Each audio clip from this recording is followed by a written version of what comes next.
of the same type and of the same period. But usually what people could see was the gable decorated with two colonnades, two rows of columns. And according to its architectural style, this gable was probably made in the beginning of the 19th century. And we can see it's a kind of dialogue with the Cathedral of Vilnius, which was built in the late 18th century, also in classical style, with very prominent portico with huge columns. So the gable of the great synagogue with its columns always says, I am a cathedral for the Vilna Jews. The street was a narrow pathway between the one building and the next building, and the next building is the Great Synagogue. And the Great Synagogue had steps, which you can see right in front of my feet, which went through this area and then down to the synagogue. But the big surprise, of course, for anybody visiting the Great Synagogue, was that you went down into the Great Synagogue. But there was an ecclesiastical rule that said you can't build any higher than the local church. So the Jews of Vilnius decided instead of building up, they would build down. You must remember that for most religious buildings, you go up to the religious building, and that's part of the experience of going from the street level up into the structure. Here you went down to the structure, into the building, into the Great Synagogue, and the reason you did that was because the Great Synagogue's floor was 2 meters below street level.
Slowly.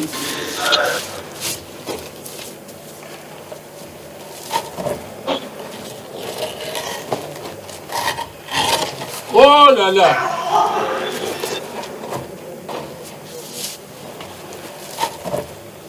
Alléluia!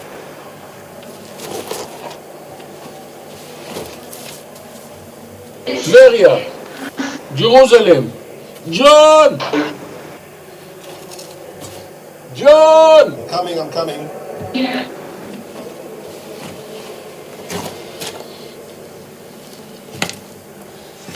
What have you found? John, תסתכל, אגדה. Wow, that's fantastic. An inscription in Hebrew with gold lettering. I can see the name of the city of Tiberias, the city of Jerusalem. That's extraordinary, really fantastic. Where's the other piece? We continue to work. Okay, that's amazing. This is a fantastic find from the excavation. We have over here an inscription from the cellar below the bima. So this is fallen down when the building was destroyed, fallen down below the bima. We have fantastic inscription with letters with gold lettering. It must be from the facade of the bima from some position we don't yet know. And the wording in Hebrew is saying that we arose with great joy to our country. In other words, we went to the Holy Land with great joy. And it talks about the story of somebody who has gone to, or a group of people actually, who have gone to the cities of Tiberias and to Jerusalem. We have information about Jews from the area of Vilna who went in the 18th century, especially, to the Holy Land. So, if we can find some connection between this inscription and that stage, it would be extraordinary and fantastic.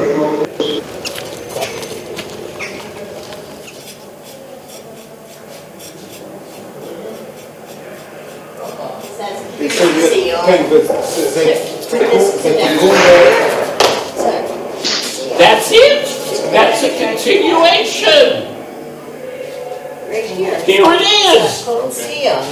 Atotokum Rachim Tziyeh.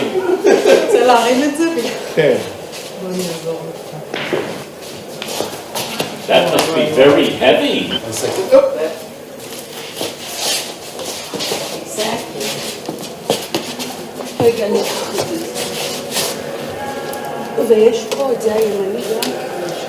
אוקיי, רק שנייה, זה הכל מתחבר עכשיו. וואי, וואי, וואי, וואי, וואי, וואי, וואי. Cette cour synagogale était ce lieu où, à vrai dire, l'auteur de la communauté juive était.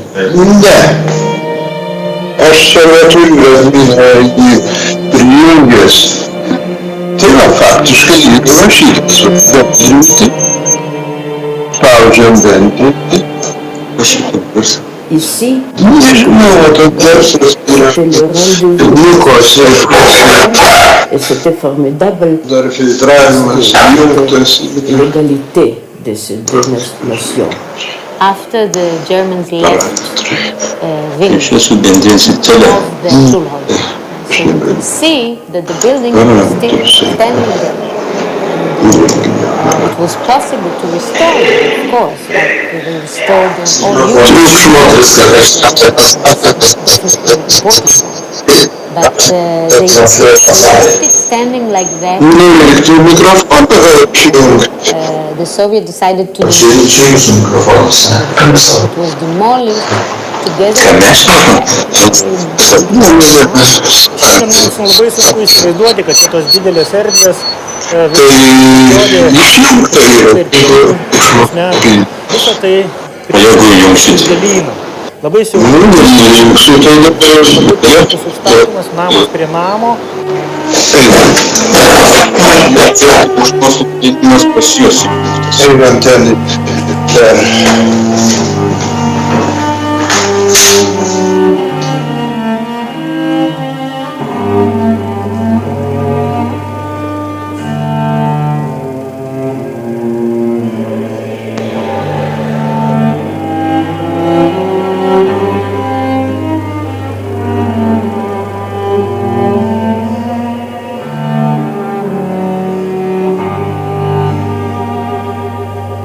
To locate that single focus area where Jews throughout the world not only thought about but visited and came and looked and saw and experienced what was going on in that Vilna synagogue, to rediscover it in its original location and know that nobody had been playing around with it for the past 70 years. That's what makes archaeology exciting.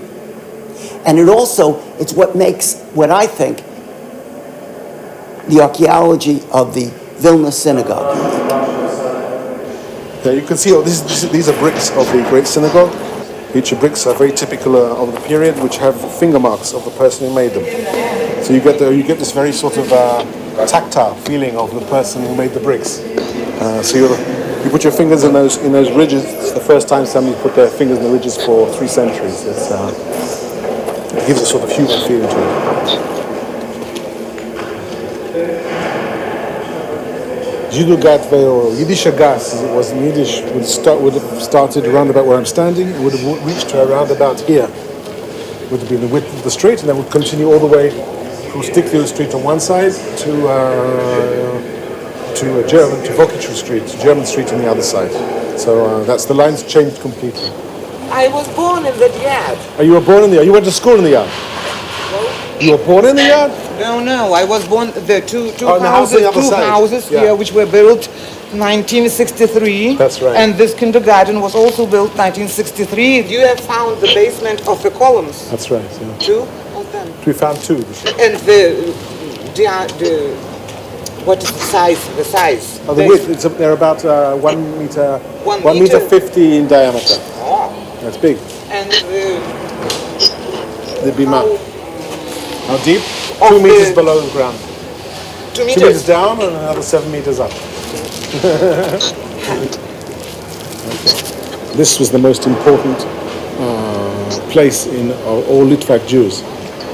My family is Litvak on every side possible. So for us, this was the central focus of Litvak culture was this place. So working here is in a place that my grandfather would have seen, my grandmother as well, of course, would have seen is something that is a point of deep connection. So certainly working over here goes beyond the intellectual pursuit. It goes into also the personal connection to place. And that's something which is part of my identity, and of course every human's identity also involves the idea of place, the idea of something that they belong to. Especially for Jews who move around a lot, having something you could say, well, this is where I come from, is important. And so this is one of the places I come from. The first synagogue is of wood. We don't have any information about it at all. Historically, architecturally, other than we know that a building stood at the site in the 15th century. I don't know what it looked like. We have a number of cases where the building is attacked and burnt. In the 17th century, we have permission to build a stone structure. The Lithuanian, we're not talking stone, we're talking usually a brick structure, and we're talking about a Renaissance Baroque building which is built at the site with permission from the authorities, which is the basis of the building itself. Until the Second World War. So we're talking about, or later the Second World, to the 19th. And that building was a square building, which is the Baroque building in style. It's a square building. The building itself is very likely not to have been designed by a Jewish architect. There is no difference in the architecture which the building shows to the building of other Baroque buildings that were built at the same time during the 16th and 17th century in Vilnius, because Vilnius goes at that time from structures to a stucco structure. That's where the first building was a square structure. Only the central part of the synagogue itself, and that's how it stood. It's what we call a 9-volt plan. It's 9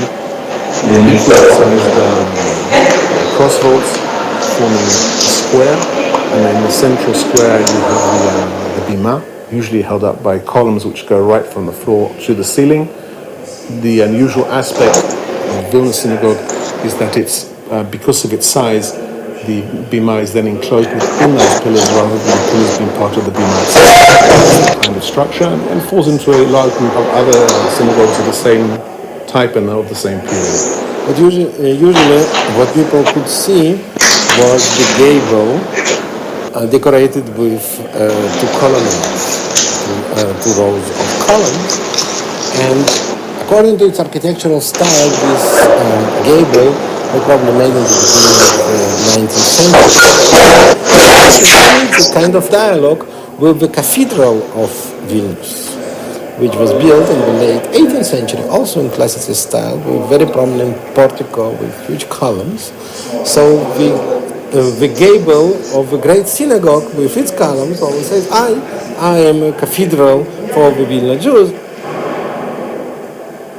The street was a narrow pathway between the one building and the next building, and the next building is the great synagogue. And the great synagogue had steps, which you can see right in front of my seat, which went through this area and then down to the synagogue. But the big surprise, of course, for anybody visiting the Great Synagogue, was that you went down into the Great Synagogue. But there was an ecclesiastical rule that said you can't build any higher than the local church. So the Jews of Vilnius decided instead of building up, they would build down. You must remember that for most religious buildings, you go up to the religious building, and that's part of the experience of going from the street level up into the structure. Here you went down to the structure, into the building, into the Great Synagogue, and the reason you did that was because the Great Synagogue's floor was 2 meters below street level.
Slowly, slowly.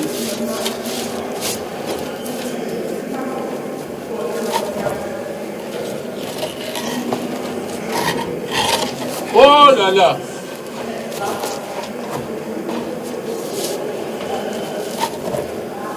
Alléluia.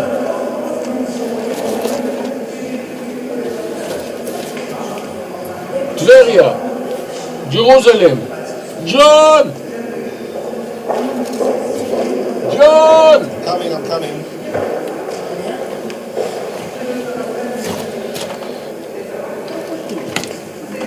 תראה, What have you found?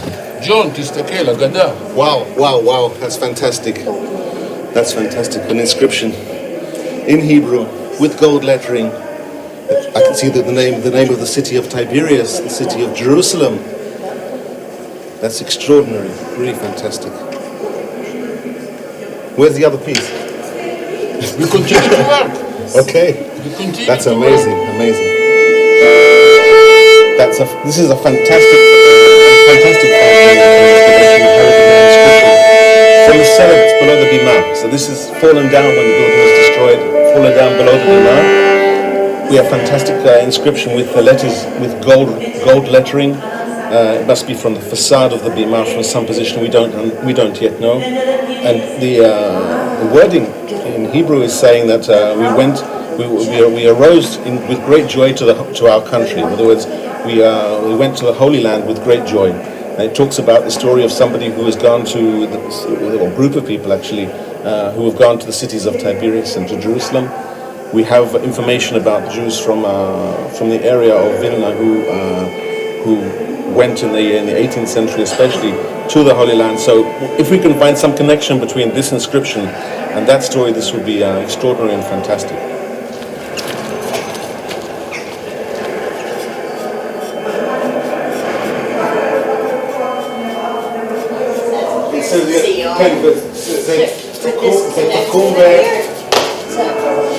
That's it. That's a continuation. Here it is.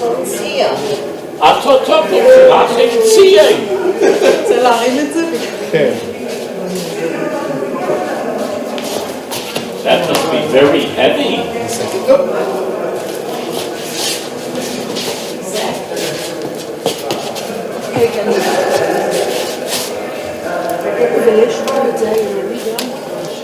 אוקיי, רק שנייה, זה הכל מתחבר עכשיו. וואי. Cette cour synagogale était ce lieu où, à vrai dire, le cœur de la communauté juive battait.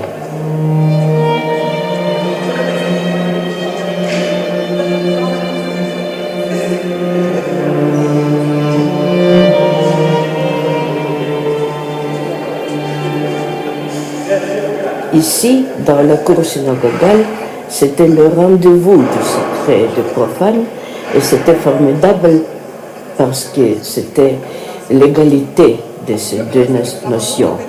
After the Germans left Vilnius of the Schulhof, so you could see that the buildings were still standing there, and it was possible to restore them, of course, like they restored in all Europe buildings, and it's definitely important ones. But they left it standing like that for years, and then the Soviet decided to demolish it totally. So it was demolished together with a very, very big area. Šiandien mums labai sunku įsivaizduoti, kad čia tos didelės erdvės visai kitaip atrodė ir prieš 100 ir prieš 200 metų. Visą tai priminė tokį skruzdėlyną. Labai siaurutės gatvelės, labai tankus užstatymas, namas prie namo.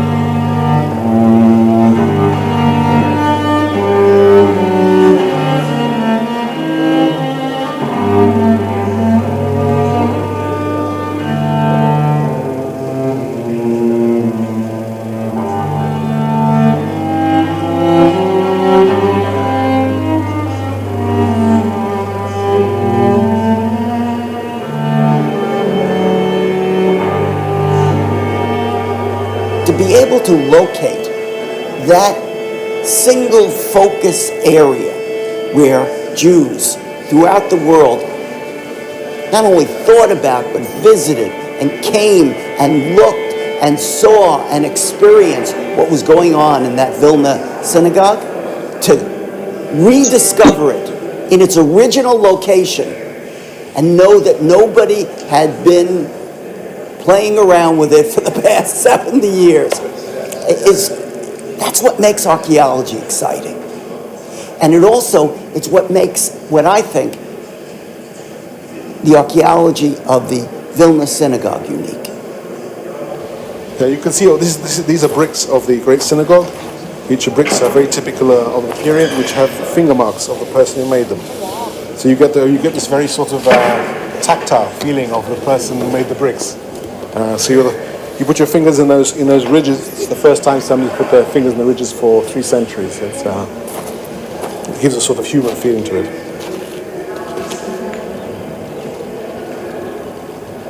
Jidugat or Yiddisher gas, as it was in Yiddish, would have started around about where I'm standing and would have reached to around about here. Would have been the width of the street, and then would continue all the way from Stikio Street on one side to Vokichu Street, German Street on the other side. So that's the lines changed completely. I was born in that yard. Oh, you were born in the yard? You went to school in the yard?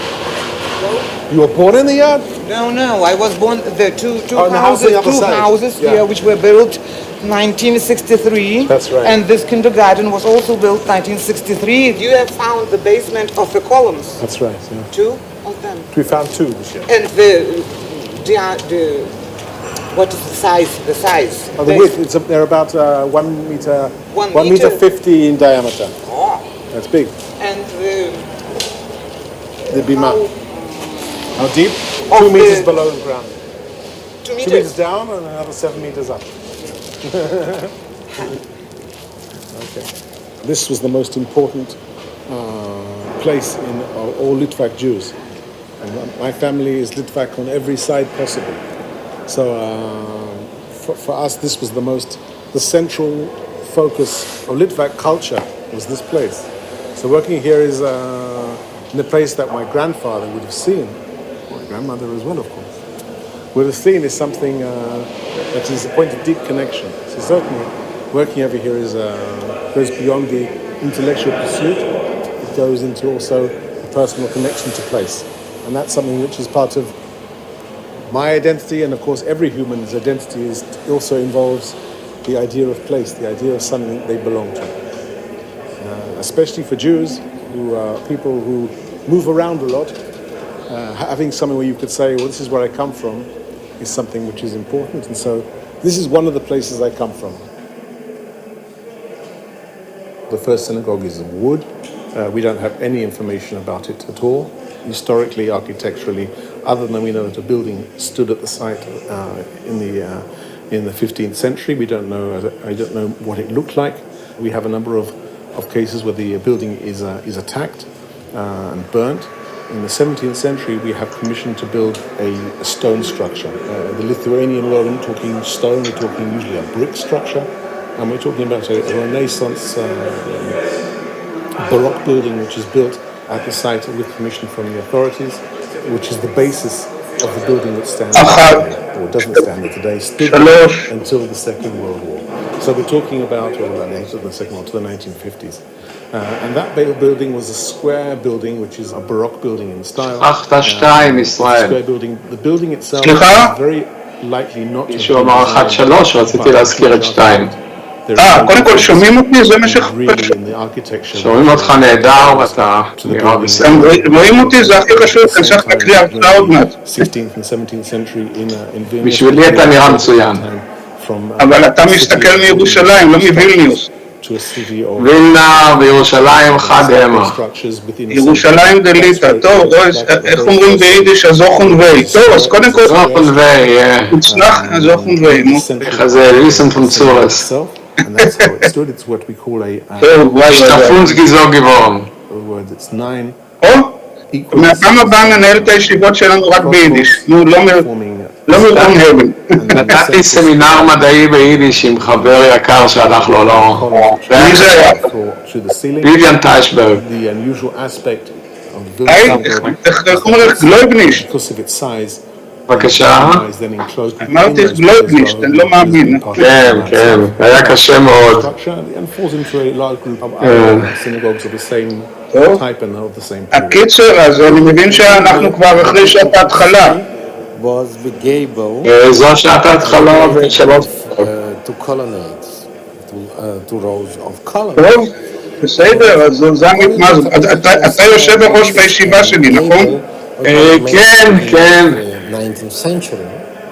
And we can see כמה שאני מחכה להרצאות, אתה תסלח אם אני אגיד שכל הזמן נפשי במקום אחר. כן. זה לא נגדך, זה בעדך. לא, אתה מספר לי, אני מוכרח להגיד לך, אני עד לפני 5 דקות הייתי בטלוויזיה בכלל והסתכלתי מה קורה. לא מסתכל, כן. יש רשת, אני... The street was a narrow pathway between the one building and the next building, and the next building is the synagogue. דרך אגב, איך רואים מסך מלא? Steps, which you can see right in front of you. לוחצים בצד, אני חושב, על למעלה בפינה השמאלית העליונה, אם יש לך. אני עובד על מקינטוש, אז אני לא יודע. לא, אצלי זה אחר לגמרי. אני אסתדר, אם הגעתי עד הנה, כמו שאומרים, זה סימן שאני יכול להסתדר. בסדר, טוב, אז נעזור אותך להיבוריך. כן, כן. לי קשור. אוקיי. Okay, so dear ladies and gentlemen, prominent guests, please take your seats. My apologies, we are a little bit late, and we should start our meeting, which was, I would say, it had a lot of obstacles, but finally we managed to do it. So the conference, the intellectual heritage of the Jews of Vilnius. And you all know the latest events, and due to that I ask you to commemorate victims of terrorism by a minute of silence.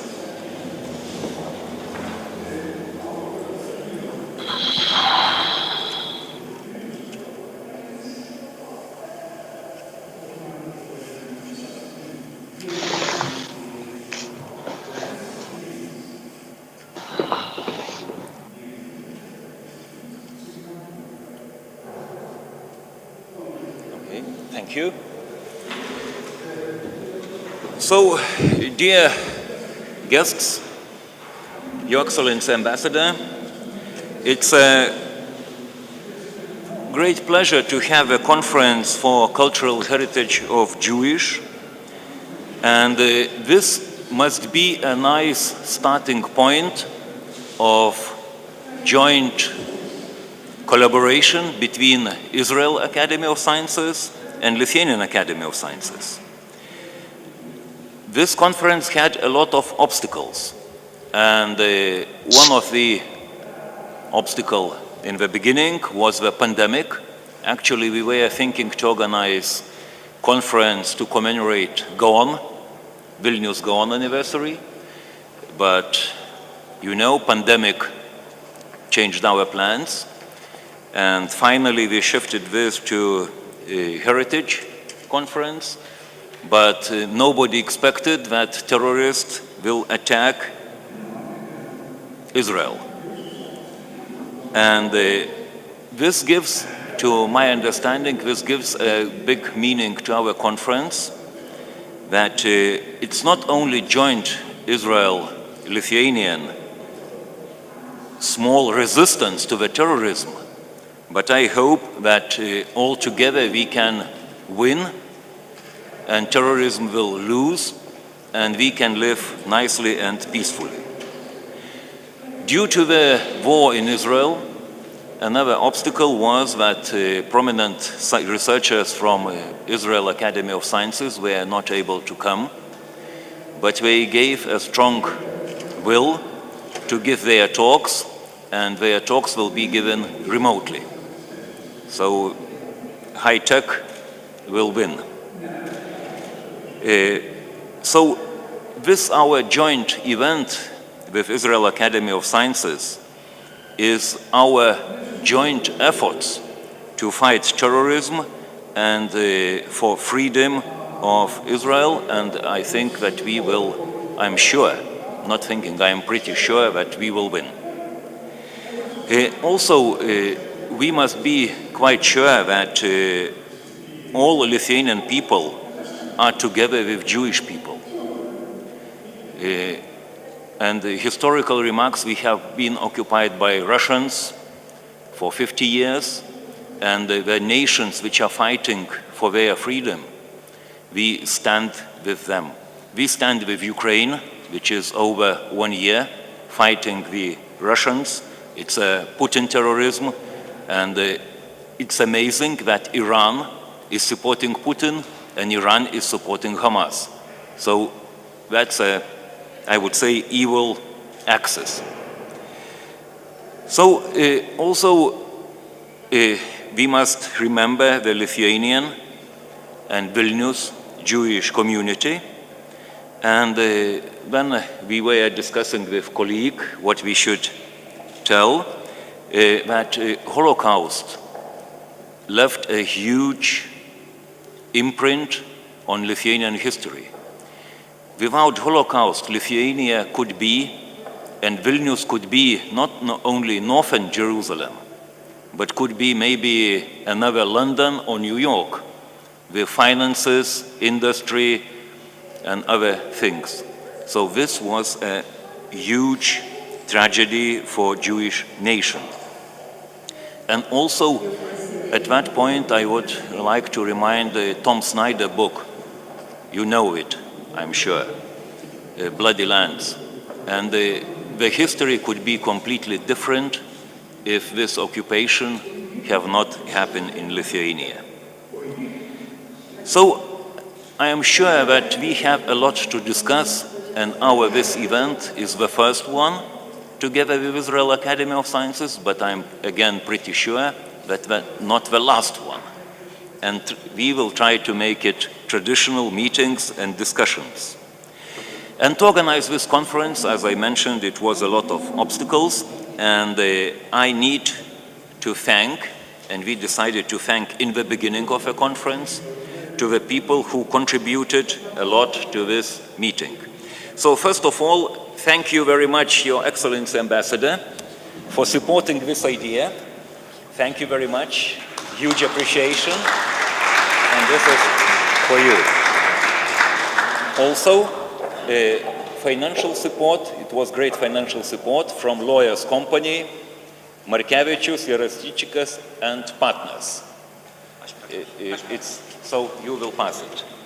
And also, huge thanks to Association Israel-Lithuanian Trade Palace. I translated wrongly, but thank you very much. And also there are other thanks, and I would like to say, I can list the names at least, but they will give the thanks. So partners who helped to organize: Vilnius University, Martynas Mažvydas National Library, Vilna Gaon Museum of Jewish History, Association Israel-Lithuania Chamber of Commerce, that's a correct translation.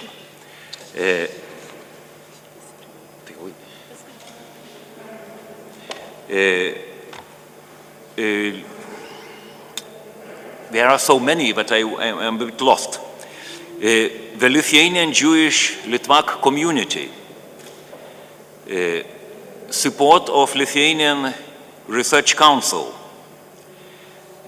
support, as I already mentioned, lawyer company, Chamber of Commerce, and the organizing committee, Professor Vytautas Nekrošius, who is sitting here, Professor Aušra Maslauskaitė, Misha Jakobas,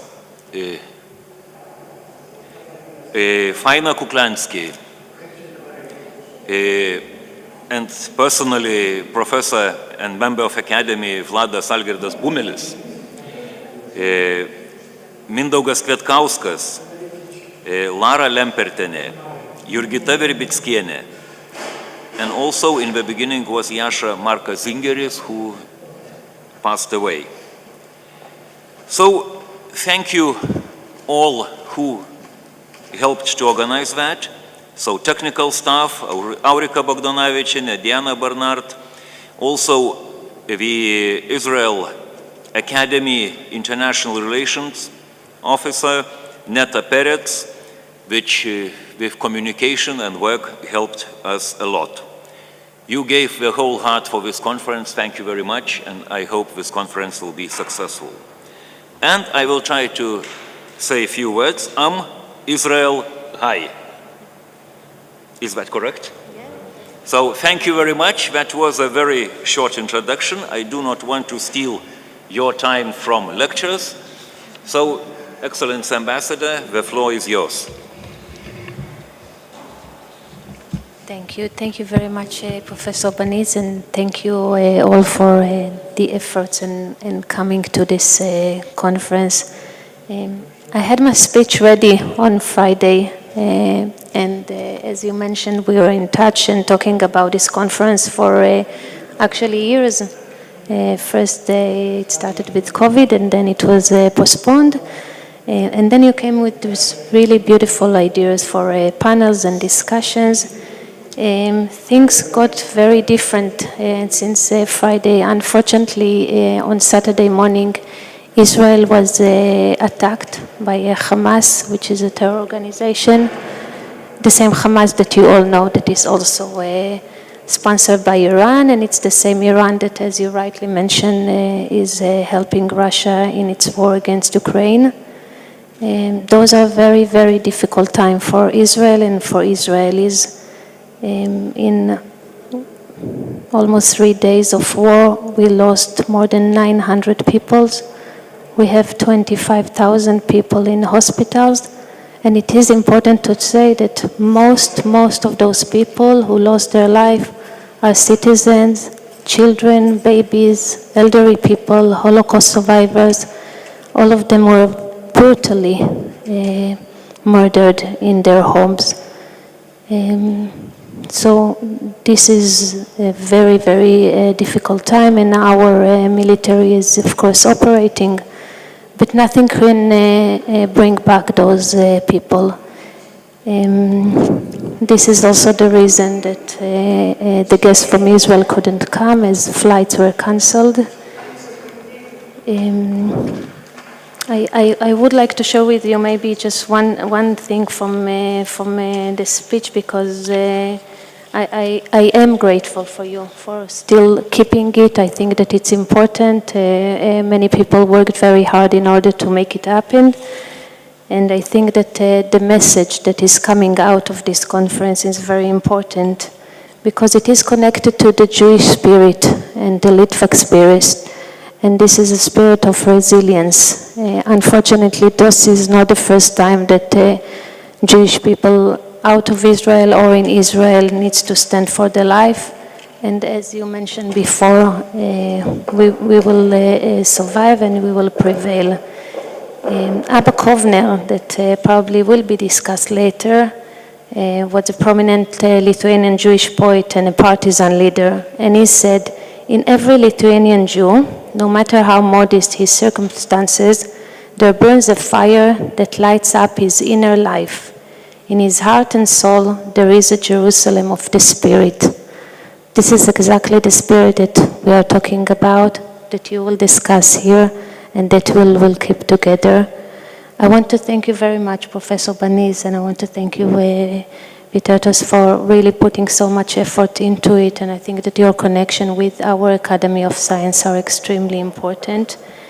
I would also like to say that I was extremely happy when the plaque of Nuereka was removed, and I really hope that it won't be back. I think that this is also something that is standing between us, and I think that this is important to look into it. That's it. I wish you all a very fruitful conference, and thank you very much. Thank you. Thank you. And now I would like to ask President of Israel Academy of Sciences to give a welcome speech. Professor David Harel, President of Israel Academy of Sciences. Good morning, everyone. Can you hear me? Yes, we can hear you. Can you hear me well? Okay. No, we don't hear you well. Please take care of the mic. Can you hear me? Can you hear me better now? Yeah, we can hear you. Okay. So thank you, dear President.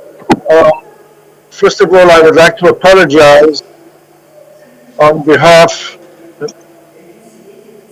of the Israelis who are not able to participate in person. I was indeed in Europe over the weekend at a meeting at CERN in Geneva, but I took my trip and returned to Israel on Sunday. Indeed, the situation in Israel, am I being heard okay? Can you hear me? Yes. Okay. So the situation indeed in Israel is quite terrible.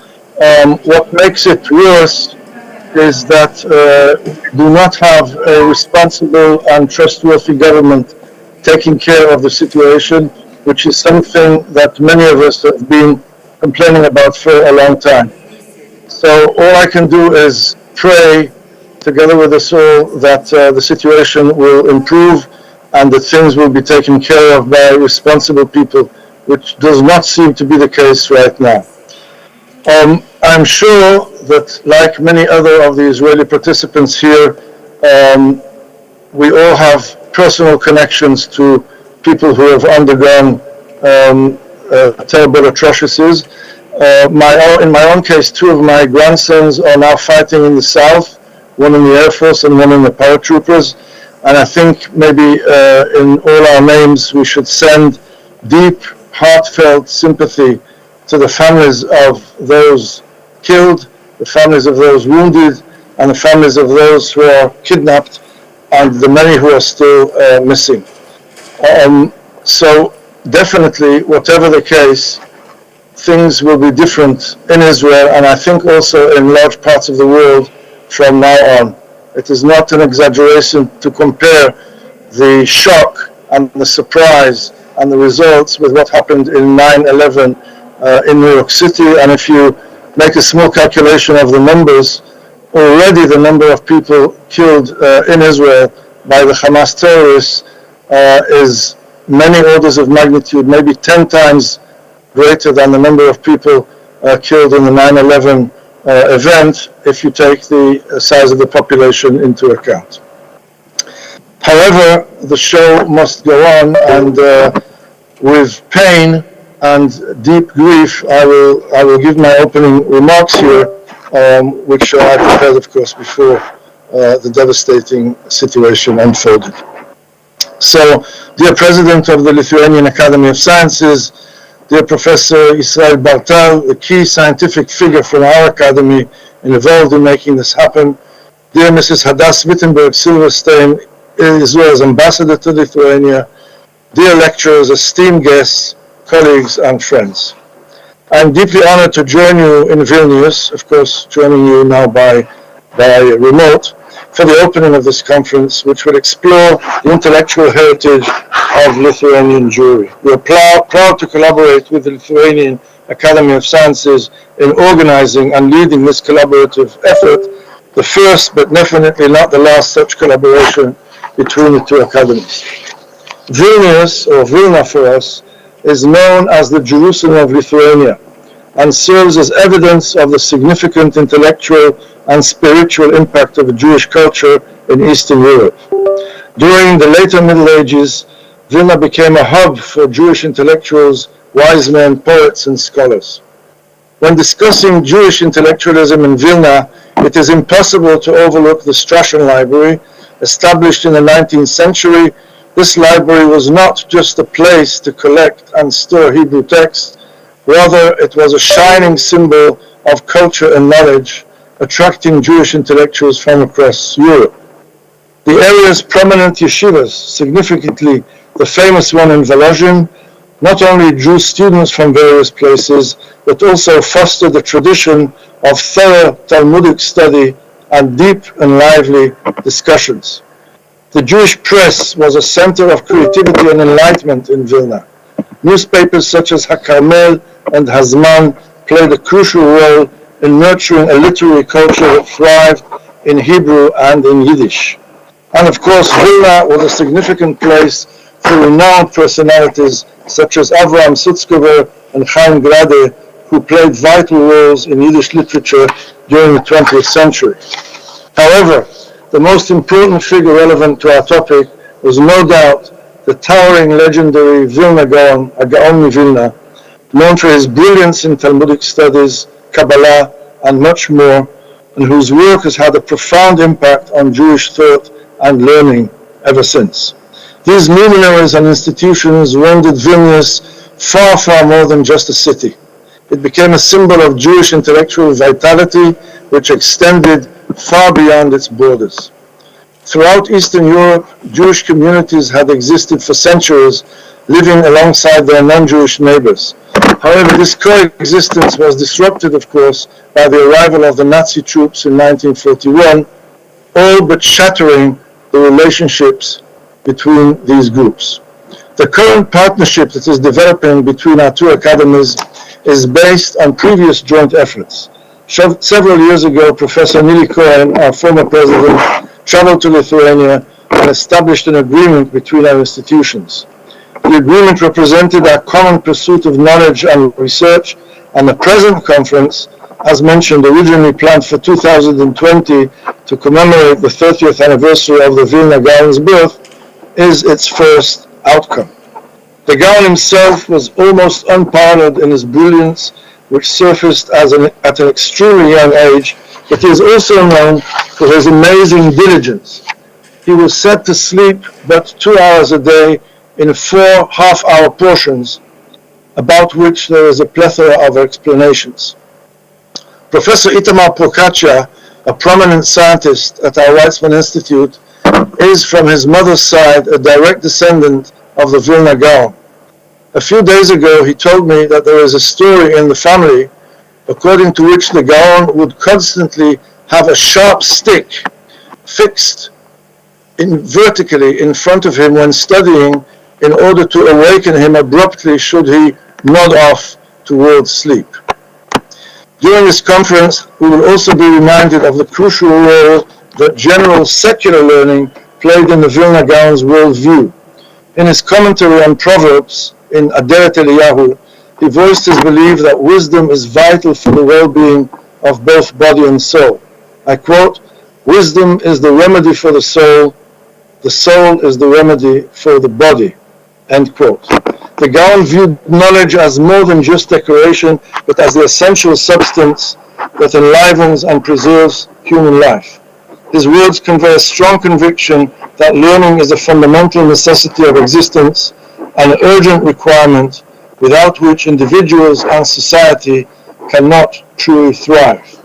His book, Ayil Meshulash, synthesized mathematics, astronomy, and Jewish thought, and I have a feeling that we shall learn a lot more about this aspect of the Gaon's scholarship from Alex Lubotsky's upcoming lecture. The Vilna Gaon was cautious about philosophy, which he felt could lead people astray from tradition and godliness, and did not get too excited about the study of humanities, arguing that they carry little value for Jewish studies.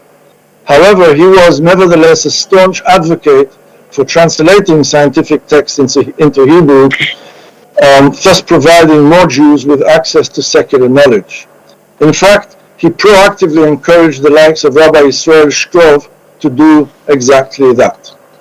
Despite his reservations regarding philosophy and humanities in general, the Vilna Gaon firmly believed in the potential of education, even when it came from outside Jewish theology, in order to bring clarity to humanity. He viewed scientific learning as universal knowledge capable of uplifting people from all backgrounds.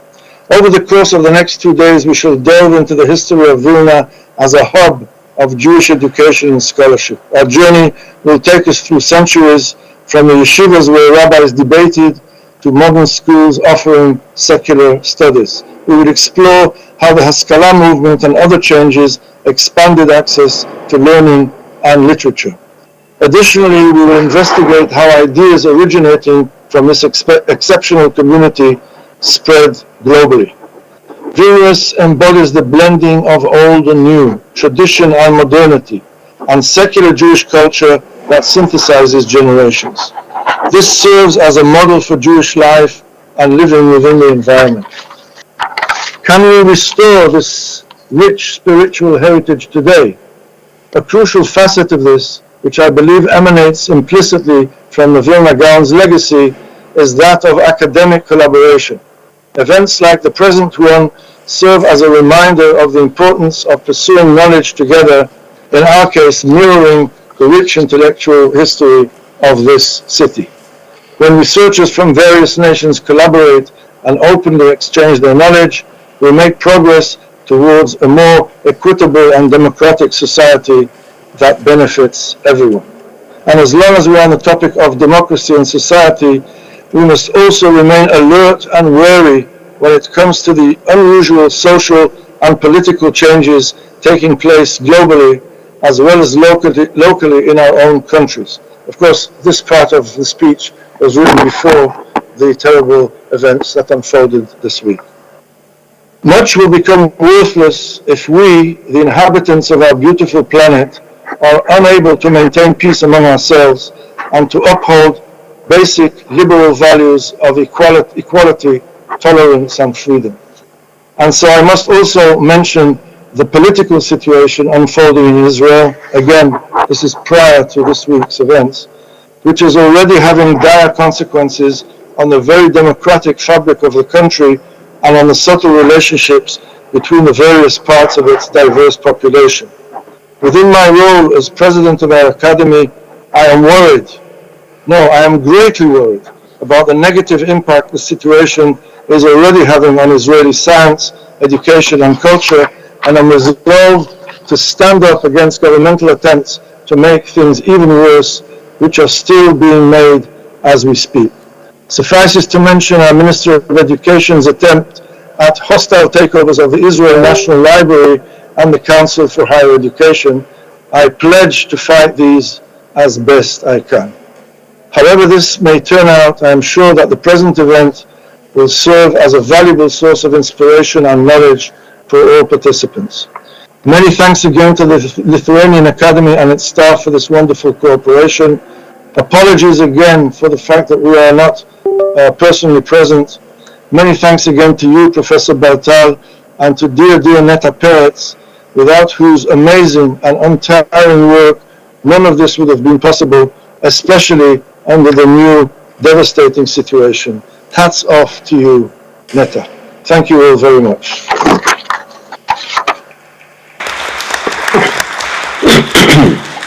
Thank you very much for a very nice talk, and your talk gave us a lot of ideas for the next meetings, I am sure. So thank you very much indeed.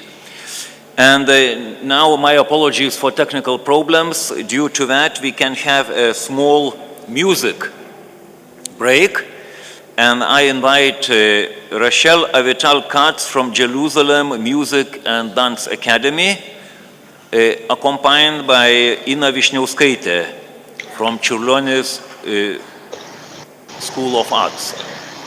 We're still there?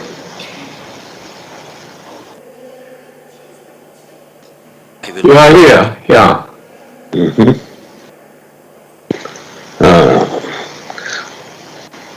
They're in the conference, I mean, are we connected? Yeah. Thank you. I am honored and thankful for this opportunity to perform today. We are going to perform We see you and we hear you.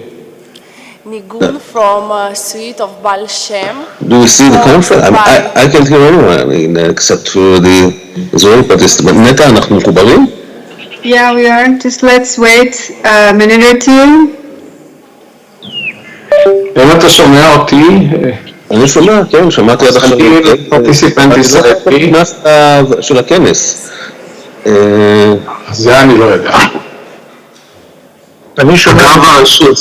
הם צריכים לטפל בנושא של הקול שמגיע מחדר ההרצאות בווינה. לא היה ניתן לשמוע את השגרירה בכלל.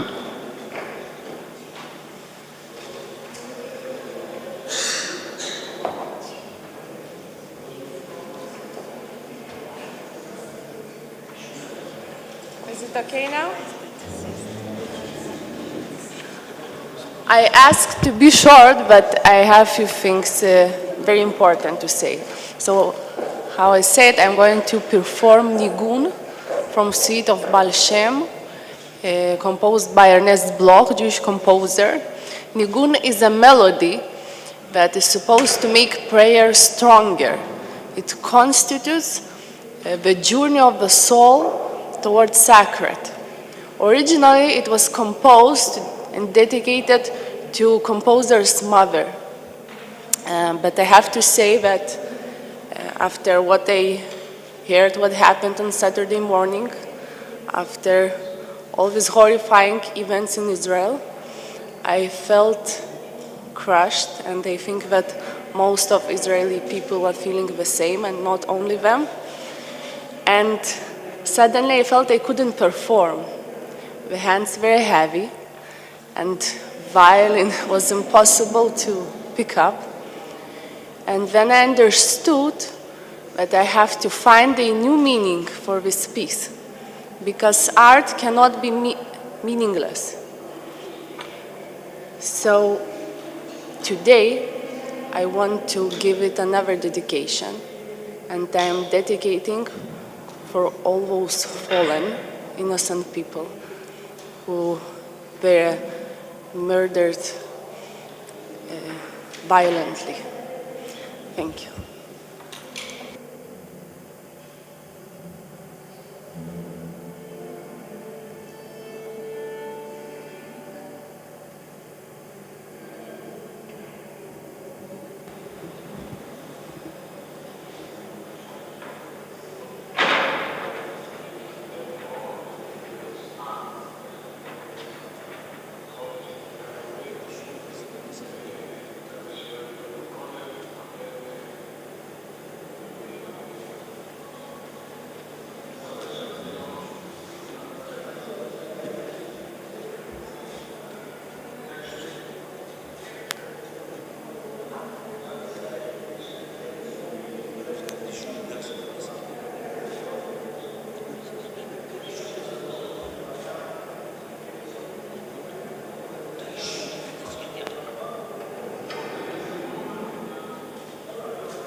Thank you very much.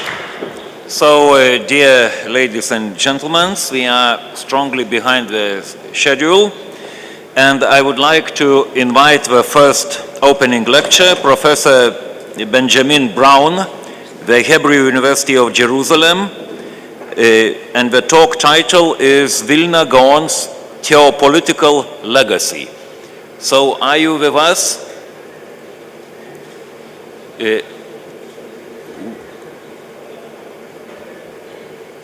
We cannot hear you very well.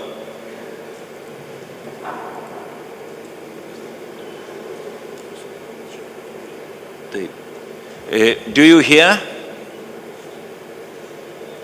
Professor Brown, do you hear us?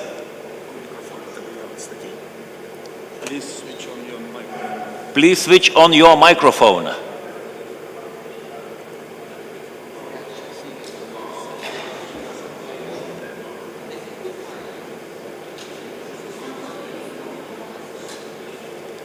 Tu užmutinai mūsų mikrofoną. Tu visus užmutinai.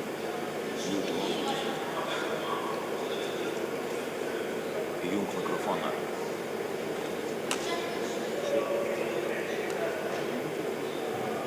Nu, tvarkykit. Bet tyliai labai.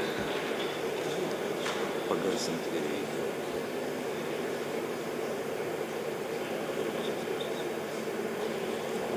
Sorry, we cannot hear you very well.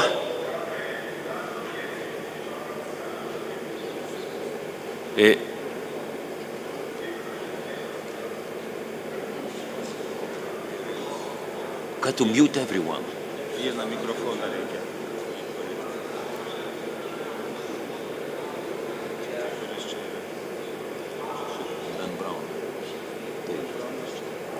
užmutinti.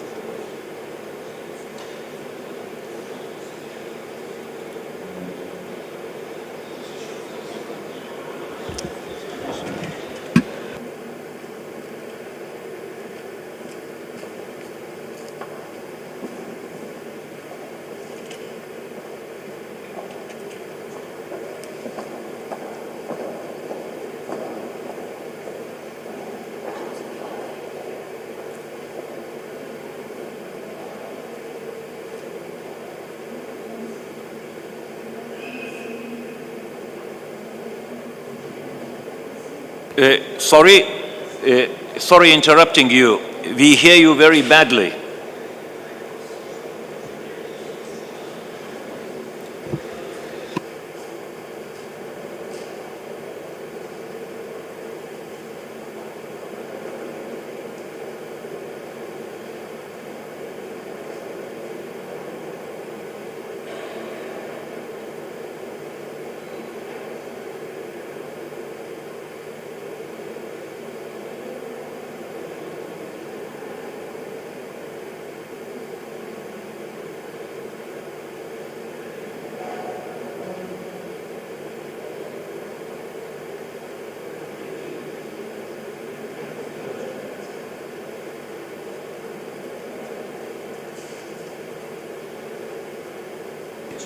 Sorry. Can you hear me? Jis toliau kalba.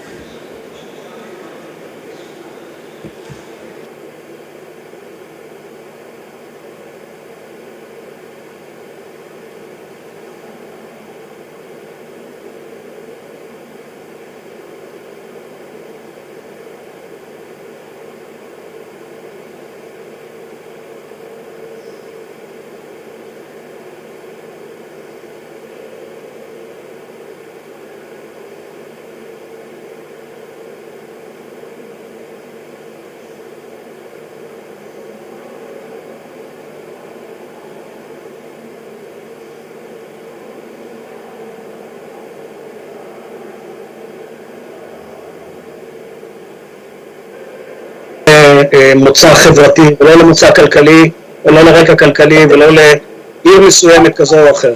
והנה, אוקיי, אז זה רק הערות ראשוניות.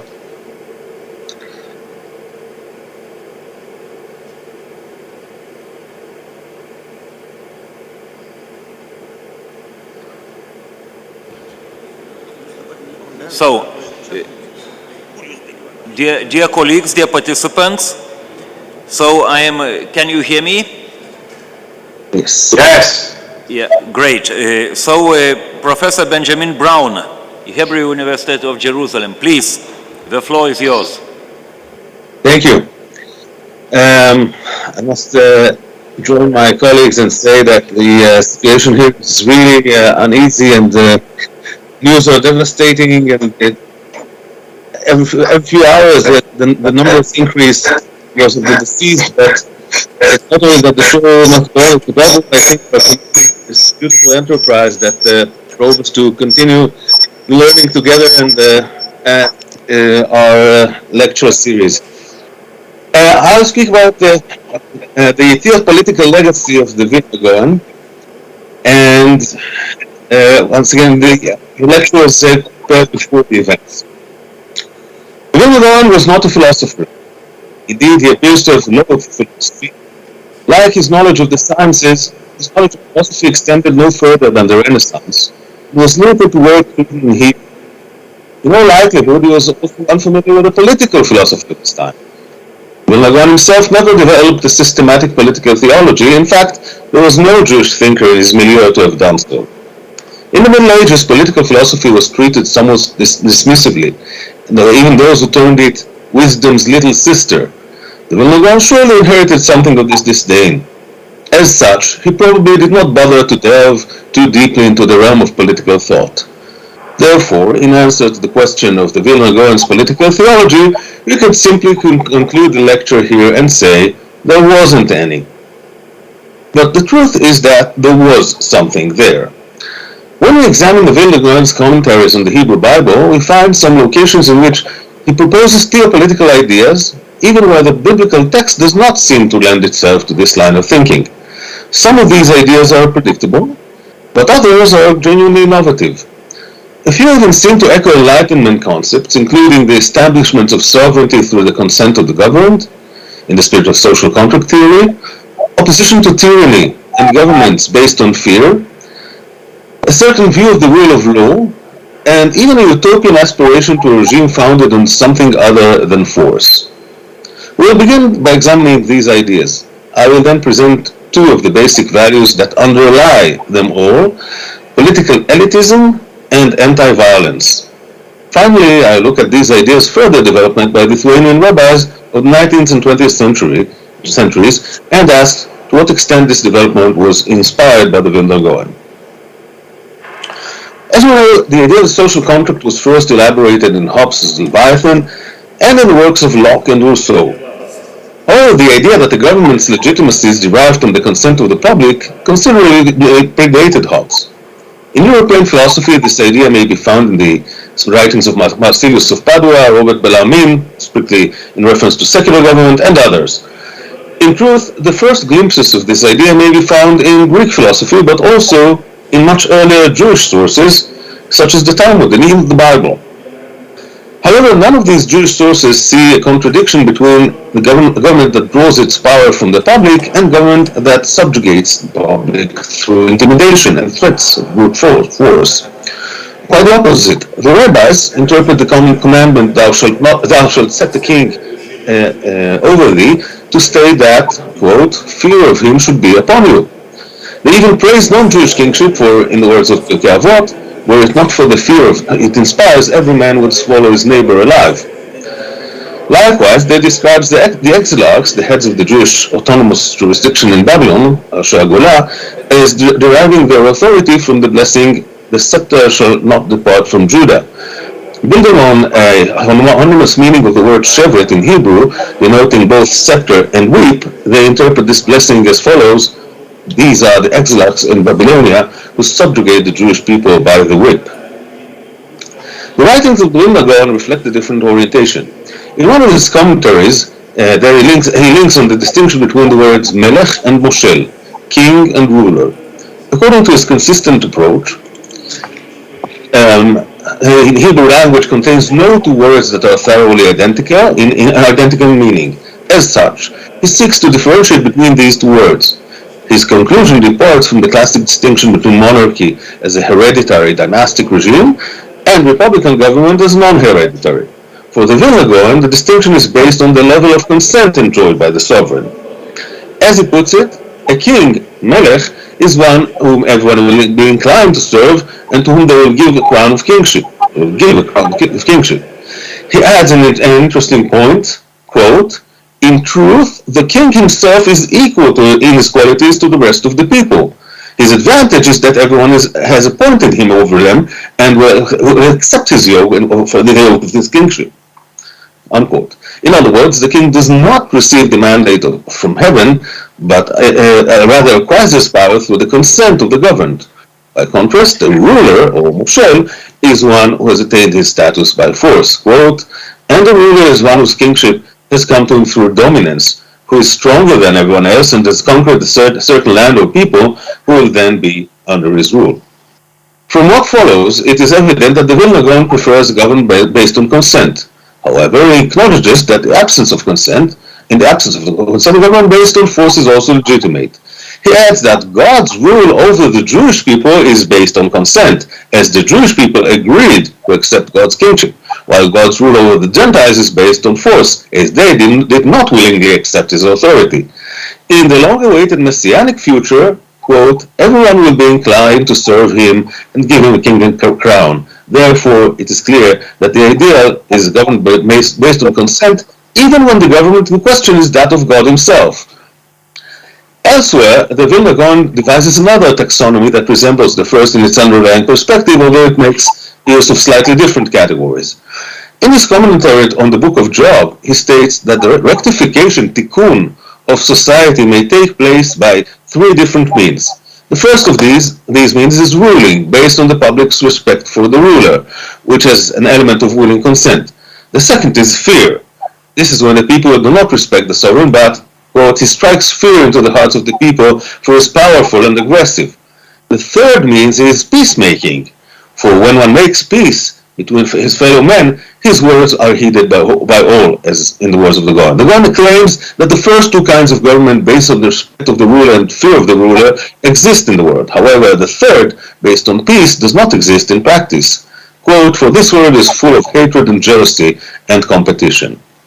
Thus, as I understand it, he hints that in his day, the very existence of governments stems from the conflictual state of relations between men. This state of conflict requires the use of violent force to restrain the warring sides. The ideal, however, would be to assuage conflict by means of other than force. He maintains that in the days of Adam, the first man, both forms of leadership existed. However, the generation of the flood lost its dominion, that is, its authority through respect, and based its regime strictly on fear. However, he envisions a future Messiah will speak peace unto all. Similar ideas may be already found again in Greek philosophy, in Buddhist Mutandis, in the works of Augustine. Nevertheless, the distinction between a government based on respect and a government based on fear is especially reminiscent of Montesquieu's position. In his famous The Spirit of the Laws, Montesquieu posits that every regime of the four types he analyzes there is based on a single fundamental principle. Of these, monarchy is based on honor, respect, despotism on fear. While Vilna has certainly never heard of Montesquieu, his words seem to echo a voice already heard in his times. Now, the separation of government powers. On the theme of Montesquieu, we'll continue. One of the French philosopher's best-known ideas is the separation of powers. The idea of these separate bodies of government did not originate with Montesquieu. Locke preceded him in this, although the latter proposed a slightly different set of three governing bodies, and actually Montesquieu himself points at England as the source of his model. Surprisingly, the Vilna Gaon, who I once again must emphasize could not possibly have been familiar with the writings of Montesquieu, independently develops a similar and perhaps even more sophisticated idea. In his commentary on the Book of Proverbs, which the Gaon dictated to a student, the Gaon provides an interpretation of the verse, quote, by me kings reign and princes legislate just laws. By me judges judge, and so do the dignitaries and all those who make justice prevail. That's the verse. Vilna Gaon explains that this verse is stated, as it were, by the Torah itself.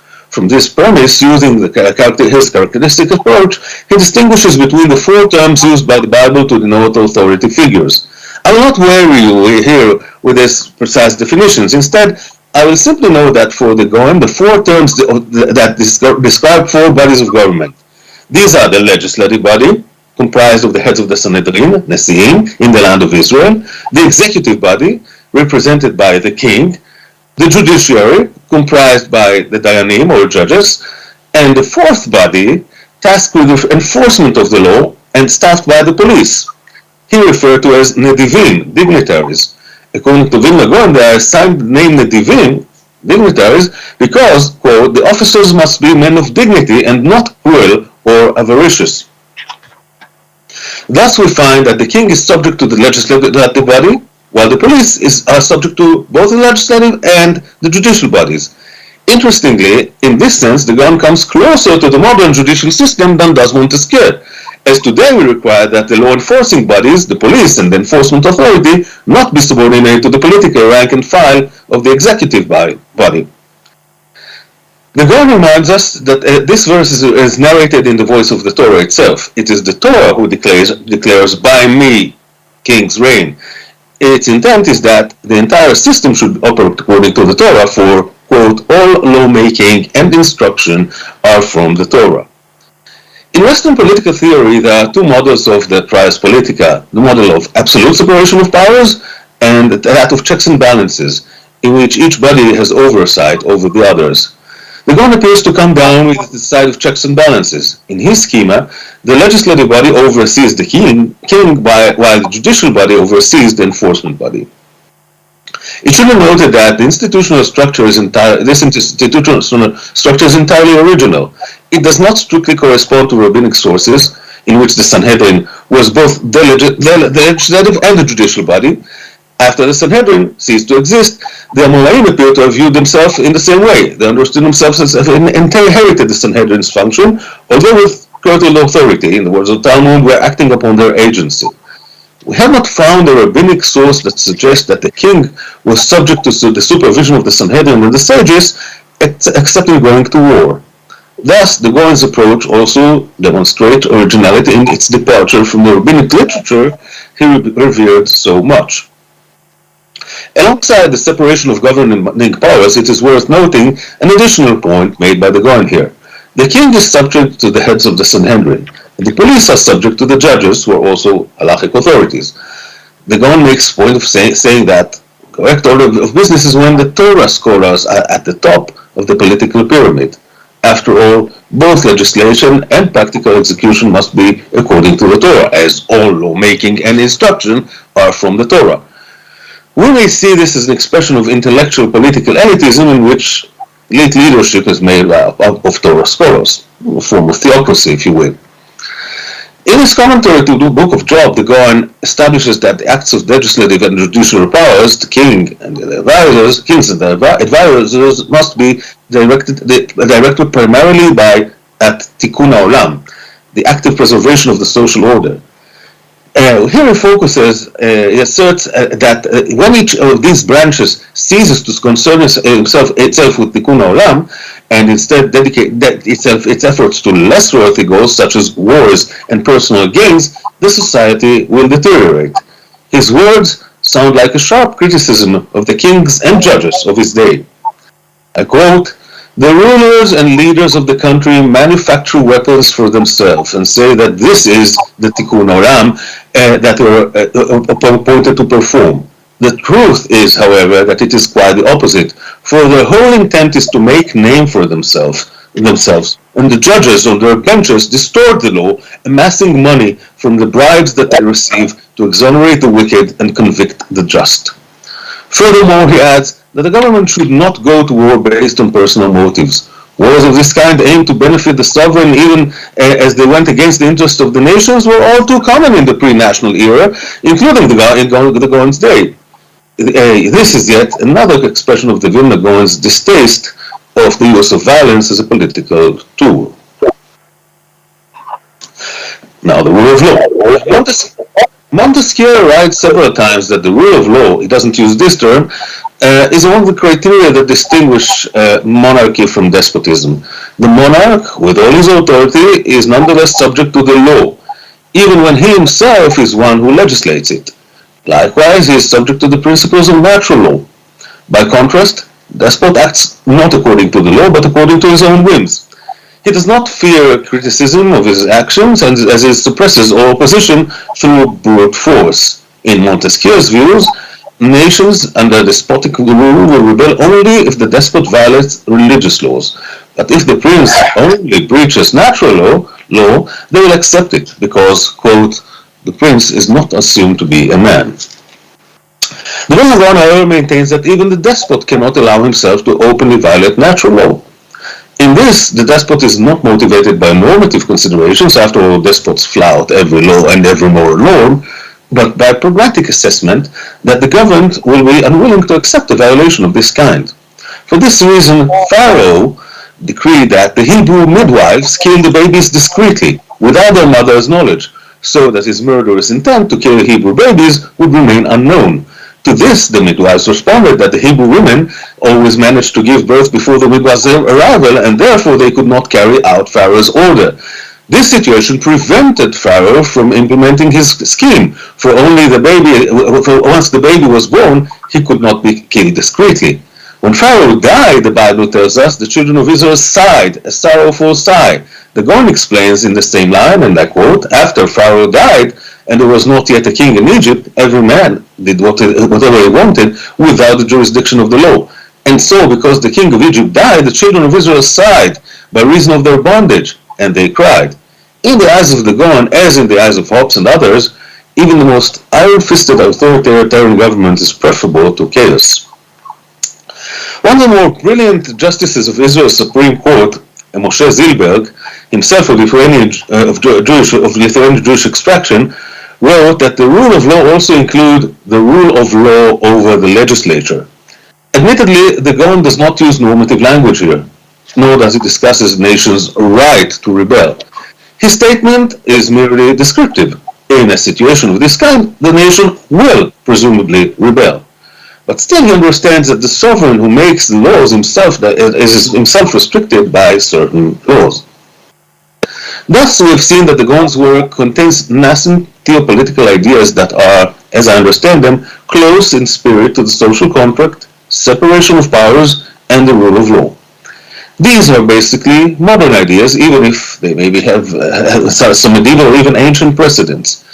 However, if indeed the Vilna Gaon was never exposed to the writings of great Western political philosophers, as I tend to believe, how could these ideas have reached the so-called pious luminary of Vilna, who is usually isolated in his own room?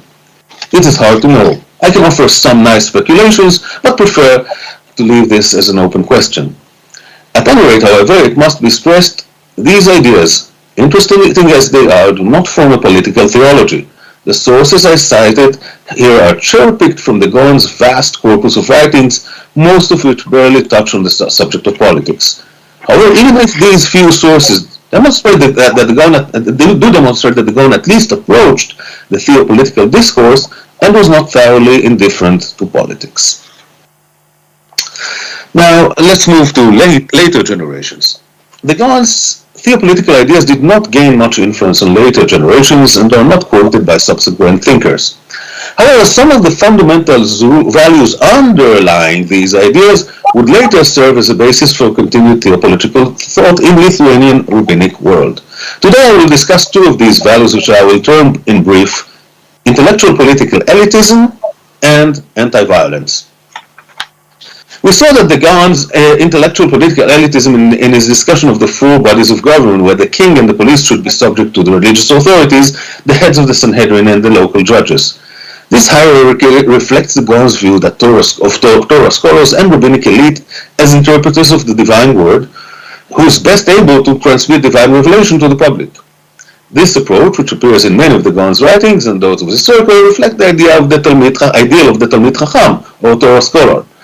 This ideal is perhaps the most pronounced characteristic of the Misnagdic or anti-Hasidic stream of Judaism, later termed Litvish, meaning Lithuanian.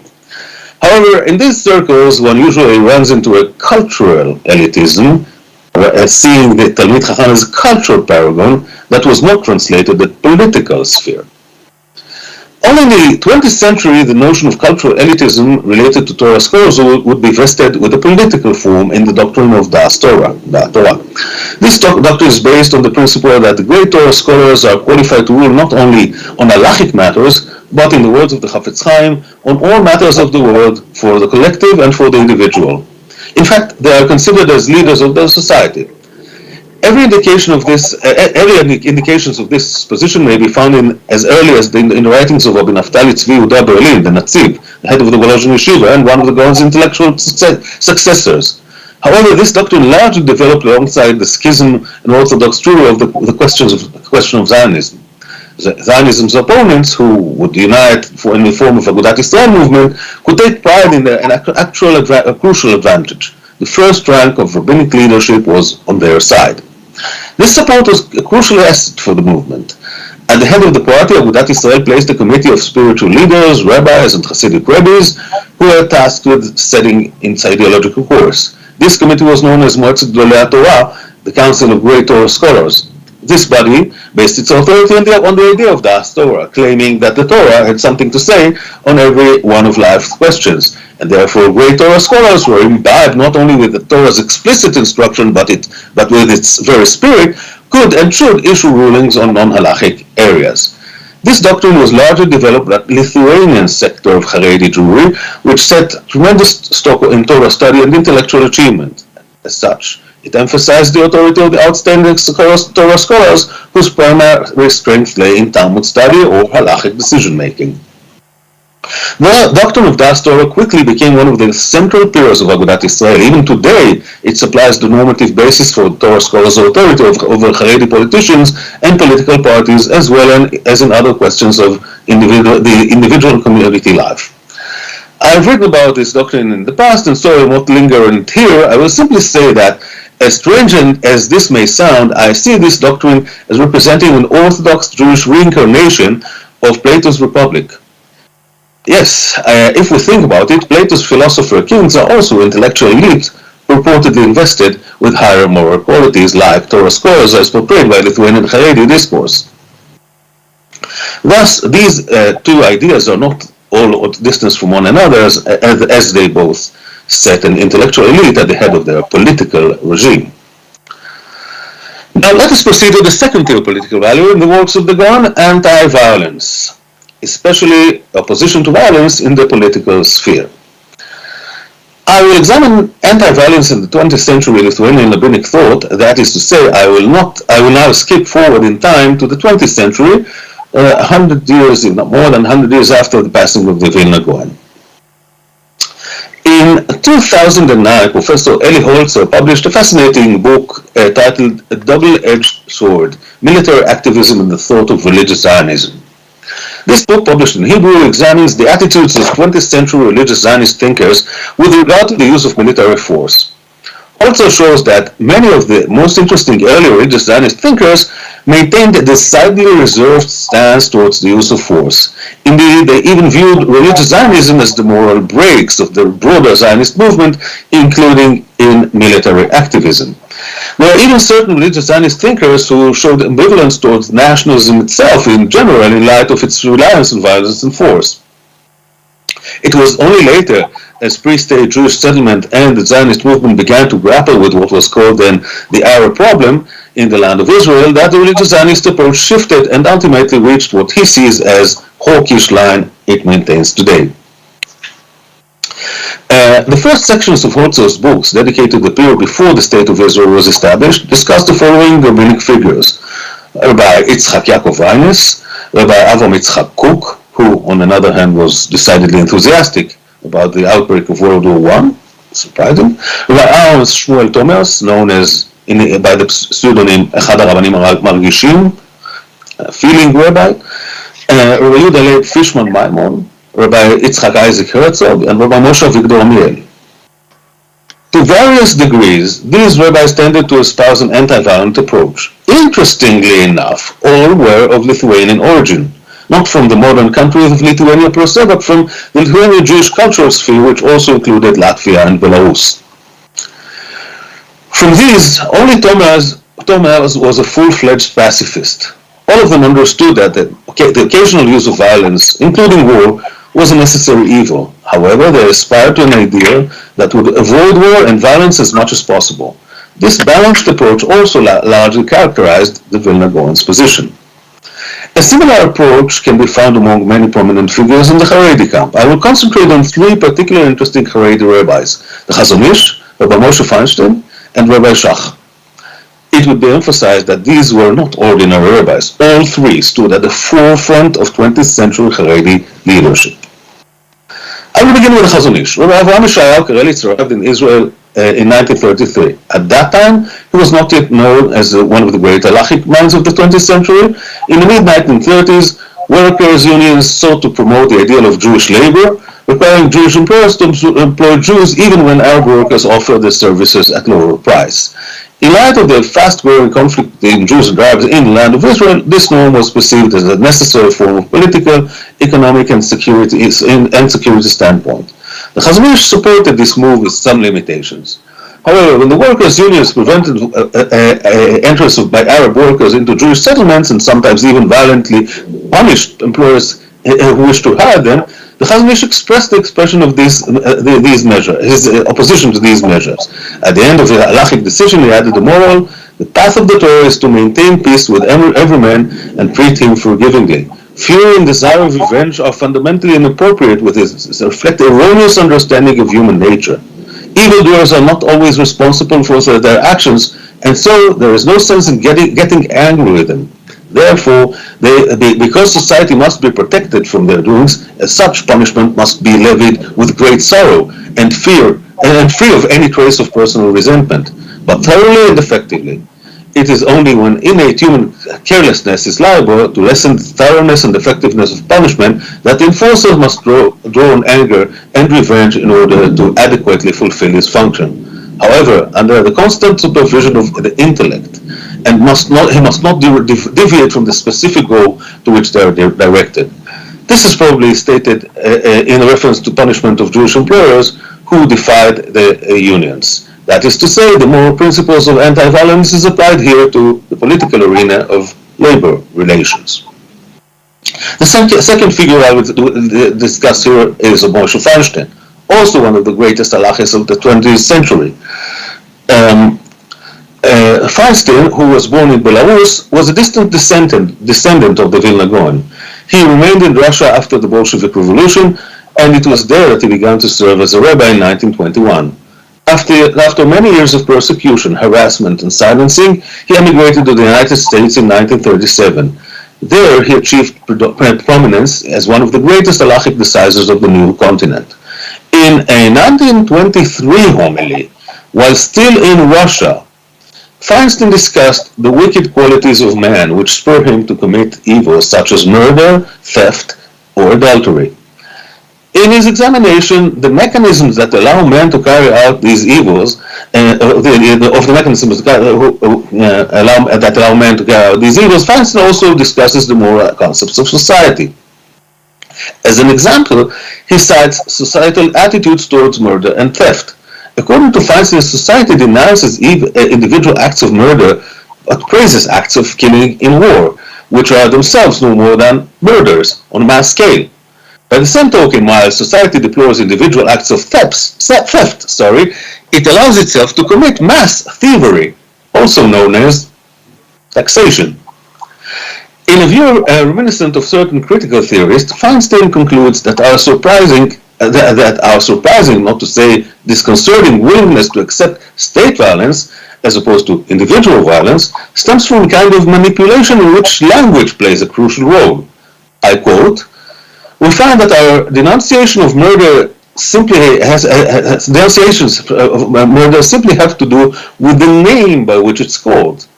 When it goes under another name, such as war or many other similar names that have sprung up in our time," here I'm sure he is referring to revolution, "we do not denounce them." One might well claim that this distinction is not merely semantic, and that there is an essential difference between the use of force by the individual actors and by the use of force by the state. However, Feinstein thoroughly rejects this claim, asserting that distinction is only in language. What is a state, he asks, if not a mere aggregation of many individuals? This is, of course, a highly individualistic assertion, and perhaps libertarian, capitalistic in approach to taxation, the kind of what we have expected to hear from him after his arrival to the United States. However, as I noted, he's voicing these claims as early as 1923. As yet, he has now only experienced the absolute monarchy of Bolshevik rule. According to Feinstein, authorities granted the state in order to make peace between fellow men and to ensure that they will not steal, will not murder, and will so forth, and not that the state will do what the individual cannot do, unquote. This approach leads him to be suspicious of government, which holds a monopoly on violence in society in Max Weber's famous characterization. However, the same resistance to violence leads him to reluctantly accept the rule of government, for it is government that prevents more widespread violence.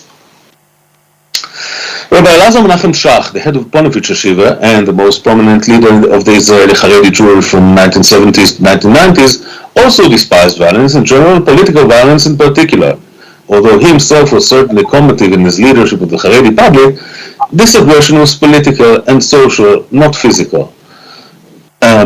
He consistently demonstrated profound abhorrence of violence, war, and bloodshed. Shach witnessed the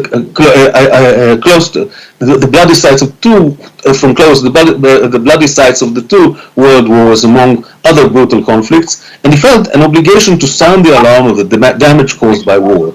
He described the present reality in which when fights start over borders and there are conflicts, the parties are unable to reach common ground and they run into use of force of violence and solution of war breaks. He places the primary emphasis not on the physical damage caused by the war, but on the moral damage. According to Rabbi Shach, war is called destruction of the nature of the world and its corruption. Such positions may be understood to represent humanistic, pacifistic worldview. Therefore, they might be accepted by certain proponents of modern religious approaches in Judaism. However, for Rabbi Shach, these political positions bear no hint of apologetics, and they do not consider to any way to modern values. In his view, it is the Jewish way to refer morally sound and sound victimhood over anti-moral or immoral victory. In one of his speeches describes the thoughts passed to him in his head during the Holocaust. Then, at the time of the Holocaust, I thought, happy I am to be among the nation of the murdered and not the nation of the murderers. He revisited this motive several times. Imagine him mused in his students' ears in 1990, just before the Gulf War, that after conquering the whole world, the ruler of Germany, Hitler, had come to a Jew and told him, let us change places. You will rule over everything and I will be a Jew in your stead. Would one of us be willing to change places with him? A Jew must be willing to be killed but not be a killer. Unquote. Shach makes no attempt to avoid the passivity of the diaspora Jew. He clings to it proudly. In preference on earthly power, in his view, the preference of earthly power over moral standing is characteristic of the ways of the Gentiles, while the Jewish priority must be the other way around. This leads him to a critique of modernity. Until the 20th century, early 20th century, Shach contends human life was founded on tradition based on historical continuity. The Jews followed the Halacha, suffered many hardship, but survived. Since World War I, according to Shach, the human race has not known a moment of calm. It did not take long for the nations of the world to lose respect for their past and release themselves from the bonds of tradition. Man started to understand himself. Man started as a master of his own fate, one who need not fear and drag the wrong external circumstance, but may instead take an active part in fashioning it. This attitude was founded upon humanism and that centered man, trusted in man's intellectual and moral faculties, and consequently passed responsibility for society and humanity at large upon his shoulders. Here too, violence played a central role. In their attempt to rid of all evils, the new ideologies reasoned that their utopian vision had to be realized instantly and without delay. Therefore, they told themselves that their liberation from the always should be achieved by all means necessary, including violence and bloodshed. Lured by the promises of utopia, the masses rallied in support of the new ideologies and were even ready to kill and be killed for them. Shach ruefully says, millions of people gave their lives for something someone thought up. The problem was, he claimed, that these grand efforts stood no chance of success. No ideologue is capable of understanding the deepest powers of human psyche. In the spirit of certain European conservative thinkers like Edmund Burke and Joseph de Maistre, for instance, he maintains that there is not even never be a genuine replacement for integration of tradition, which accumulates the collective experience of many people over many years in many different situations. The new ideologies each focus on one value over a handful of values, while the real world is complex and multifaceted. Single values, liberty, equality, nation, state, can never fully satisfy the demands of man's nature. The simplistic one-dimensional visions of the ideologues could not but shatter as soon as they hit the ground, from the moment they are forced to confront the complex and multidimensional reality. Therefore, says Shach, the great ideologies were doomed from the start. Unfortunately, the failure of the ideology did not put end to the troubles it brought. In order to topple an ideology from the throne, one had to bring a new one, competing with new force and actually using violence again to topple them once more. Often the reader gets the impression that Rabbi Shach is not only astounded by the suffering and the slaughter, but also its sheer absurdity. The very same era that claimed to glorify and center man actually led to a degradation of man, even more than the ages that preceded it, for they valued his life and transformed him into a cannon fodder. Nonetheless, this harsh assessment retains cause for optimism. For Shach, a single corner in the world remains untouched by this madness, the world of Torah. Thanks to the yeshiva, the koilelim, the Haredi society that has sprung up within them, at least some fraction of the Jewish people will stay faithful to righteous and time-tested ways. They will be the caretakers of this warm, stable home, keeping it intact for all the ideologues who might one day see the light and long to return. We've seen fledgling theopolitical ideas that in the writings of Vilna Gaon extracted two basic values underlying them: intellectual political elitism and anti-violence. And so how these values appeared in the writings of later religious thinkers and halachists of Litvish origin. We wish to claim that the Vilna Gaon was the source of these theopolitical developments? Yes and no. None of these figures that I've mentioned quote the Gaon, nor do they cite his commentaries on theopolitical matters. However, the Vilna Gaon was such an iconic figure, such a central and powerful mythos in the formation of greater Lithuanian Jewry, that his ideas need not have passed down strictly through text. The Gaon's legacy was passed down not only through his writings, through folk stories, we heard one before, albeit mostly legends, praised by other rabbis and homilists, education at home and in the yeshiva, and so forth. Some of his legacy had faded with the years, such as his method of Torah study and his commitment to the study of Kabbalah. Still, many of the fundamental values of the Misnagdic Lithuanian ethos, in their many offshoots and variations, originate with the Gaon and those who accepted his authority. Some of these values are well known and belong to common knowledge of Misnagdism. In this lecture, I have sought to demonstrate that on the margins of the Gaon's great legacy were other values, somewhat lesser known, but no less interesting, theopolitical values. Thank you.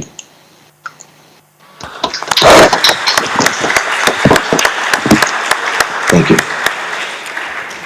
Thank you very much for a very interesting talk, and you touched a lot of important issues. Of course, I cannot list all of them, because otherwise I must repeat your talk. And, but I liked very much your statements about origin of the people and the statement about the state. What is the state? So that's a huge topic which requires separate conference, I'm sure. Thank you very much. Thank you. We run out of time, but we still have some time for questions if somebody have. I do not see any. So once more, thank you very much for a very inspiring talk. It was a good opening of a conference. Thank you very much once more. And now I want to say that we have 12 minutes break for coffee, and after maybe more, maybe let's say 15 minutes for coffee, or 20 minutes. Colleague is asking me 20 minutes for coffee. And dear Professor Yadin Dudai, I would like kindly ask you to chair the after coffee session. Thank you, which I will do. Thank you very much. So we meet at 10:40? 10:50. 10:50. 50. Thank you. We shift by 10 minutes. 10:50. Thank you very much. Okay, and I wish you nice coffee as well, in remote way.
יופי, סליחה שאני מפריע.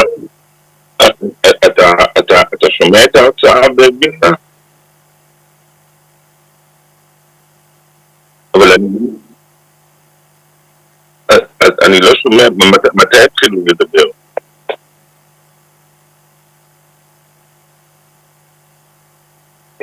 אז תראי,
בסדר גמור. תודה רבה.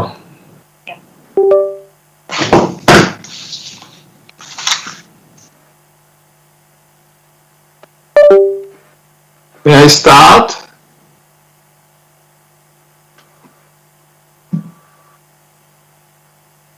Those who hear me should raise their hand. Okay. But I have an audience of two, that's good. Oh, even three.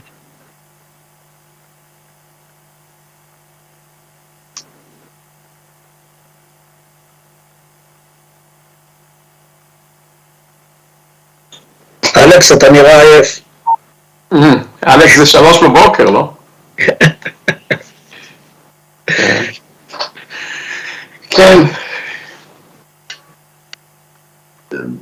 שתיתי עכשיו קפה, אני מקווה, כשהייתה הפסקת קפה, שתיתי קפה, אז אני מקווה לא הספקתי. כן. הקפה בווילנה הרבה יותר טוב מאשר באמריקה. אני משוכנע. החמיצות שלו ודאי שונה. באמריקה זה חומצת נשמעים, היינו עוסקים במחשבה מה יש שם באמת. מה אלכס? מוטי, אני חיכיתי לכנס הזה בעיקר בשביל הסיור שהבטחת לי ביום חמישי. אני התכוונתי להצטרף, כן. כן, אנחנו נמצא הזדמנות אחרת, אני מניח. כן, אני הייתי בא בכוונה, אם אתה שמה, כן, כן. נמצא הזדמנות. נמצא הזדמנות. אוקיי. אני מניח שישראל זוכרת את הביקור הראשון שלנו ב-1997. בוודאי שאני זוכר. Dear colleagues, please start our next session, and dear chairman, please. Thank you very much. It's a very difficult day, so I'm going to do something I usually don't do, and I'll read my introductory remarks because otherwise my mind, I apologize, wanders around on the terrible things here today. Dear colleagues, thank you for granting me the privilege of chairing the session, The Intellectual Heritage of the Jews of Vilnius in the 18th, 19th century. And in this capacity, introducing 2 highly esteemed colleagues, each a world-renowned outstanding scholar in his own discipline. But before proceeding to introduce the session and the speakers, very briefly, allow me to add a personal note. When I was born in Tel Aviv, Vilna had an extremely strong presence in my childhood and youth. It was present there in its absence. It was present there loudly in a devastating, shrieking silence. I will try to show one slide, and I'm not sure I'll be able to do that, but Neta, can you do that for me? Just put one slide on the... Yeah. Can you move it into display mode? Do you see the slide? Yes, we see it. Thank you. Now please press. Yeah. So my maternal, if you see the slides, I'll appreciate it. My maternal grandparents, Shmuel and Rachel Bergman from Chopin Street, Vilna, my 6 aunts and uncles, all my nephews, nieces and other family members were murdered in Ponar. My Vilna-born mother, Berta, Batya Bergman Dudman, learned about it in Eretz Israel and she never recovered. So this is part of my family and I actually don't know how to identify part of them. And this is my mother here in Chopina 8, Chopina 8 in the internal court. Thank you, Neta. I will return to my, you can return to my presentation, to just stop the sharing. So my mother hardly spoke at all about her family and the trauma, but our daily existence was imbued with the devastating unspoken. Names of even the closest relatives who were murdered in Ponar were hardly mentioned, and only years later I tried with very limited success to identify how some of them, of the absentees, looked like. In fact, I never saw even a single picture of my grandmother and on some of my uncles, and none of my nephews and nieces. But 2 words did penetrate occasionally the heavy screen in Tel Aviv. One, Chopina Gasse, the other, Ponar. The rest remained sealed in the overwhelming trauma of my mother, the only member of the family who immigrated from Vilna before Ponar, not knowing, of course, what the cruel manipulations of Clio, the news of history, is about to bring about to this flourishing Jewish community of Yerushalayim Delita. Well, I did hear the word Vilna in compliments, which were very rare since although it was Lita, my mother was of a Polish nature and didn't give compliments. But here and there I heard words like "Du bist a Wiener Kind" or "Oh, this is Wiener Yiddish." So my youth was imbued in sort of Yiddish, which I spoke fluently until my mother passed away.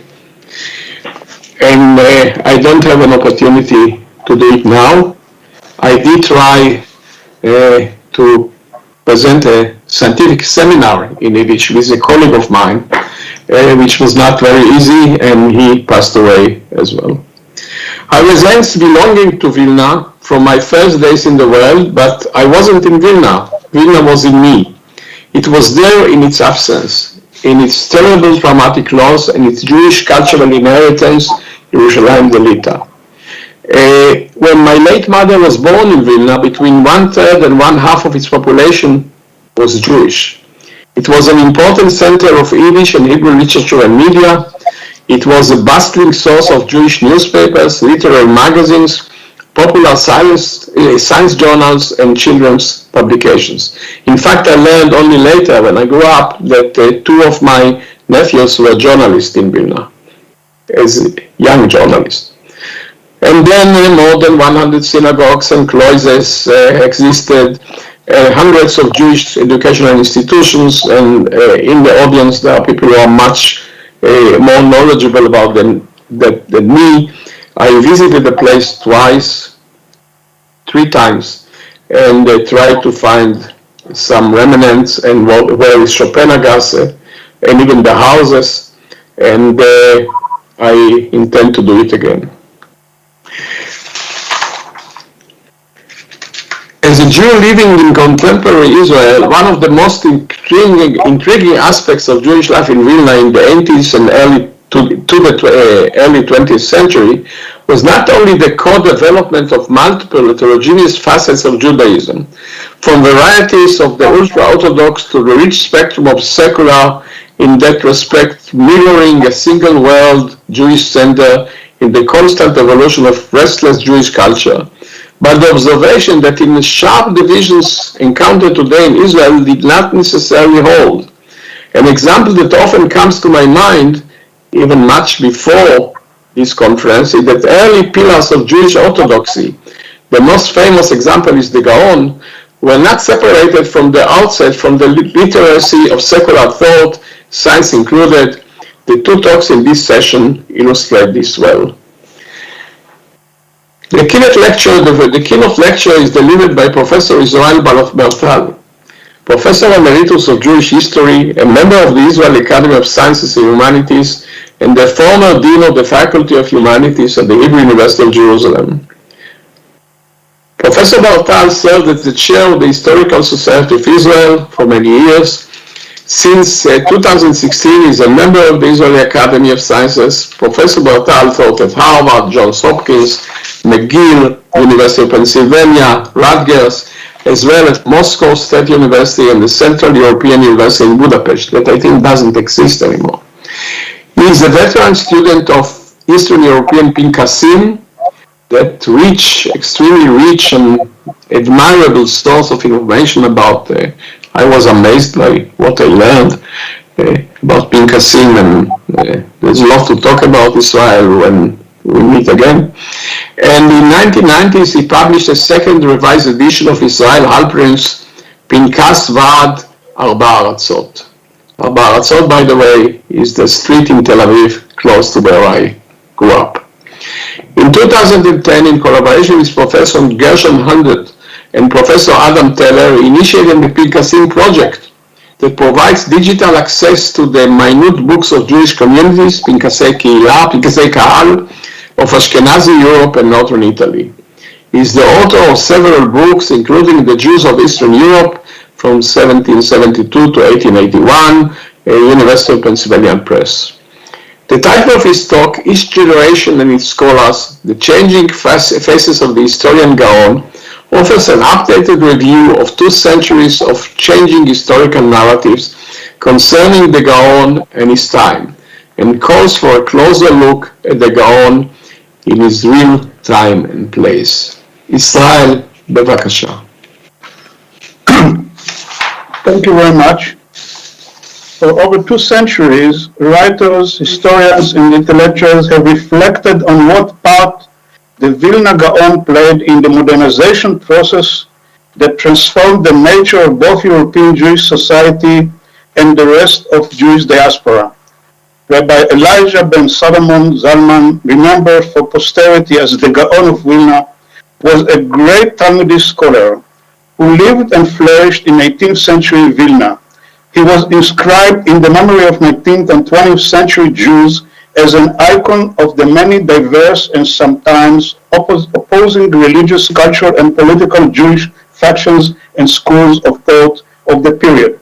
Like many other outstanding 18th century heroes found in the pantheon of Jewish culture, the personality, activity, and innate creativity of this Lithuanian Talmud genius were integrated into a host of historical narratives that themselves metamorphosized over the years. The Vilna Gaon received the same treatment at the hands of the historians and the biographers as, for instance, the founder of the Hasidic movement, Rabbi Israel Baal Shem Tov, 1700-1760, and the philanthropist Sir Moses Montefiore, 1784-1885. Indeed, the Vilna Gaon, as an historical figure, was recruited into culture wars that raged after his time, his legacy integrated into political struggles that neither he nor his contemporaries could have foreseen. Several of these continue to be waged in the state of Israel and the Jewish diaspora to this very day. However, be assured that my intention in making this statement is not to disparage this phenomenon. In fact, quite the contrary. A critical historian finds great value in deciphering the ahistorical secrets that guided earlier writers of histories. It is precisely through them that one can learn how the influence of individuals and their actions could extend far beyond their local dimensions, unrestricted by time. By exploring the Vilna Gaon as a representative case of the evolution of Jewish historiographical figure, and by comparing this iconic figure, which evolved anachronistically, with the actual historical figure who lived in Vilna, we can learn the degree to which Jewish Vilna's influence extended beyond the spatial and temporal boundaries of the Polish-Lithuanian Commonwealth. The title I chose for this lecture recalls the name of Isaac Hirsch-Weiss' well-known Wissenschaft des Judentums work published in the second half of the 19th century. Weiss, an historian and Talmudist, was known as the Darwin of the Talmud because he described the creation of the oral Torah as an historical evolutionary process that spanned the ages.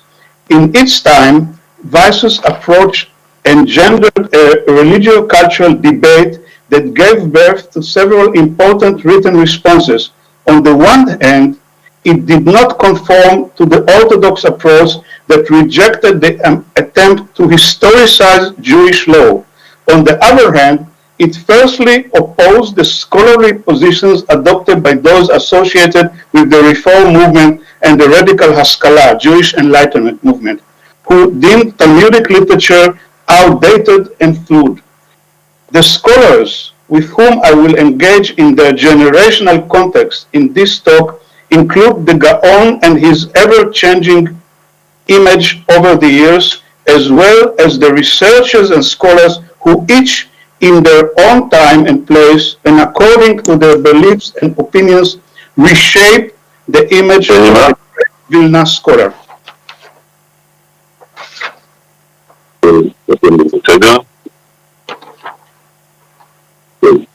תודה רבה, אם אתם בסדר?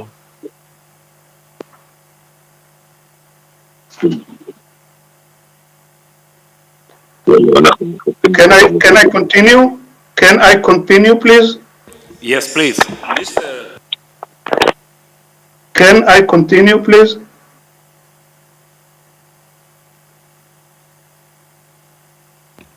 Yeah, please continue. Over 40 years ago, Professor Emanuel Etkes, a leading Israeli expert on the Vilna Gaon, who devoted much of his lengthy scholarly career to studying the great Talmudist and his writings, conducted pioneering research on the changing perceptions of his character. In an article entitled The Gaon of Vilna and the Haskalah, Image and Reality, published in Hebrew in 1980, Etkes demonstrated that in contrast to the popular belief that held sway among the Eastern European Haskalah circles until the beginning of the 20th century, the Gaon was not one of the forerunners of the Jewish Enlightenment. As Etkes wrote, the conceptualization of the Vilna Gaon as a harbinger of the Haskalah, which we discovered in the writings of the historians received above, does not withstand critical analysis. This perception is fluid by both its inaccurate presentation of the facts and its anachronistic interpretation of them. Etkes asserts that at most we can speak of the Vilna Gaon's role concerning the beginning of the Haskalah in Russia. This would primarily entail the part of his image as maskil, enlightened Jew, played several instances of which we reviewed above. This image was founded on an arbitrary collection of the Vilna Gaon's character traits that patently ignored others, inaccurately presented the facts, and most problematically removed the facts from the original context, shining an anachronistic light on them.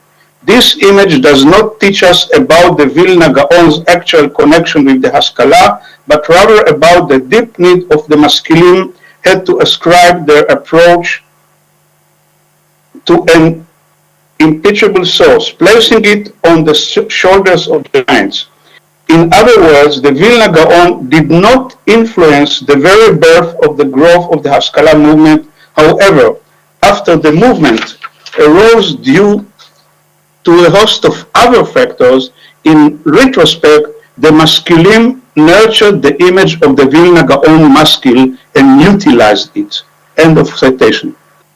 Dear 20 years after Etkes wrote these words, on the 200th anniversary of the Vilna Gaon's death in 1997, the international community joined in a conference held at the University of Vilnius to provide a picture of the current state of critical research on the Vilna Gaon's image.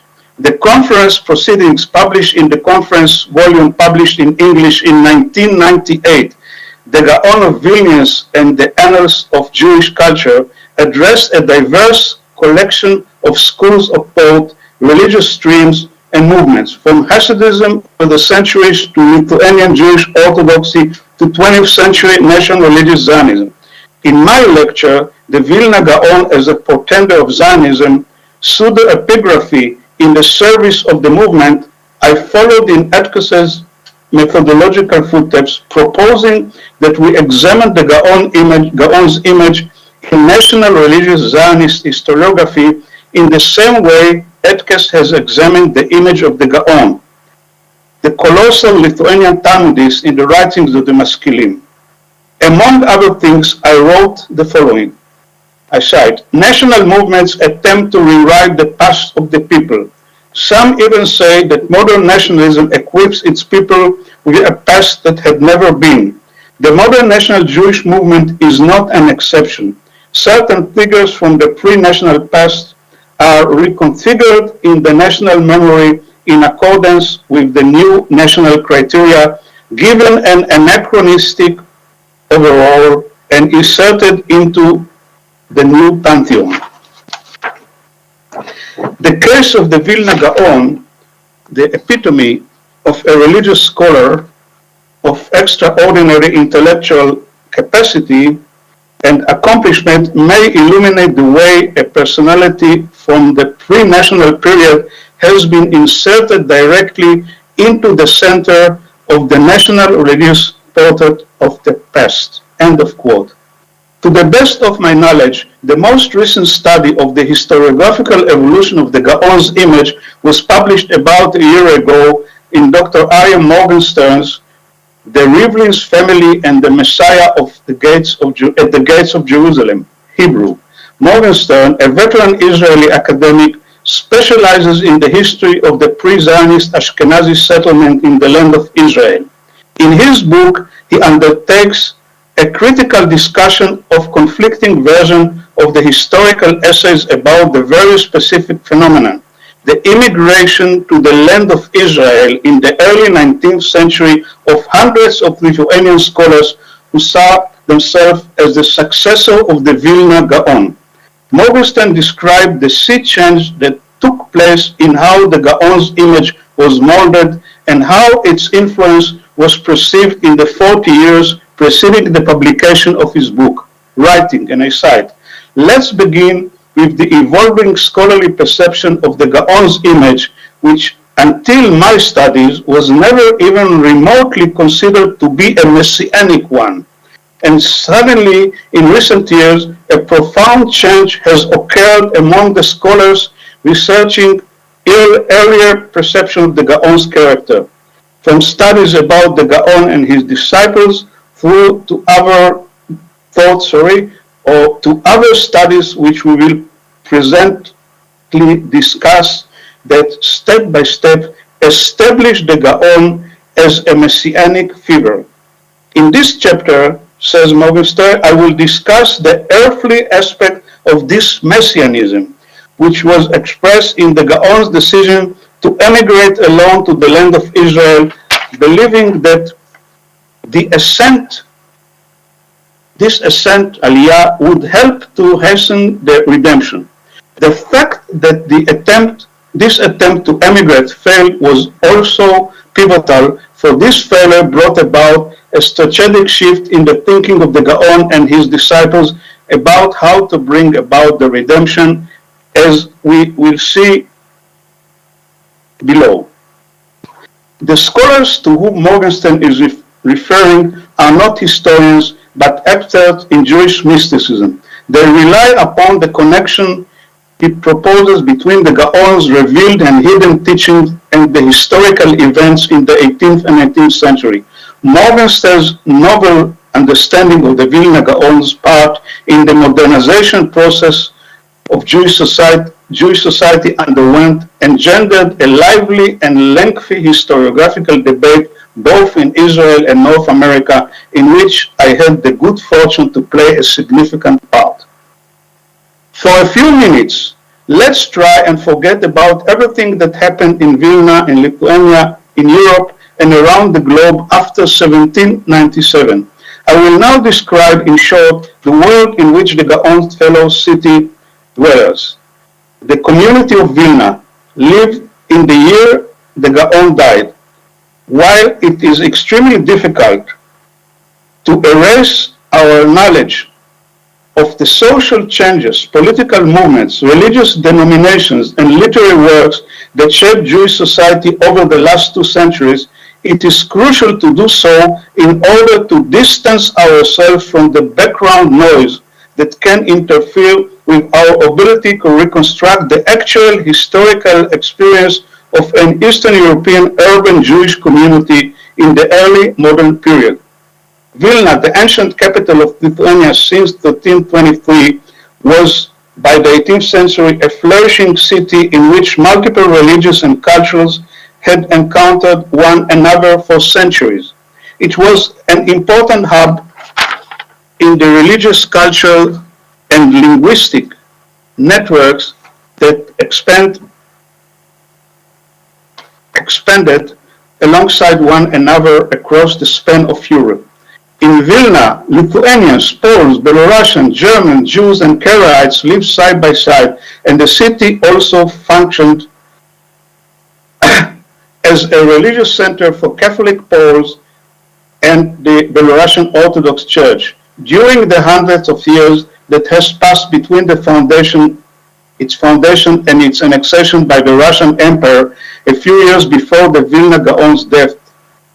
Vilna found itself conquered by Germans belonging to Teutonic Order, the armies of Sweden, and Russian Muscovite soldiers. This political, religious, and social transformation, which characterized cities in the transitional regions, bridging the Western Catholic world and Orthodox Christian Eastern Europe, left a rich cultural imprint on this city, distinguished by multitude of cultures, languages, and styles. In the mid-16th century, Vilna housed the first printing presses in the Polish and Belarusian languages, and from 1540 it was a focus for the expansion of Protestant Christianity. It was therefore no accident that during the Counter-Reformation the Jesuit order chose Vilna as the hub of its educational activities in Lithuania. In 1578, the Jesuits even founded the college in Vilna, whose mission was to promote Catholicism throughout the northern part of the Polish-Lithuanian Commonwealth. Vilna served as an important hub in the early modern cultural network that connected the families of the Jewish elite in hundreds of cities across the continent through print, written, and oral channels. The Gaon, due to his extraordinary intellectual ability, was an influential figure in this network during his time, as was the case in other socio-cultural transcontinental networks. The main cultural discourse of the elites was conducted not with representatives of other networks living in their own towns, but with members of their own ethnic religious network who were scattered in hundreds of other places. Thus, Vilna was connected with the important communities of the Ashkenazi Jewish diaspora, stretching from Metz in Alsace and Amsterdam in Holland to the cities of the Eastern Polish-Lithuanian Commonwealth. The community's continued cultural existence was sustained by members of the elite families who strengthened their position as communal leaders by seeking wealth, distinguished lineage, and scholarship. Halachic literature was the core of the intellectual world of these families, part of the culture in which only men took part. The connection between the business world and control of the economic centers of power in the Kahal, the community's leadership, and prowess in Jewish learning often gave rise to disputes. For example, while the Vilna Gaon sat isolated in his study, a bitter dispute broke out about the incumbency of the communal rabbi lasting for close to 30 years. The origin of this dispute was not religious, nor was it even based on halachic consideration. Rather, it stemmed from competition between the leading families over who would control the economic levers of power in the community. One of the rabbis, Rabbi Elazar's supporters, who was trying to increase his power within the communal leadership, was his son-in-law of the community's rabbi, a wealthy relative and patron of the Gaon, whom he supported financially.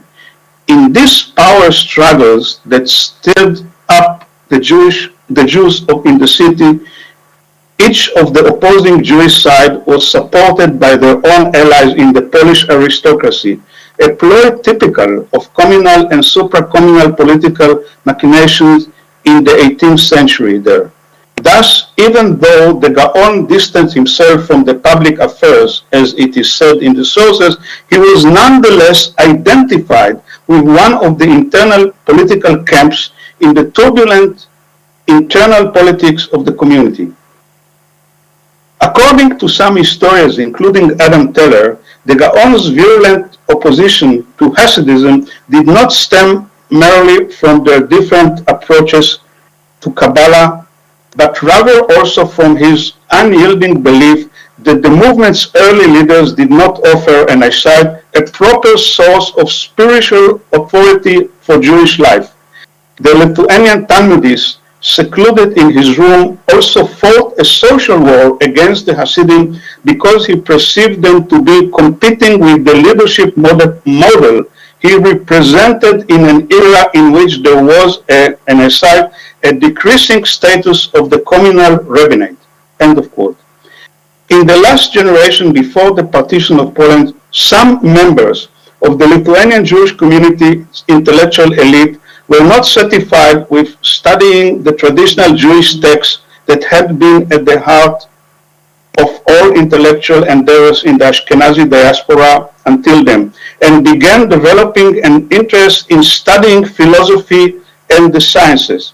These individuals were not yet members of the Haskalah movement that emerged in Berlin and nearby Königsberg in the 1760s and 1770s. However, they were close in spirit to some of the early Enlightenment figures in Russia and were even in contact with them. Among them, for example, Rabbi Echeskel Feivel, who was the community Maggid, studied the works of Moses Mendelssohn and Naftali Herz Vesely.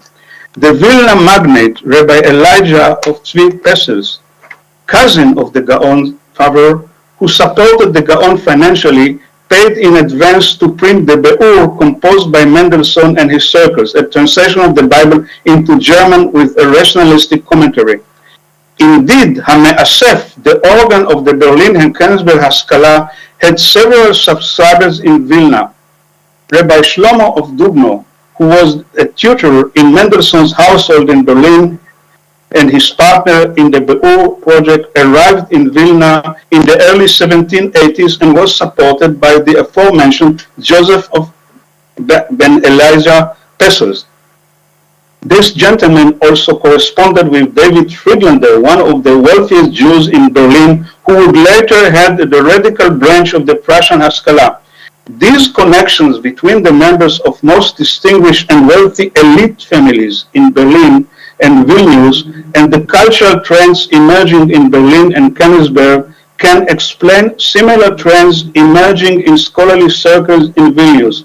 The focus on language, textual interpretation, and philology, and the interest in the medieval biblical exegesis was shared among the Vilna scholarly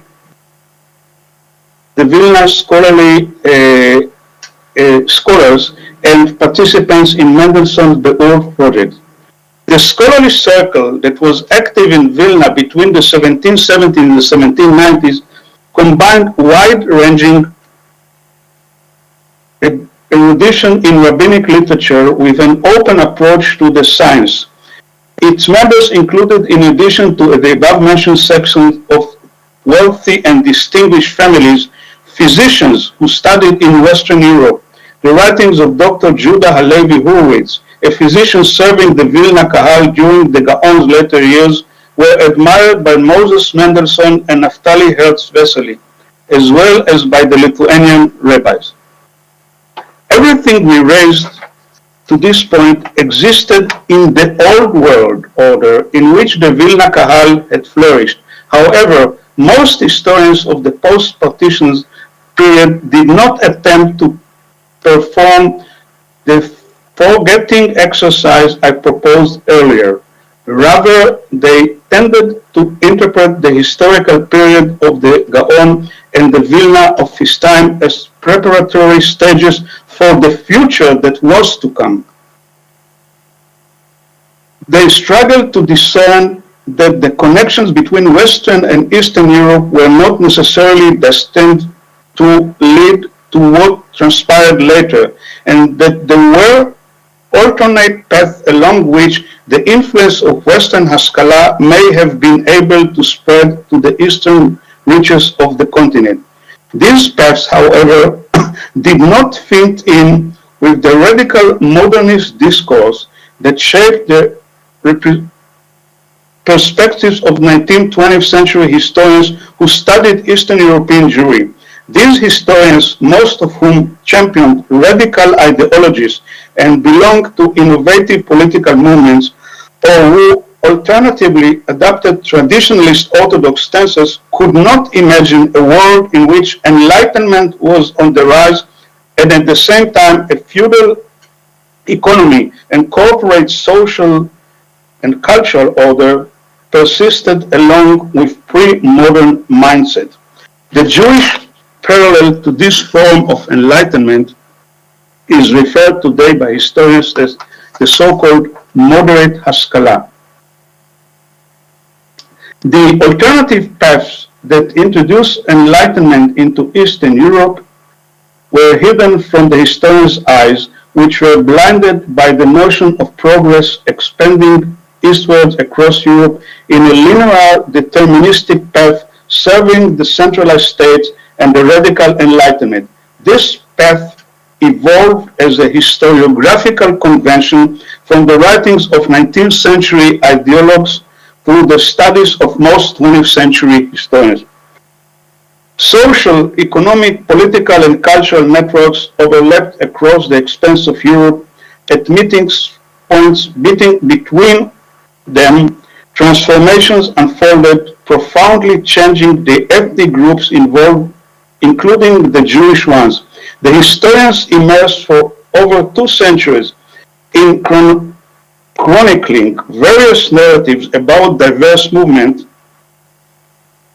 denominations, and ethno-national identities in Central and Eastern Europe cast their nets in a different direction and did not give attention to these meeting points that did not match the memory of the past they sought to instill in the next generation. In essence, according to the historians and politicians, there was only one form of modernization which was reached by only one path. Social, religious, or cultural changes could take place only in the form of revolution or complete negation of what once was.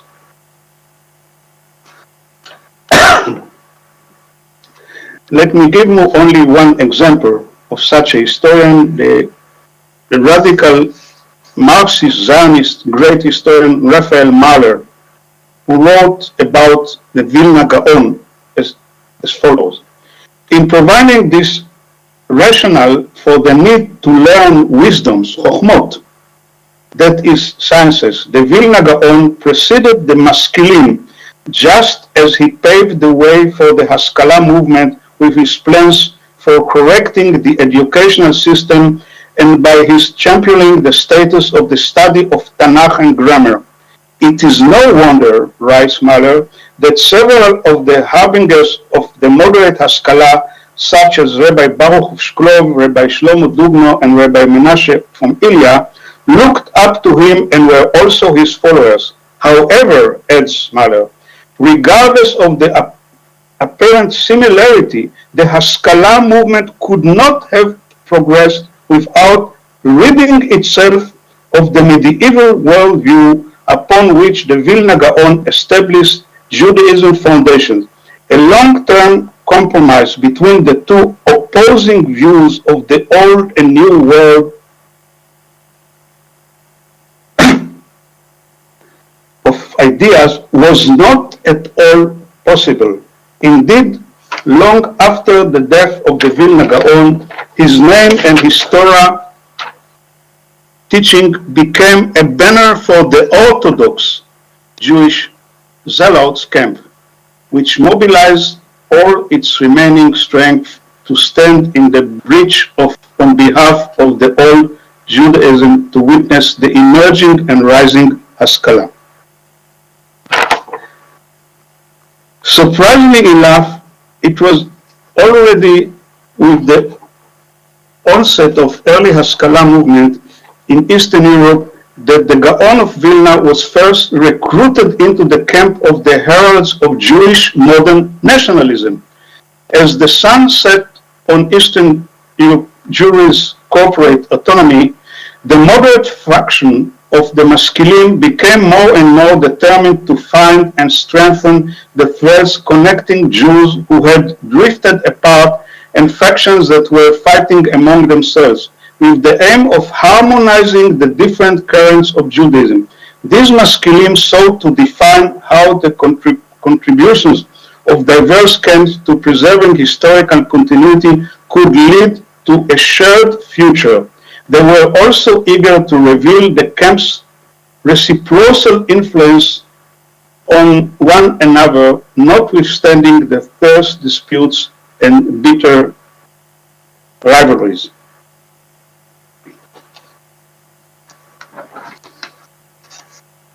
The clearest and most complete example of this historiographical rebellion against the superiority of the German Jewish narrative was written by the maskil Pinchas Rabinowitz, Scheffer, 1845-1910, who translated Goethe's Geschichte der Juden into Hebrew.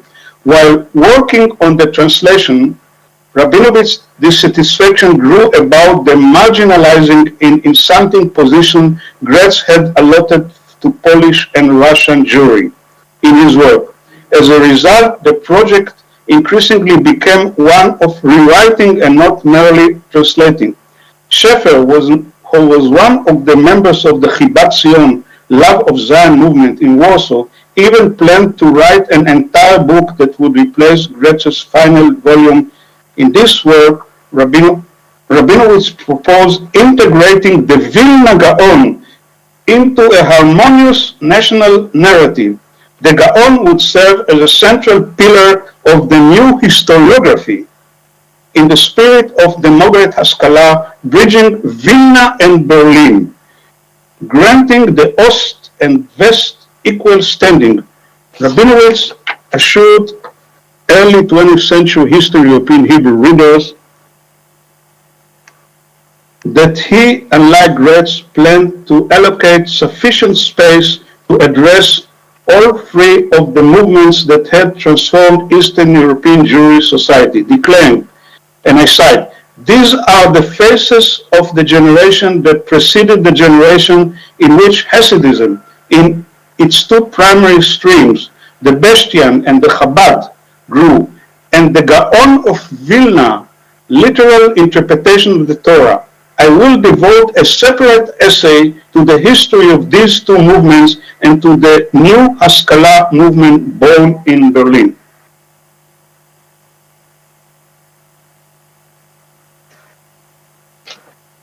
Another moderate Enlightenment figure who preceded Scheffer, Eliezer Zweifel, 1815-1885, who, like many of his colleagues, was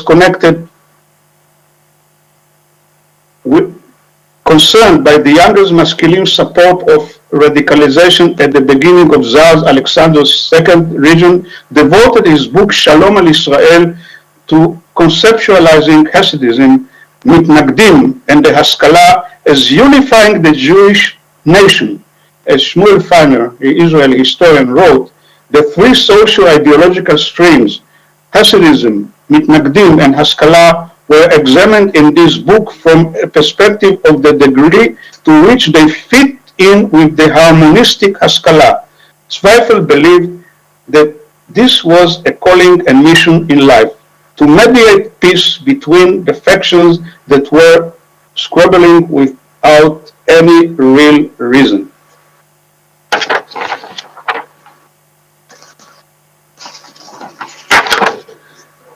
Another trend that emerged in the same period was the Orthodox effort to demonstrate that the Gaon of Vilna was actually a strong opponent to modernization, and I will give two examples that penetrated the minds of 20th century historians.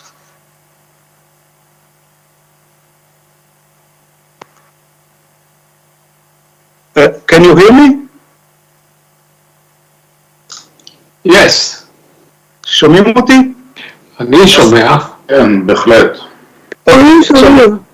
During the 19th century, same time as the moderate Orthodox model that I presented earlier, which initially aligned with German Neo-Orthodox, was ultimately led to religious Zionism, was crystallizing two extreme Orthodox approaches developed, Lithuanian Mitnagdim and Hasidism. in the form of Chabad. Both were imbued with the anti-modernist tendencies and offered their creators a platform for engaging in religious polemics in the decades following the Vilna's Gaon death. I give one example. The Haredi historian Yaakov Lipschitz continued this anti-enlightenment stance and even radicalized it further in his trilogy Zichron Yaakov, which was published after World War I in Lithuania and recounted the history of the Jews in Russian Empire to the beginning of the 20th century. He sanitized the Gaon's reputation, ensuring that no link whatsoever would be discovered, whether direct or indirect, between the new heretical movements and the Gaon. And for this, he chose a very different approach than did some other Orthodox. The path of concealment, by introducing a method of historical periodization that differed from the one employed by all other modern Jewish historiographers. He was able to entirely obscure the historical reality known to every Jewish resident of Vilna that there were contact between the Berlin Haskalah and the Talmudist community in Lithuania. Another example was the pseudo-historical writings of the famous Admor of the Lubavitcher Chabad movement, Yitzhak Yosef Schneerson, late 19th century, first half of the 20th century. According to Rabbi Schneerson, a cunning heretical underground network, listen carefully, labored assiduously within Vilna during the life of the Gaon, collaborating with the anti-traditional Enlightenment network that had spread far and wide throughout the Ashkenazic diaspora to undermine the old social order and wipe out its values.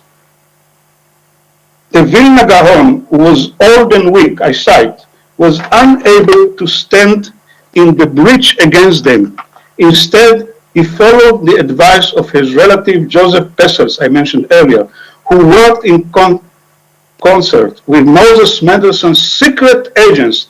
Thus, the Vilna Gaon weak leadership allowed the heretical Maskilim to achieve almost complete control over the Vilna community during the waning days of the Polish-Lithuanian Commonwealth. And I could continue for much longer, but let me just sum up that it is difficult to draw any firm conclusion about the Vilna Gaon's history from the narrative composed by Schneerson, the arch leader of the Fighting Orthodox, a man who passionately rewrote the past, anachronistically exaggerating the power of the agent of modernization in 1790s Vilna and transforming the figure of the Vilna Gaon, the greatest Talmudist scholar of his generation, into a weak leader who was led astray by his close family and friends.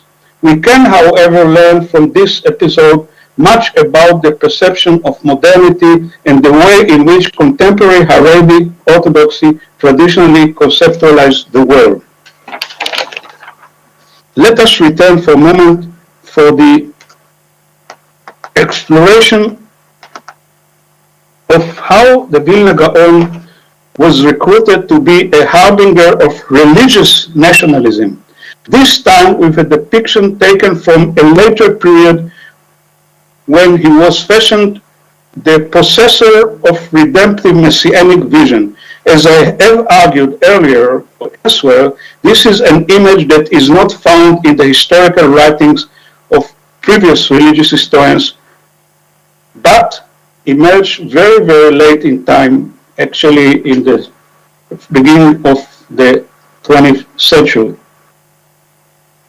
What was there about the persona of the Vilnius Gaon that made him seem, in the eyes of stalwarts of the national religious movement, like a primeval pretender of the movement?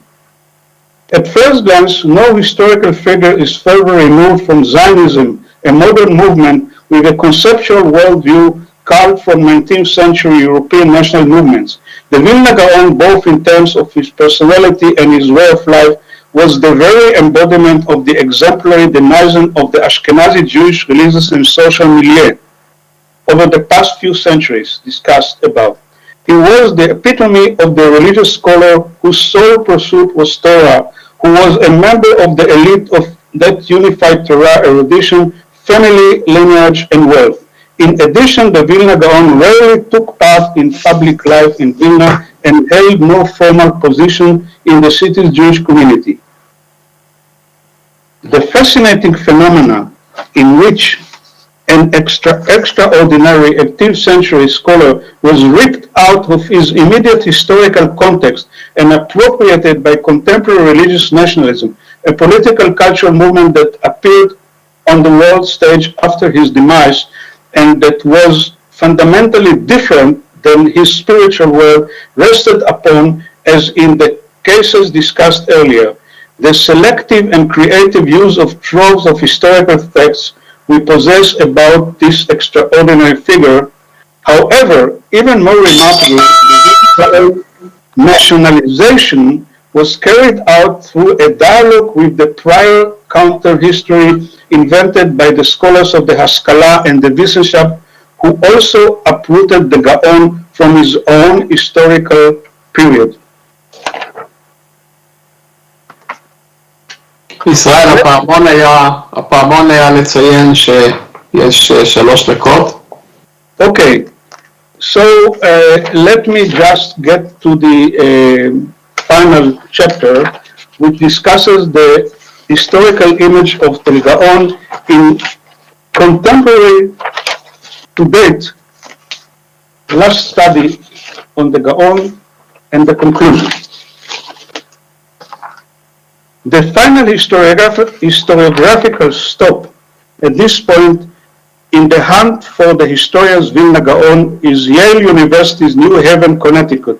In a book that was published only about a decade ago, a new front was opened in the historian's polemic concerning the Gaon persona.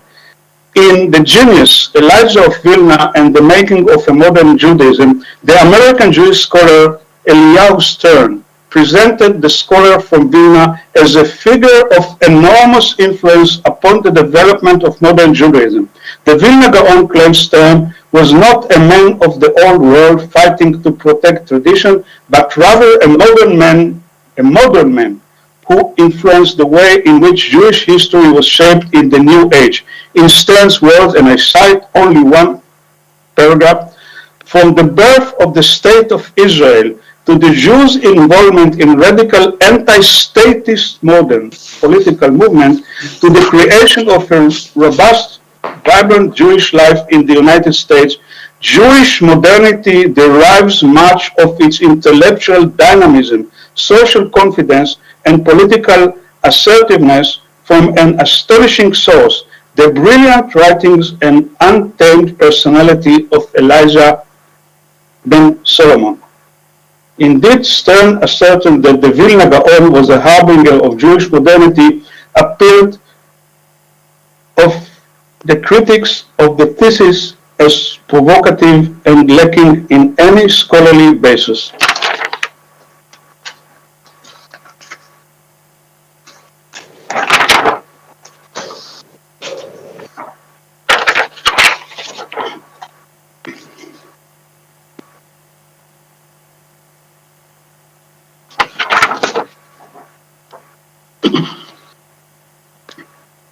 In contrast to historians who perceive the Vilna Gaon, as I mentioned earlier, to be the pioneer of a new national Jewish spirit, and Moses Mendelssohn in Berlin to be the prophet of assimilation and absorption, Stern's Mendelssohn was a conservative who defended the tradition, while the Vilna Gaon, in contrast, was a radical thinker. On this point, one of the critics of Stern, Shaul Magid, notes that the Vilna Gaon's contribution to Jewish modernization in the 19th and 20th centuries was no less than that of the Haskalah. Thus, Magid adds Stern's thesis to the historiographical school that has been developed in the last few decades by a group of Israeli historians, including Emmanuel Etkes and myself, which portrays the Jewish Haskalah as a conservative stream of thought similar to modern Orthodoxy. And to sum up, I would just say that we have now concluded, but certainly not completed, our brief journey following the illuminating and changing figure of the Vilna Gaon in the modern period Jewish historiographical streams. What is common to all these streams, which ostensibly seem very distant from one another, is the fact that modern anachronistic trends claim the Gaon of Vilna, to be either a portender, a forerunner, or a source of new ideological trends and intellectual streams that probably had nothing to do with his original time. During the final decades of the 20th century, the binary modernist meta-narrative lost much of its prestige. As the Israeli historian Shulamit Volkov, member of the Israel Academy of Sciences, concludes, with the onset of social history and as ever more Jewish historians now attempt to predicate Jewish history on the narratives of the various host societies, the centrality of ideology began to wane. Confronting the challenges of postmodernism, historians were now more than ever aware of their ideological biases and plunged deeply into new theoretical and methodological controversies at the expense of ideological skirmishes. And I sum up. The waning of the modernist narrative greatly blurs the historian's image of the Vilna Gaon, which we met over the course of our historiographical short journey. It reinforces our doubts concerning the Gaon's role as a harbinger of the Haskalah or moderate Orthodox maskil, which were transformed during the Jews' journey from Eastern Europe to the State of Israel into the role of the harbinger of religious Zionism.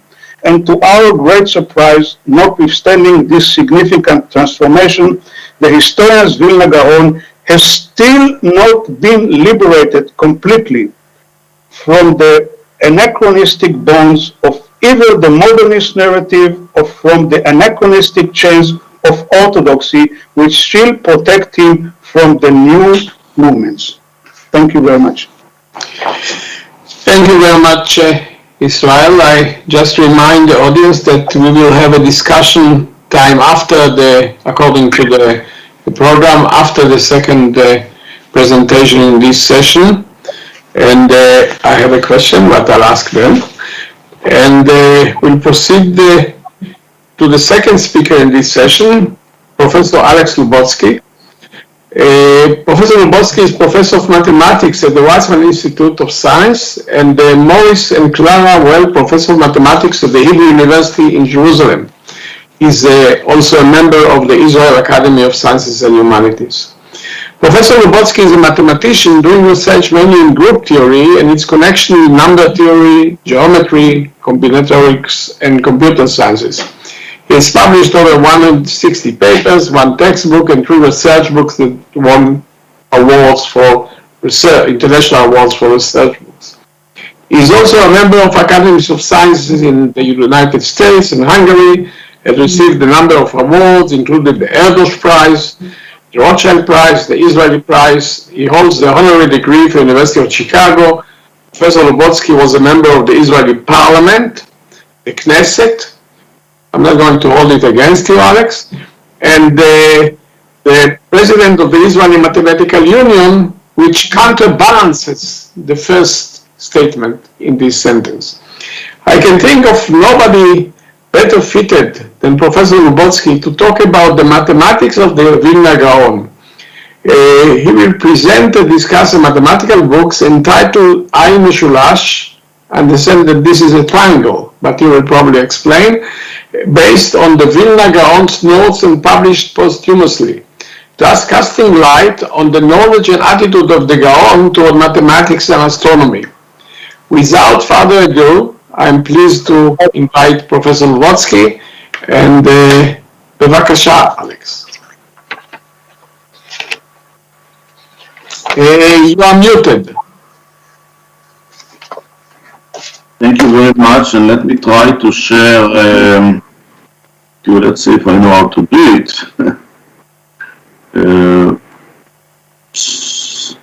It's not this one. Do you see it now? Do you see my slides?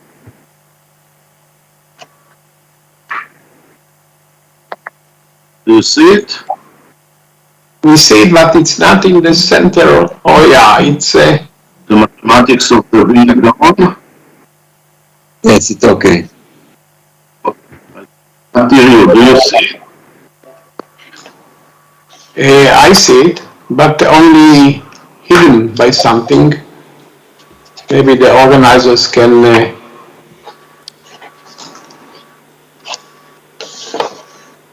place it in the middle of the.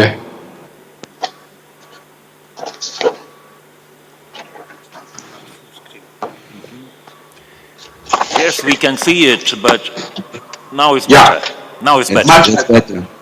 It's okay now? It's okay now. Yes. Yeah. Thank you very much. The disadvantage of putting the slides that I cannot see you. So please tell me if something get wrong and something and you don't see me or you cannot hear me. Anyway, I'm really grateful for the opportunity to talk. I feel I also have to apologize. Being a mathematician, I gave many talks in mathematical conference, but I never gave a talk in historian for conference of historians, and I have to admit that I'm a bit nervous about that. My family is. I should explain how this happened. My family is indeed from Vilna. My father was born in Vilna, and he and my aunt, his sister, were members of the underground in the Vilnius ghetto, the famous underground led by Abba Kovner.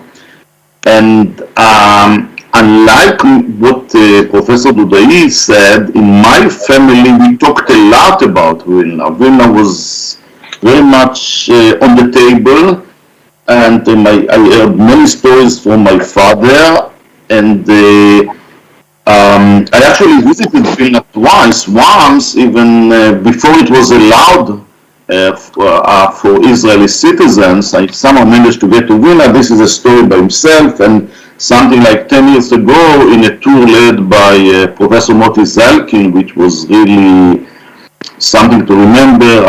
We kind of managed to recover the birth certificate of my father, etc., etc.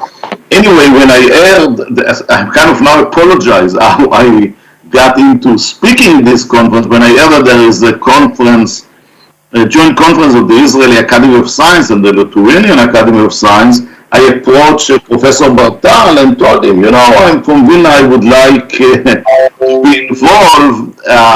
Israel told me right away, can you talk about something? And then in a moment of weakness, I said, you know what, maybe I can talk about the mathematics of the Vilna Gaon. Why did I think that I can talk about it? Because 25 years ago, in 1997, as Yadin mentioned, I was a member of the Knesset, and then there was a kind of a ceremony in the house of the President of Israel, and somebody who knew that I'm from Vilna and I'm a mathematician, and asked me to give a short speech there about the mathematics of the Gaon. At that time, to give a talk for politicians for 5 minutes, I look at the book and okay, I said something, and then I told Bartal, yeah, maybe I can talk about that. I will look at the book. I have to be honest, when I get to look at the book, I saw that it was much more difficult than I expected, for reasons which I'll explain in a minute. So I approached my friend, Professor Yossi Ofer, is a professor, is an old friend, but also a professor of Bible and linguistics at Bar-Ilan University, and he's also a mathematician by training. And I suggest him, let's join us. Later on, Hanoch Elon joined us as a research assistant. And so what I'm going to talk today is based on our joint work in the last year. We really spent a lot of time on the book, and I will tell you like what is the book about. First of all, I want to say right away that I'm not getting to the question what was exactly the attitude of the Gaon to secular studies. There is so much about that, and so many disputes. Some of them even came in the lectures today. I just want to take a very modest goal and to describe, to make a service for the historian community. I know that reading mathematical books is usually a little bit frightening to some people. I basically want to describe to you what is in book. I will try to illustrate that whatever the Gaon thought about secular study, I feel that he had a real love to mathematics.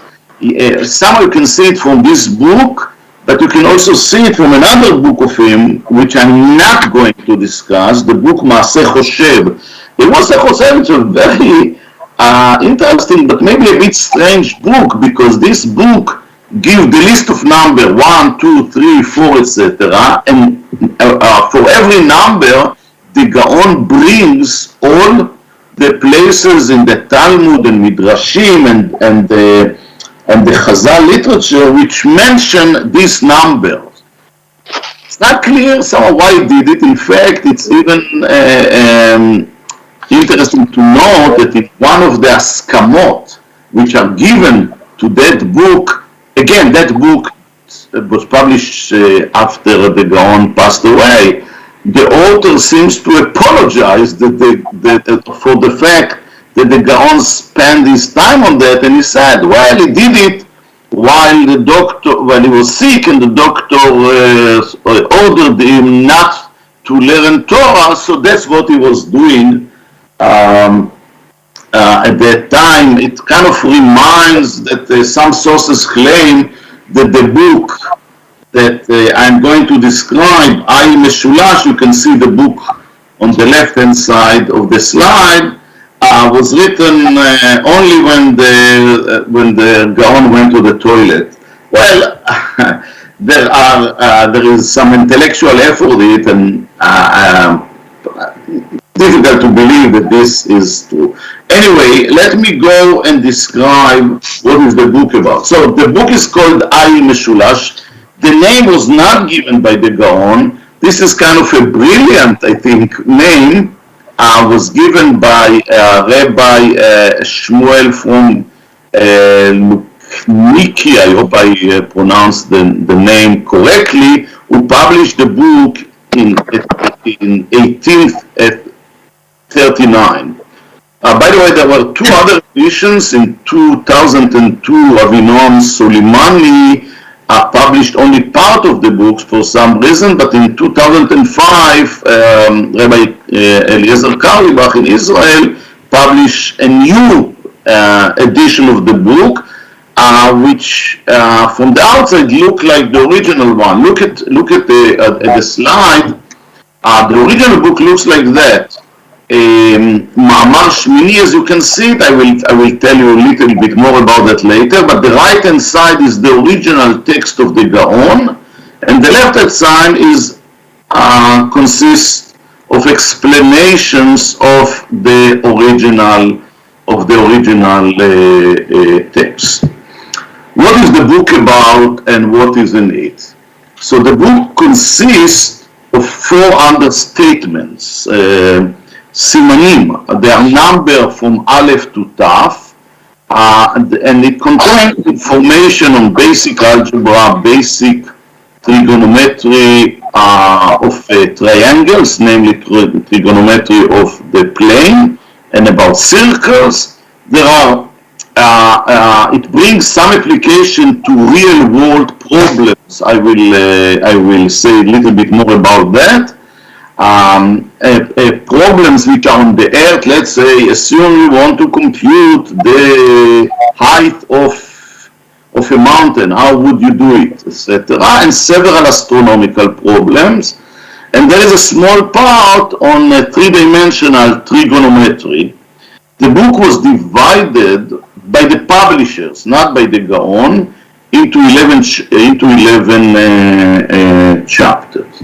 Let me give a very brief description of the chapters. The first one starts with very basic geometric notions: what is a point, what is a line, what is a triangle, etc. Then a chapter on basic algebra. I will touch it later a little bit more. Then two-dimensional geometry about triangles, another chapter again two-dimensional about square. Then it starts to talk about two-dimensional trigonometry. Circles, what is sinus, cosinus. By the way, it does not use at all the word sinus. Sinus he calls in the Hebrew word beka, which go back to the Middle Ages literature, Hebrew literature and mathematics. Then chapter 7 is application to astronomy. Chapter 8 are applications to earth problems, kind of physics and engineering. And then chapter 9, more advanced trigonometry, geometry. Chapter 10, which I will deal a little bit in detail later, another algebra, kind of a three-dimensional algebra. And the last chapter is about three-dimensional geometry. That chapter looks like unfinished in some sense. The original book contained the table of the sinus function, but this explicitly said by the publisher that he added it. It was not there. So just to show you its example, and maybe an example which will explain why it is so difficult to read the book, but here it's still not so difficult. But you see, the book is written in Hebrew, and the Gaon does not use the standard notation. So those of you who read Hebrew can see, and basically what is discussed in this page is the following. I translate it to a modern mathematical terms, which are pretty elementary. If A, by the way, do you see my pointer? Yes. Yes. If you start by something like that, A over B equal to C over D. So let's jump to this line. This implies, now we do it simply by that A over C is equal B over D. You know, we take C from here to the other side and B to this side, and it's equal to AB over equal to B over D. But think about it. If we do it simply by switching the sides, you know, taking from the numerator to the denominator, we kind of don't think about it anymore, that it means that if the ratio between A, but now close your eyes for a minute and see what does it mean to pass from the first equation to the third one. The first equation says that the ratio between A to B is equal to the ratio between C to D. This implies that the ratio between A to C equal to the ratio between B to D. If you don't have the notation that you don't know, and you're kind of not used to just shaping the sides, it's not easy to kind of understand why this is true. I mean, it's not difficult, you know, you can convince yourself, but it is not as easy as if you do it when you use this notation. Anyway, so that's why, you see, it takes sometimes a pretty long time for the Gaon to explain his ideas or what he wants to explain, while in a modern, like in this, if one uses the notations, we are kind of doing it without thinking anymore. Anyway, let's continue. The interesting thing is what the book does not contain. There is nothing in the book about Judaism. There is nothing about Torah, nothing about Talmud, not at all. I want to stress this. This is a book purely on mathematics, and a small part is about astronomy. It also discuss math problems which are no use at all. I mean, to be honest, for me as a pure mathematician, I like this part better. I will illustrate it. You know, problems which you don't think that usually people say, okay, the Gaon wanted to learn mathematics in order to learn, to understand better and learn Ilchot Kiddush HaChodesh. I'm not sure I know how to say in English, Kiddush HaChodesh. You know that the process of, maybe somebody can help me, the process of the rabbi in the ancient used to decide. Eric, sanctifying the beginning of the month. Okay, thank you very much. So some knowledge of astronomy is needed. So it's clear that you need trigonometric, you need even three-dimensional trigonometry. But there are problems here. I will show you that only pure mathematicians can appreciate. People like me who we called ourselves Geffen, namely good for nothing. And that's and that's sometimes what the Gaon did. Let me illustrate this with a chapter which, this is chapter 10, which I like the most. I mean, it's a very strange chapter, I have to admit, but I like it. And let me explain you what does he do in this chapter. And this is not a short chapter, you know, it's, but let me explain you in a modern terminology what he does in this chapter. In this chapter, it's kind of clear what led him. In chapter 2, he talk on kind of two-dimensional algebra, like I showed you before, something like A over B equals C over D. Here, he kind of teaches you to multiple rational number, and then he discusses the following equation. And he says the following, look at the following. A over B times C over D is equal to E over F. Okay, let's say that, you know, we can put numbers that will make this equation correct, but really think of it now as a tuple of 6 numbers, A, B, C, D. So write the numbers A, B, C, D, E, F, and now start to permute the order between them. So the Gaon says that there are 720 permutations of this, which is certainly true. There are, in nowadays we use the notation 6 factorial, which means 1 times 2 times 3 times 4 times 5 times 6. This is equal to 720 permutations. Okay, if you switch 6 objects, you take all the possible to permute 6 objects, there are 720. And then the Gaon asks himself, how many of these permutations preserve this equation? Namely, you do the permutation and you put after the permutation the equation star is still correct.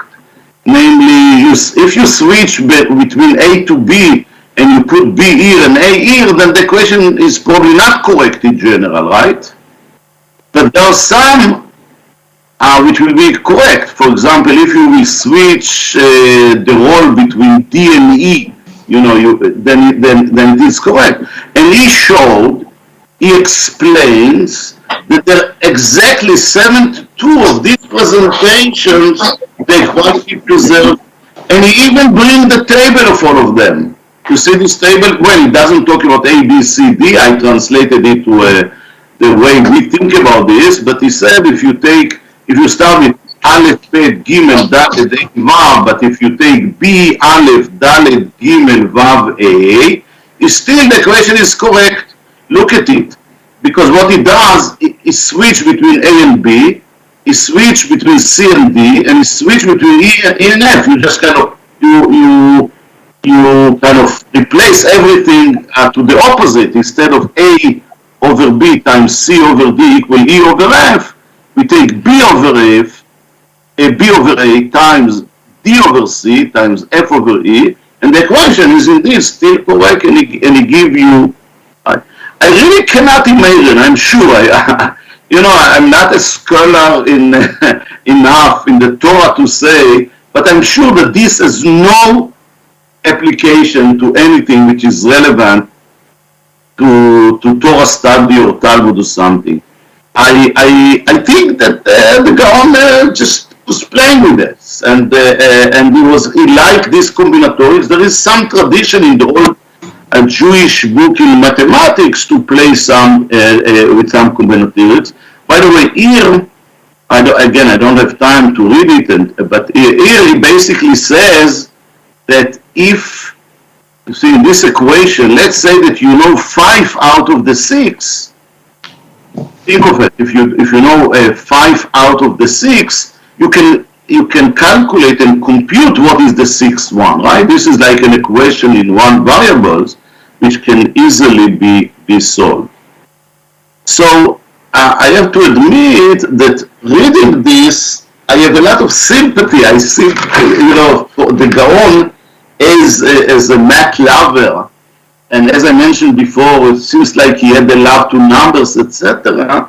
But there is also something, I must say, there is also something sad here and even heartbreaking, because it seems that the Gaon was not aware of the mathematics of his generation, and even not the standard language of writing mathematics. And in mathematics, it's so important somehow to develop a language, to develop a way of writing, and it makes things so easy. I mentioned that he proved that there are 72 out of the 720 permutation keeps the equation correct. Well, to be honest, maybe it takes few minutes to prove it, but not more for few minutes if you are somehow familiar with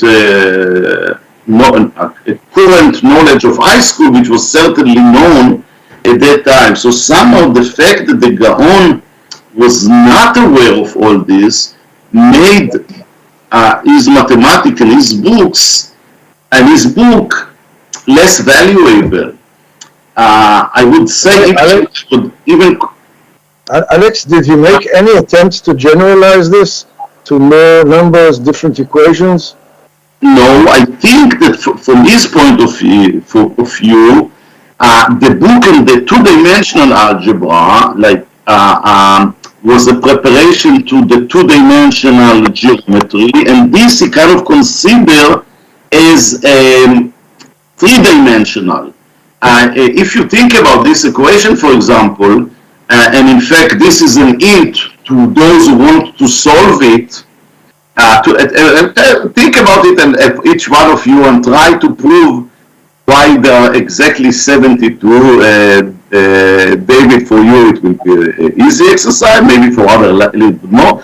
This is really equivalent to the statement that ACF is equal to EBD, which means that if you have two cubes, I think that's the way the Gaon thought about it, if you have cube with the edges are A, C, and F, and the other one is E, B, and D, then they have the same volume. So I think that's the way he was thinking about. He was thinking about it, and that's why this appears as chapter 11. Right before chapter 10, right before chapter 11, which was about three-dimensional geometry. Let me make two more remarks about the book, and then I'll ask myself, and in some sense I will ask you several questions which might be of interest from historical perspective. The book does not report on any experiments, nor does not it doesn't make any computation. Only it brings only abstract principle.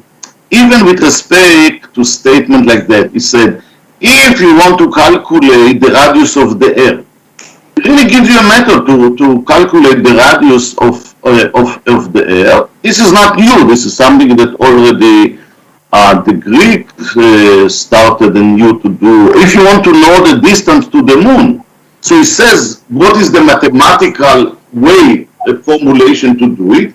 But he doesn't give the answer. He didn't make the experiment which is needed in order to do it. A method is given, sometimes even more than one method, but never followed by actual calculation of answer. There are another remark I want to make. There are signs that the book maybe is not a complete one. Somehow it stopped a little bit suddenly in a slightly unnatural way. The book has no introduction and no summary, so we cannot really know. All this raises several questions that I want now to discuss. If question is, which I guess everyone should ask himself, the first thing, was it really written by the Gaon? The fact that it's claimed to be written by the Gaon, now I think that the answer is yes. His grandson claims so. Give Askama is even claiming that this is the handwriting of the Gaon, that he recognizes. Also, the publishers treated it as a holy manuscript. It's really unbelievable that there are many as I told you that the book contains 400 statements. Sometimes in statement number 213, it says, like we said in statement 87. Sometimes it says, like we said in statement, but it doesn't fill in the box with statement. The publisher didn't dare to add this in the text, and only in the explanation he writes, here it should be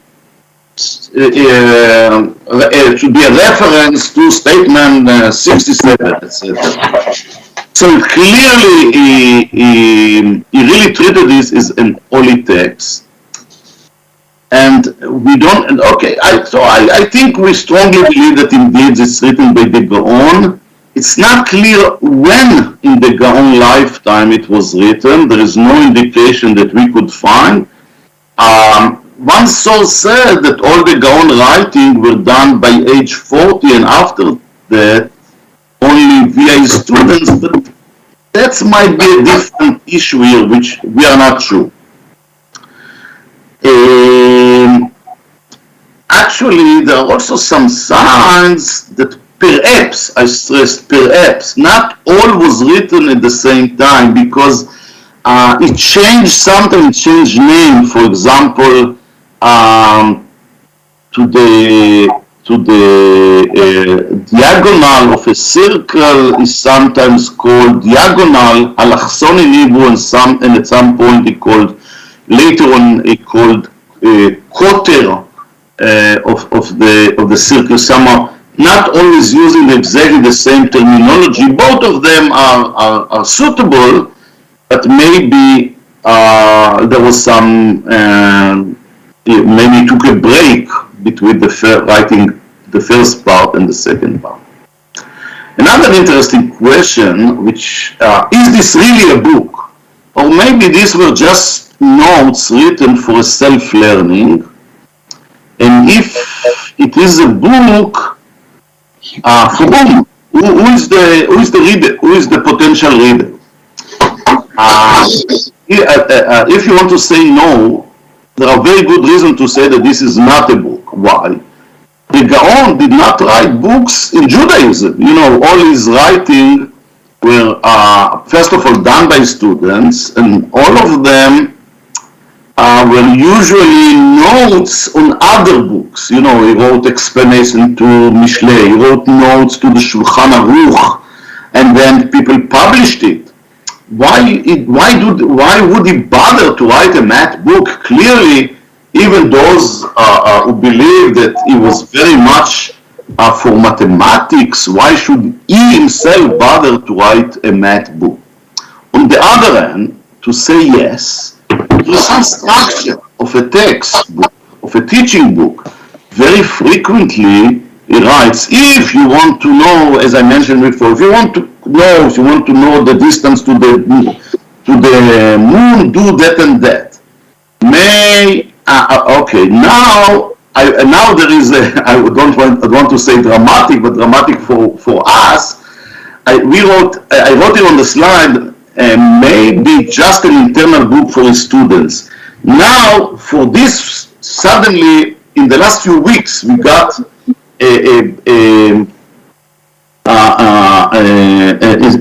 evidence that this is the story. So let me share with you. As you can see, I prepared these notes in August. I'm now in Princeton. Before coming here, I don't know to prepare slides by myself. I need secretarial help. Before coming to Princeton, I prepare it. But just before I left, I got a book from a friend of mine, a close friend of mine, some of you may know, Professor Rami Reiner from Ben-Gurion University, who told me, look, a new book just came out, you must read it. Do you see me now? Can you see the book? No. You don't see, I shared the notes, so you cannot see me. If you I'll show it later. Your face, to the level of your face, so we can see. Okay. I put it. Yeah, now we can see. What's the name? A bit lower. So the name of the book is מהפך המתנגדים, הגר"א ותלמידיו בין שמרנות לשינוי, by Eliakim Krombein. Eliakim Krombein is a rabbi in Aretz Zion Yeshiva, but it's clear from the book that he is very familiar with the research book.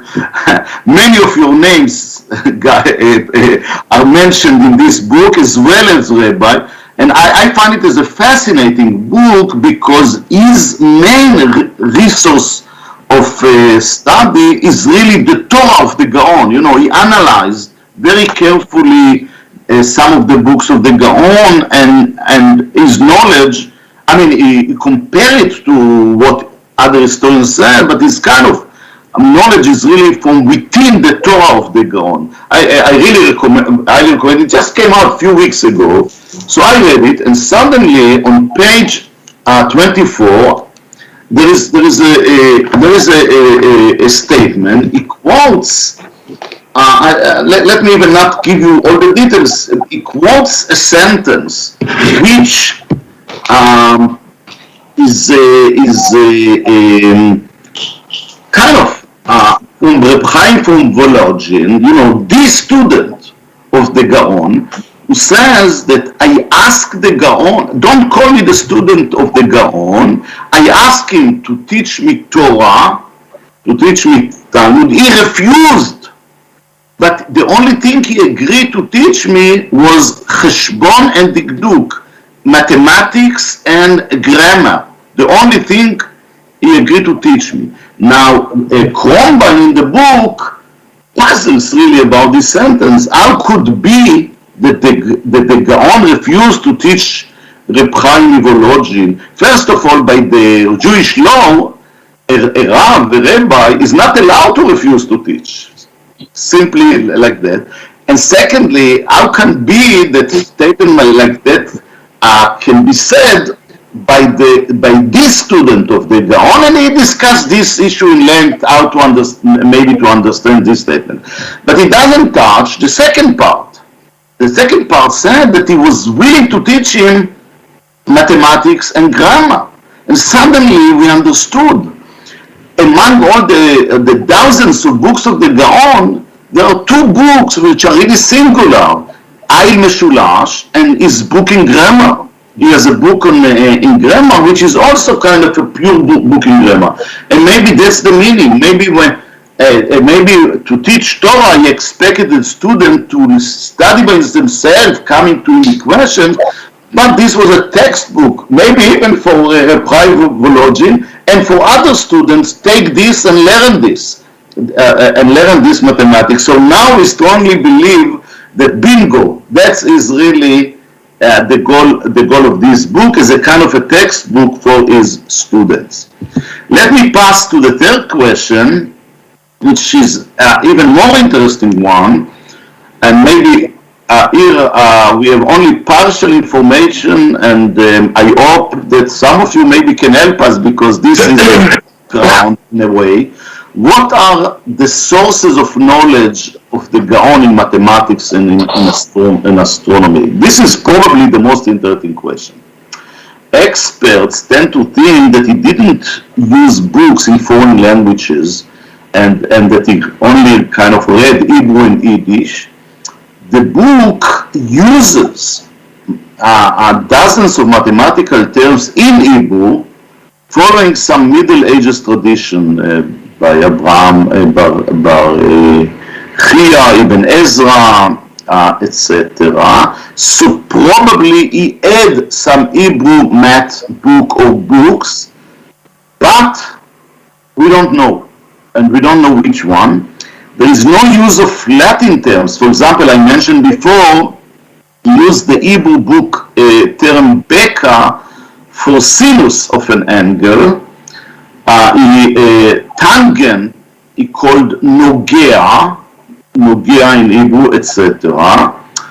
The Hebrew math book that we found from the 2 centuries before his time, from Italy, from Ashkenaz, from Germany, etc., actually were more advanced than his book. So his book is not kind of an advanced mathematical book. His book is a teaching book, is a textbook for students, but it doesn't look like he was aware of them, because they use equations already. They have the variable x, as an unknown.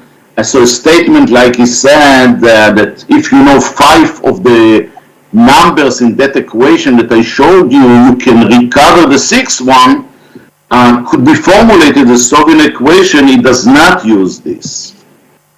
There is one book that we believe he had, and he was influenced by, and this is in Hebrew it's called Tchunat HaShamayim, which is also a brilliant name, because Tchunat HaShamayim, the translation to English does not give the full meaning. Anyway, the translation is the properties of heaven. This is an astronomy book by a very interesting person. I have to admit that I before starting all this project, I never heard about him, which it's really a shame, because I think Jewish physicists and astronomers should have a lot of respect to him.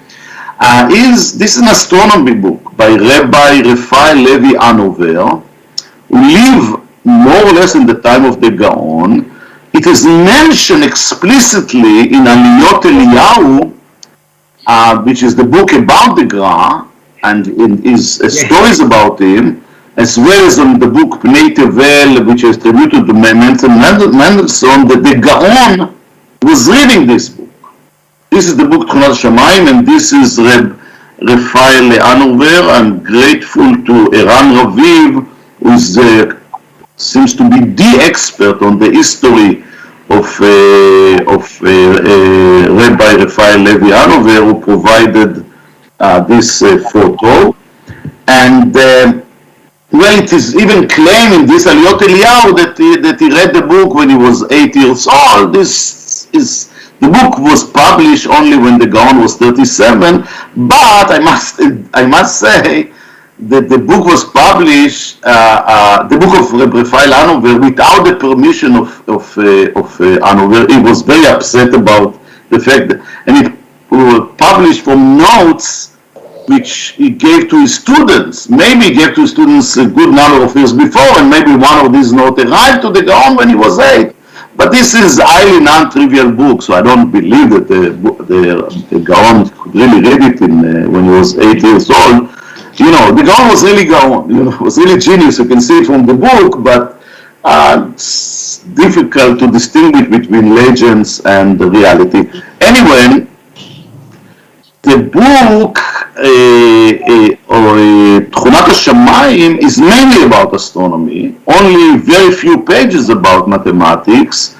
What is interesting to point out that the beginning of both books, of Ein Meshulash of the Gaon and the book of Reb Rafael Arnover, start in a very similar way. But like it's go to the style of Euclides, you know, define what is a point, what is a line, saying that a point has no area, a line also is no area. It's kind of an abstract notion, both in the style of the famous book of Euclid. So I cannot claim that the Gaon was influenced by the book of Rafael Arnover. It might be that both of them were influenced by other sources going back to Euclid.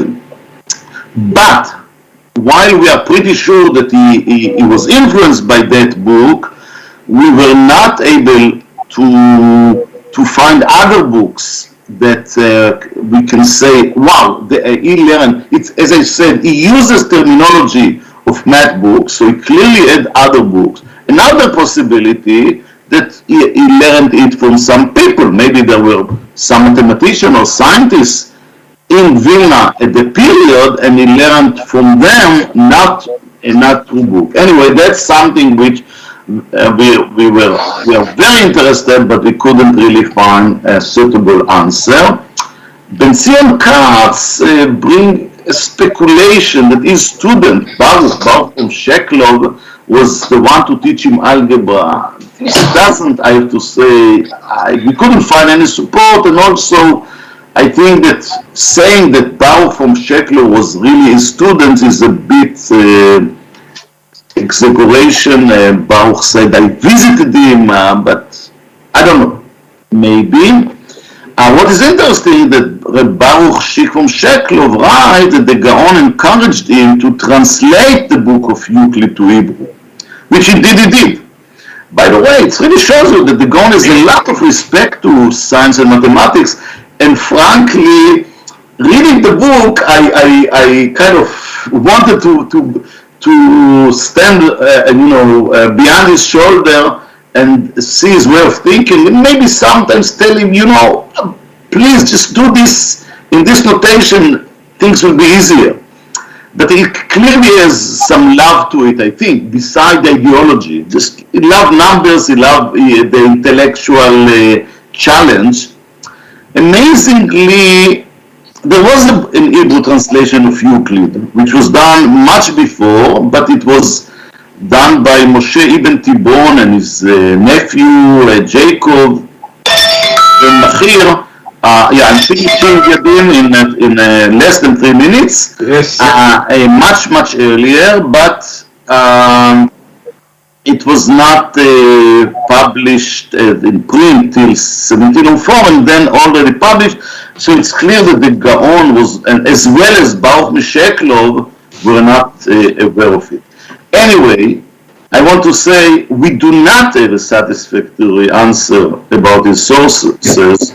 Hopefully, some of you can help on this question. And I want to thank all these people that I talked with them and learned from them. And I didn't have a chance to add Eliakim Krombine, which I managed even to call him from here after reading this book and get some good advices for him. So I want to thank them, and I want to thank you all for giving me the opportunity. And I want to especially thank Israel Bartal, who forced me to give this lecture, and therefore to go. If I would know how much effort it would take, I would refuse. But thanks that I didn't know. Thank you very much, Alex. Thank you very much. It's a fascinating topic for me personally, and we now have 15 minutes for discussion on both lectures. And I know that I see that Israel raised his hand. Before you start, I'll take the prerogative of the chair to ask a very naive question that 120% of the participants in this meeting know the answer to. You spoke about the travels or the attempt to travel of the Gaon to Eretz Israel, but it was, as I understand, truncated. Where was it truncated? Just a very brief answer, and then I'll give you the floor. Where was it what? Stopped, truncated, interrupted, because you said you didn't manage to complete it. We are actually, that the debates about this issue are so big, and I myself am involved in this debate for the last 50 years. So there has been a claim that he was going from Amsterdam to the land of Israel. We are not so sure even about that, because the only historical evidence on that, and I'm a historian, I'm not someone who studies legends as historical sources, goes to a document in Amsterdam in which a name Eliyahu of Vilna is mentioned, that he was given money on his way to Palestine, to the land of Israel, but there is no evidence that this is Rabbi Elijah of Vilna. And I see. But my knowledge of Pinkasim says that if he was the real Rabbi Elijah, he wouldn't say the great Rabbi or Rabbi of nothing, that's just Eliyahu of Vilna. This is something strange for a historian who is very critical on text. Thank you very much. It's now your turn because you raised your hand. And I see we have a question for Alex. It's not a question, rather, Alex, it was wonderful, but could you go back to the picture where you mentioned briefly the name Moshe Mendelssohn Baal Pnei Tevel, the title Moshe Mendelssohn, because this maybe give us a clue on the date of the writing of this text. And I never paid attention to that before. Alex, can you are muted, Alex. Alex, you are muted. No, can we have his presentation on the screen? Let me try, but last time when I stopped to share, I disconnected myself, so I will take the risk. No, because you mentioned there certain... Okay. Could you go back to Native Bell by Moshe Mendelssohn? Back. Yes. Back.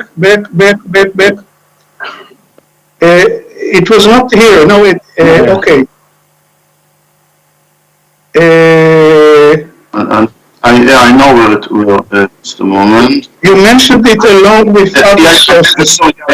Were there other sources? I think. Okay. You write here, it is mentioned explicitly in Aliyot Eliyahu as well as Pnei Tevel attributed to Moshe Mendelssohn. What is mentioned there? It's not clear to me. The story. I mean, there is a variant of the story. In Aliyot Eliyahu, it mentioned that the Gaon read the book within a month when it was, or the opposite, now I don't remember. The versions are similar with a minor changes. In one of the books it mentioned that he read it when he was 8 years old. In the other book it mentioned that when he was 9 years old, he decided to read this book every You mean half an hour to spend half an hour on this book. If I understand correctly, you mean to say that the book by Raphael of Hanover is mentioned in the book Pnei Tevel? Yes. Yes? That's the information. Okay, that's just to make sure this is not Moshe Mendelssohn or Moses Mendelssohn, but this is someone who was called Moshe Mendelssohn Hasheni, which was a 19th century scholar, okay, moderate masculine, who wrote many books and has been cited enormously in the 19th century. But he's not so trustworthy. I mean, he goes back to all kinds of what I describe usually as rumors. Okay? It is not Moses Mendelssohn, don't mistake it. It's not an 18th century book. It's a book from the 19th century, and Moshe Mendelssohn here is someone different, just a similar name to the famous Moses Mendelssohn. That's it. Okay, thank you. Thank you very much for the mark. Moti? Yes, hear me? Yes, but please speak up loud. Okay, so Alex, first of all, thank you so much for an interesting presentation, which was understandable also for, me as a historian, which hardly understand anything in math. Regarding your assumption that Reb Chaim of Volozhin was taught, that the Gaon taught, that you was trying to prove that the Gaon wrote this book, El Meshulash, on the basis that this quotation which you found in this new book about the Misnagdim, regarding Rabbi Chaim of Volozhin. I must say that I was not convinced about it. It is not cited there explicitly that the Gaon taught Rabbi Chaim of Volozhin cheshbon or math from this book or from any other book. It might have been that they discussed, these ideas or issues by heart, different issues, because we all know that there are so many mathematical issues and astronomical issues in the Babylonian Talmud and in the Jerusalem Talmud as well. This is the first comment. Secondly, I, as an historian again, and as a student of Israel Bartal, the book of Krumbine is very interesting. However, from the historical point of view, it's, there are some problems with this book. The author is not an historian, and it happens, once and again, when people who are not trained as historian are trying to substantiate some arguments historically without, I would say, substantial evidences. So these are my comments. May I add to that, Alex, before you answer, I would like to sort of add to Moti's sort of a semi-question or semi-remark. I'm interested in some quantitative approaches in the Talmud, and whenever I approach that, I'm a dilettante. I know a bit of Talmud and I know a bit of science, so I try to combine them. I'm especially interested in time, and when I approach the Talmudic discussions on that, I always find that they are, at the end of the day, geared toward the practical goal, which means how to perform a mitzvah, what is the meaning of that, and so on and so on. For example, just an example, how long can you keep chametz, and things like that.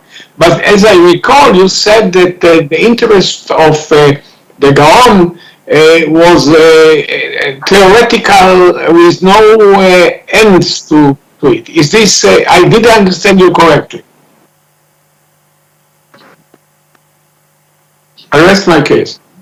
Yeah, okay. I first of all, let's start with the second remark of Moti, that, I'm not a historian, and I cannot judge the book of Krumbine as an historical book. What I picked up from him was, I enjoyed very much reading it, because unlike some of the other books, his sources came from analyzing, even half a sentence in various books, and remarks on the Shulchan Aruch, etc. And it was very different. In the last year, I read a number of books, which were also very interesting, but this was very different. I just wanted to mention that. Regarding the sentence, and regarding your first remark, I have no proof, of course, this was written, but I ask myself, the Gaon never wrote books. All his writing was הגאות to ירושלמי, פירוטים על שולחן ערוך, etc. Suddenly you see there are two books on grammar and mathematics which are very different from the usual, and my feeling is that even if discussing maybe with Chaim Volozhin, speak about it. Over the years, he had many more students. I mean, I would do it myself. I would write a book for students. Why do I have to teach everyone again? Take the book and read it. I will teach you by writing a text. I will save the time, and you will read it. So it looks certainly a natural action from the Gaon to write such a math and grammar book. Now, Yatin, I'm not a Talmid Chacham, not really. The little bit which I learned about the Gaon is clear. He has very analytical. I think it's kind of, you see the mathematical thinking, analytical thinking, the very precision. A proof should be a proof of some sense. So in this sense, maybe that's what brought people to admire him and to call him Gaon. But I want to stress that the specific book is not mentioning, there are sugyot in the Talmud that he kind of use mathematical ideas, not in that book.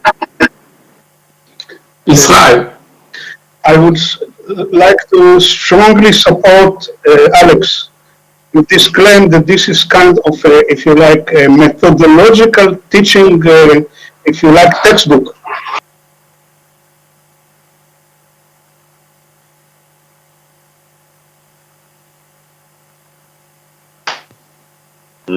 Israel, I cannot hear you. Israel, you are muted. You are muted, Israel. It's a pity because I highly praise you now, that's Alex. fine. I said, now you can hear me? Yes. I said I strongly support your claim that this is probably a kind of a teaching book or a grammar, if you like, in good English, something that should be used for methodological reasons. And this is, again, goes well with our understanding of the unique intellectual features and also educational, if you like, ideas, the least we know, of the Gaon in his time in the 18th century. It doesn't mean that we have here kind of a modern. In fact, rather he's going back to kind of a tradition that was mainly, I would say, kept by Sephardi, halachist and Talmudic scholars along the Middle Ages, and were less known in the Ashkenazi tradition. That is the urge to kind of methodological, rationalistic, if you like, systematic way of teaching, and also supplying all kinds of auxiliary with it. By the way, it has been claimed before me, auxiliary,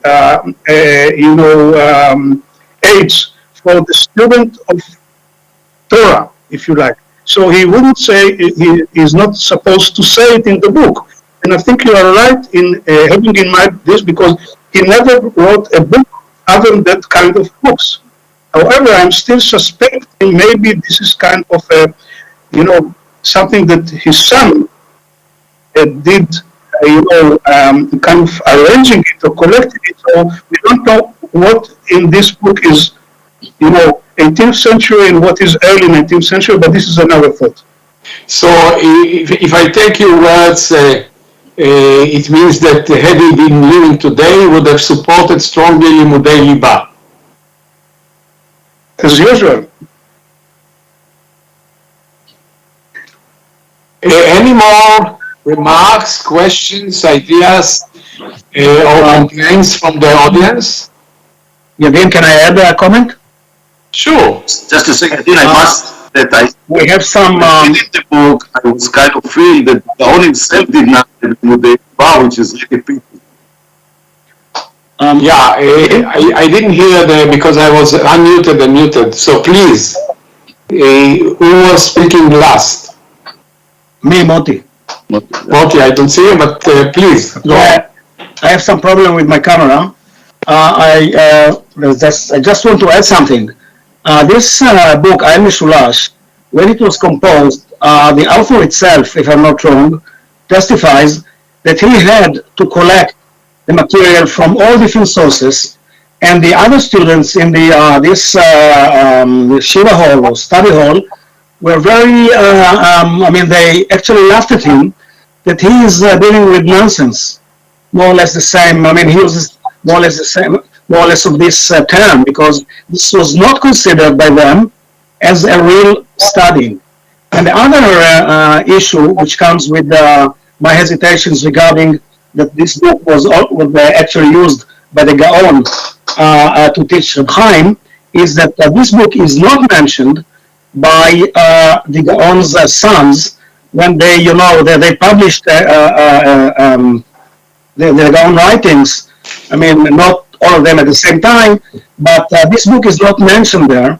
And it was considered in all, I mean, if you read all sources regarding the history of the Jewish community in Vilnius, which refers to this book, it is always referred to, even by, I mean, mostly by 19th century people who lived in Vilna, as a sort of compilation, which was not written by the Gaon, but by this, what was named, Eliyahu of Krinik.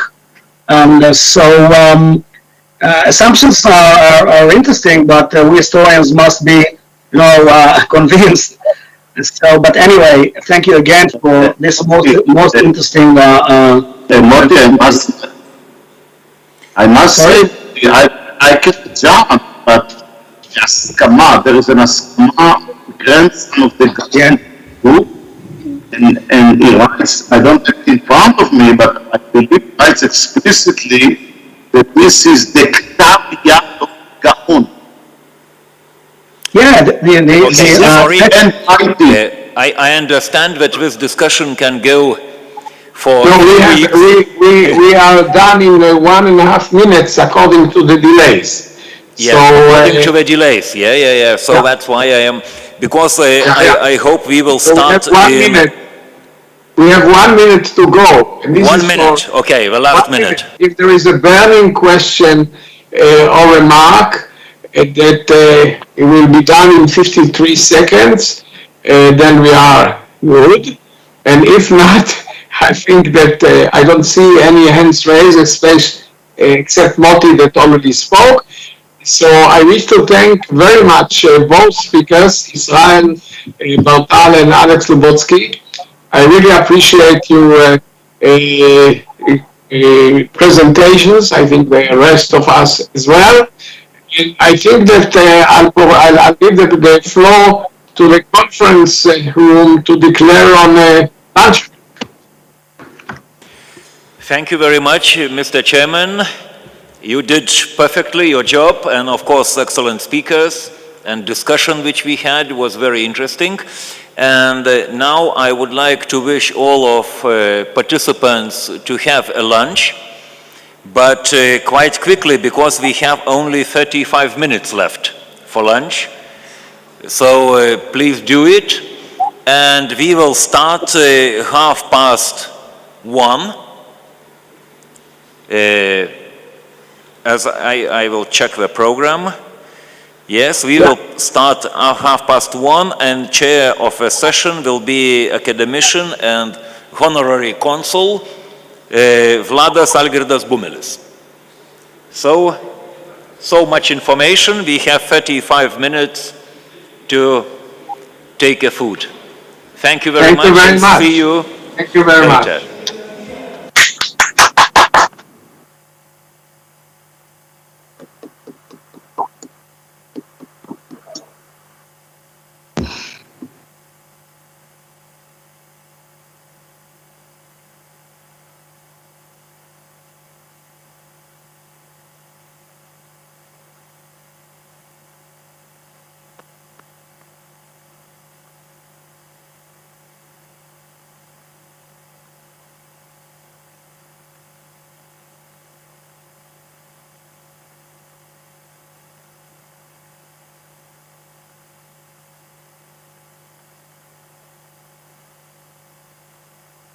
צביה? צביה?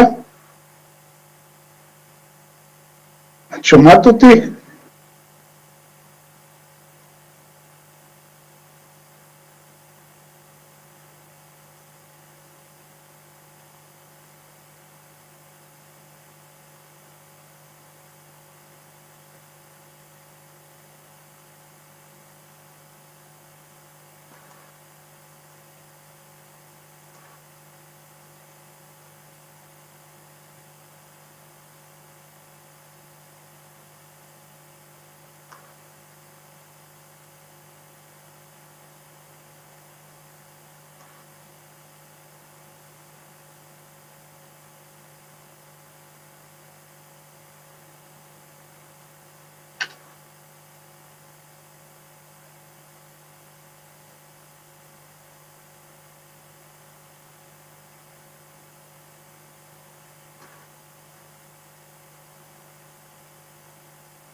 Va šitas yra valdomas akademikė. Speaking before you, right?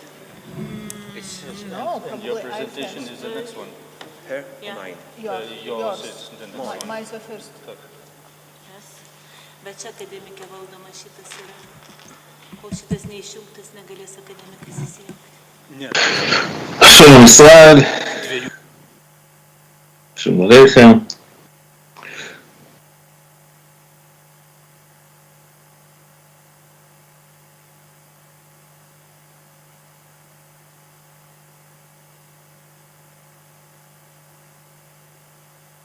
שוקל לך להרצאה.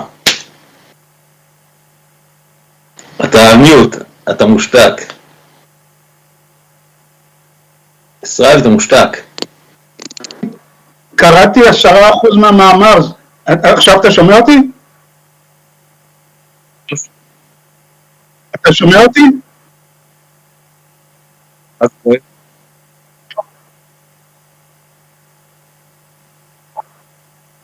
בני,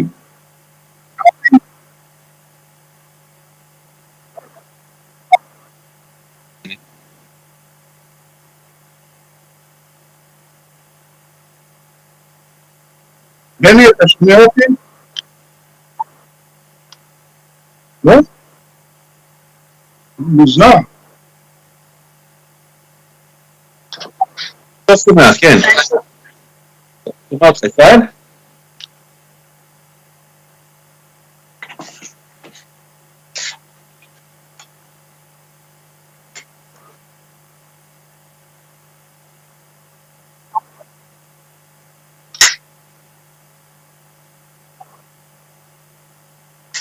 בני, עכשיו אתה שומע אותי?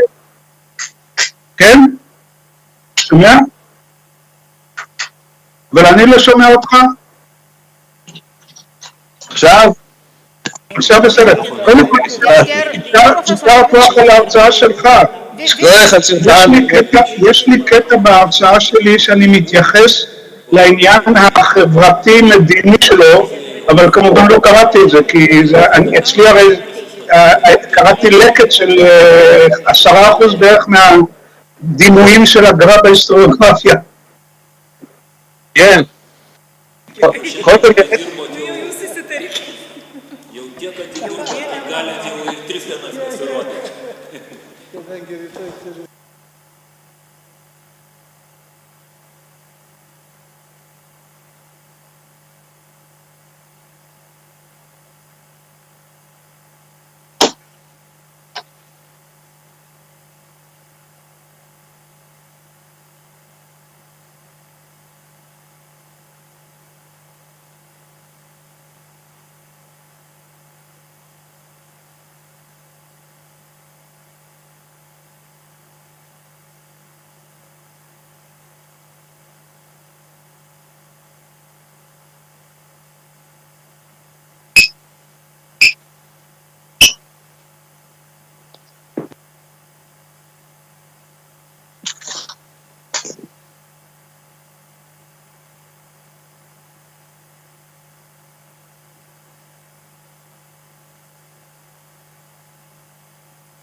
What's up? Hello. So, dear colleagues, once again, welcome back. After, I hope, a nice lunch, and let's continue our meeting, our conference. And today, I have a honor to manage and to be chairman for discussion with the two distinguished professors, one from Vilnius University and another from Wrocław University. And I hope that will be very, very interesting discussion about Gaon, about how now it is modern to tell about the ecosystem what's in this time exists and was this time when Gaon was active here in Vilna and in Vilnius. And I would like to invite for first speech Professor Jurgita Verbickienė. And she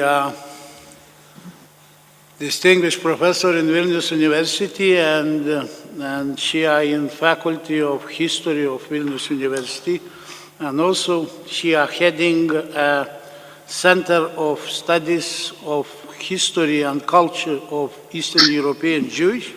And at the same time, she is very active in scientific job and scientific interests. It is to cover the history of Jewish in Grand, Duke or Duchy was of Lithuania, and to understand how in this time everything happened, and also to be involved in social economy and historical demography of different representatives of Jewish culture and heritage.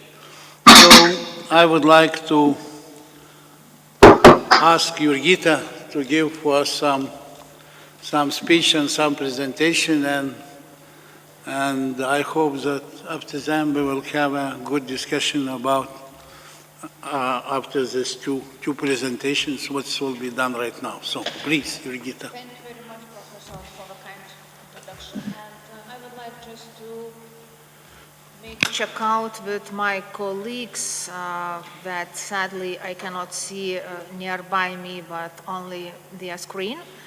Hello, Professor Bartal. Hello, Professor Motizalkin. May I ask you, did you see my slides? Because I'm not sure. Yeah, okay. So that is go to slideshow and to start my presentation.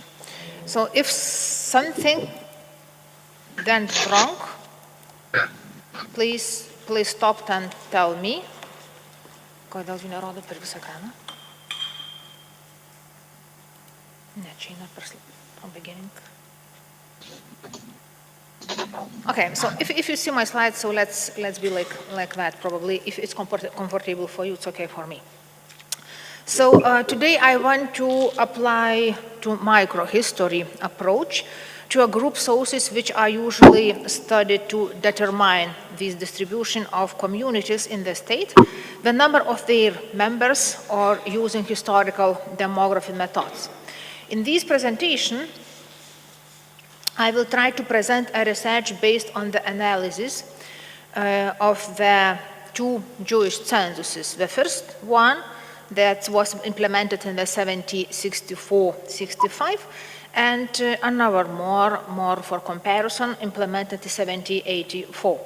I would like to draw attention on the living conditions and neighborhood of Jews in Vilnius.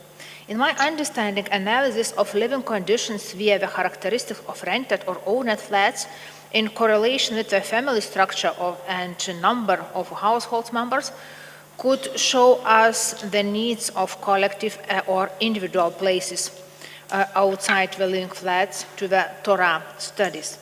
Community and collectivity are prevalent over our individualism in the Jewish tradition, but I wonder if there are other opportunities to male who wanted to develop into the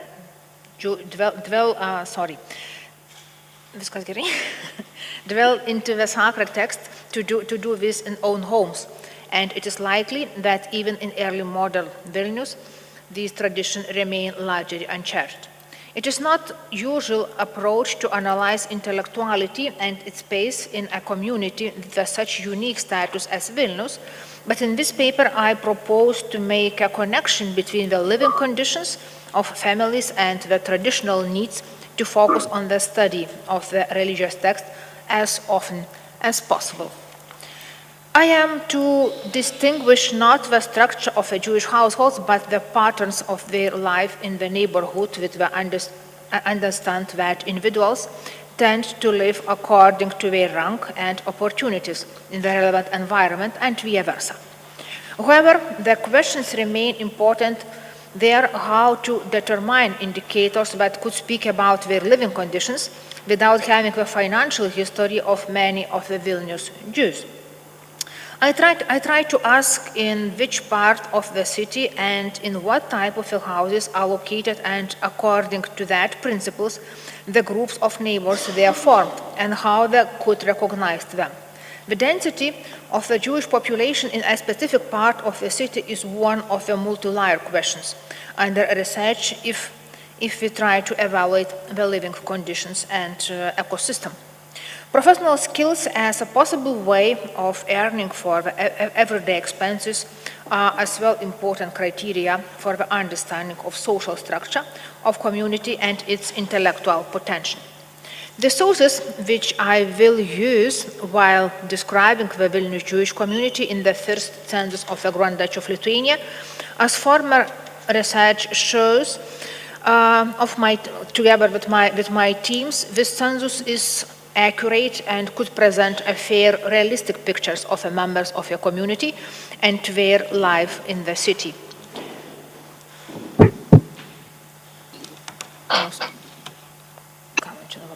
So sorry, something is wrong with moving slides.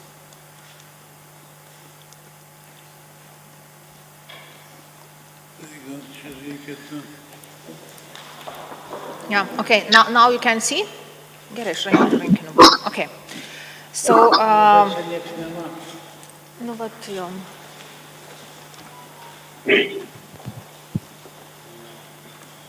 Ir dabar minutė atsistoti. Простите, čia prašau from beginning ir viskas juda. A jūs nuo from begin, aš nematau markį. Gerai, from current slide, man tinka visai. Gal gerai matai, aš tiesiog But it's not changed here. Here it's changed, that's the problem. Kur norit? Man reikia va čia nėra. Stok ant šito ir spausk. Tik nėra. Nesikeičia. Čia keičiasi. Čia, nu tai taip mes tą matom. Bet ten nesikeičia. Ir ten daug bus duomenų ir bus negalima Excuse me, do the remote participants see the change of slides? No. No. Okay.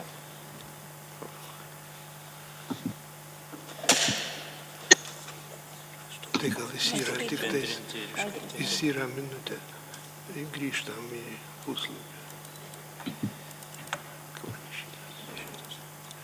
Einam į bendrinimą. Čia nutrauk bendrinimą. Einam bendrinimą, screen. Kur randasi? We are sorry for some technical, not problems, challenges.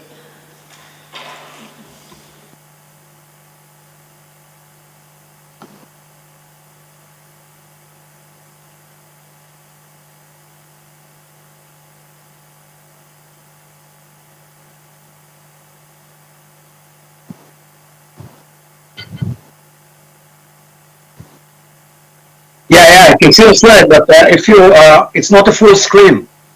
If you point it, you know how to make it a full screen slide? Down at the bottom, near the volume line. Now you should see the map. It is map? We see the map. Okay. We see the map, but it's not a full screen. So maybe we could continue. We will not see here in Vilnius, but you will see somewhere in Israel also. No, now it's.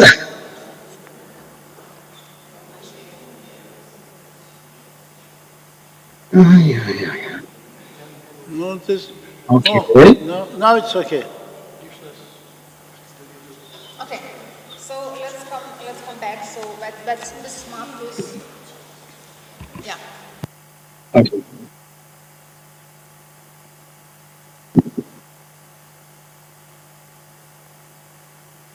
Yeah. So let's come back to the map that it's important and shows the data what was analyzed.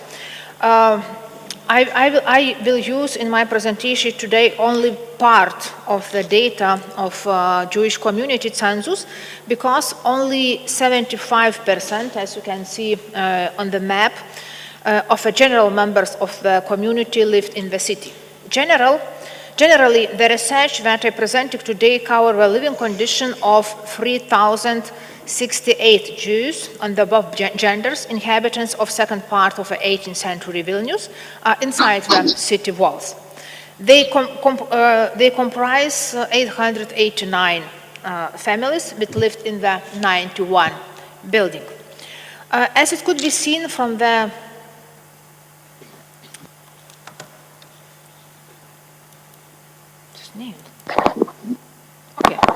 Okay. As it could be seen from the table, as much as 74% of all houses the Jews lived belonged to the church, nobles, and burghers. In apartments of such houses lived the biggest part of the Vilnius Jews. Also, the church owns a smaller number of houses. They are generally larger and contains a larger population of the Jews than larger number of buildings owned by the nobility and burghers.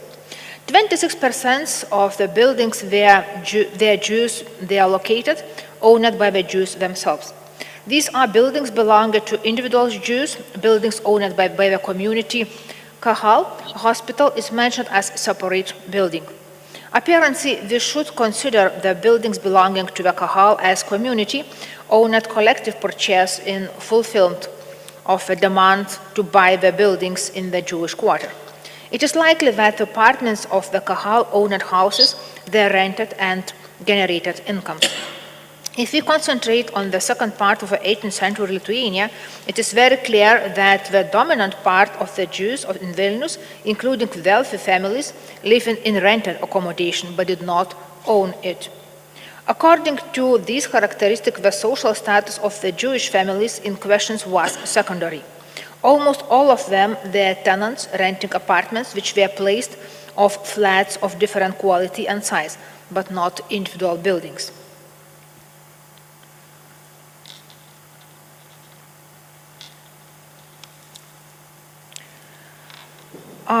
In the houses belonging to the nobility, burghers, and the church, the Jews lived in the Jewish quarter and outside it. Property owned by the Kahal and individual Jews was largely concentrated in the Jewish quarter, German, Yatkova, and symptomatically Jewish street. Rudnitska Street became a place where the Jews took advantage of the opportunity to live outside the boundaries from former quarter. On this street, as well as the German and especially on the Biskupska, Dominikanska, and Trotska, it seems that the wealthier part of the Jewish families lived in the more comfortable environment outside the density. From the table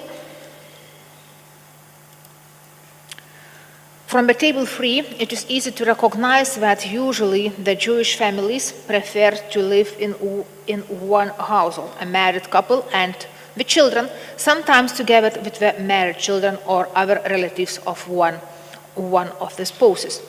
It is more interesting to analyze the families that decided to share their living spaces with the lodgers. The question is, for what reasons did they do that?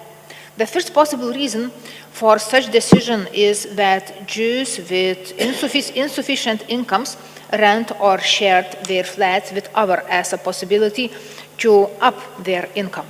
A part of such families reduced their comfort and privacy by letting strangers into the living environment, thus supplanting a part of the premises, which was usually also rented. Sharing of flats, especially in the city parts with a high density of Jewish inhabitants, is a clear signal that the family belonged to the lower strata of society. Not surprising that such family did not have servants, vice versa. The wealthy families usually had servants, but not lodgers. The second, but a rather model of a household that has lodgers is based on subrenting of the living environment as well.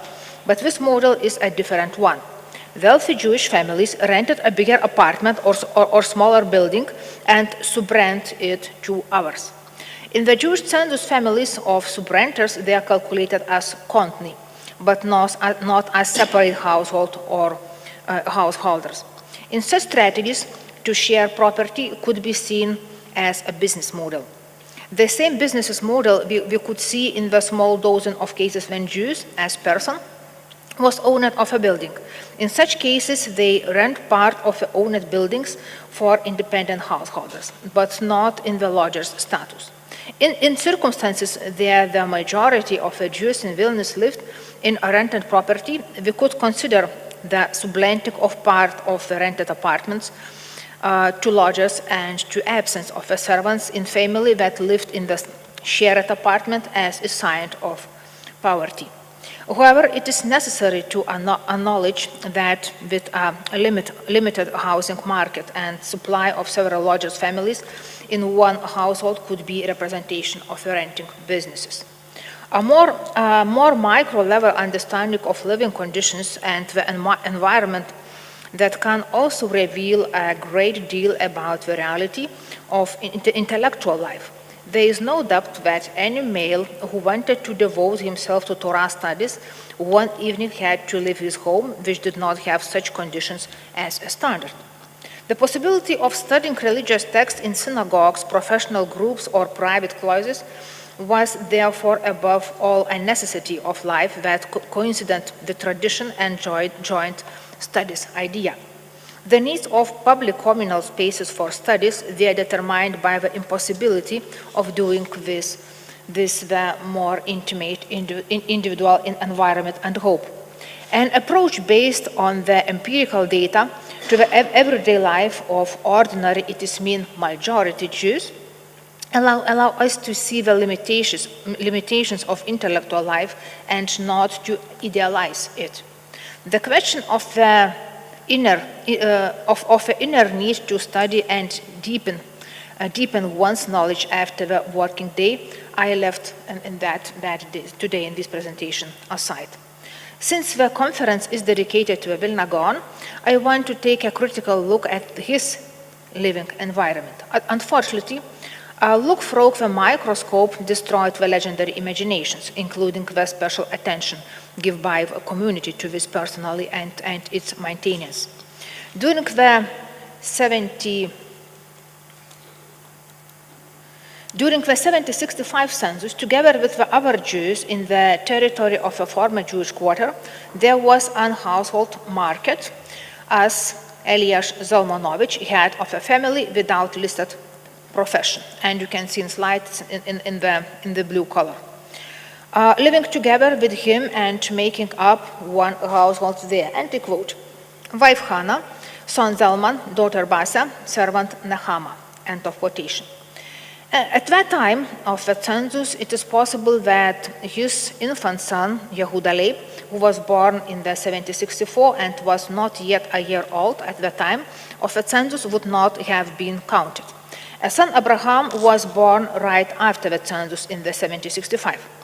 And 3 years later, a daughter, Tauba, 1768. During this census, the Gaon was 45 years old. And this home did not resemble a place suited for the quiet and serious study. Moreover, the house in which he lived, and I quote, a brick house that earlier belonged to the Felkensam and now was owned by the Kahal, end of quotation, yet others apartment. 5 households totaling 29 people, lived in that building. The building, which stood on the right hand of a Nemetska street, was purchased by the Kahal, which rented apartments in the building.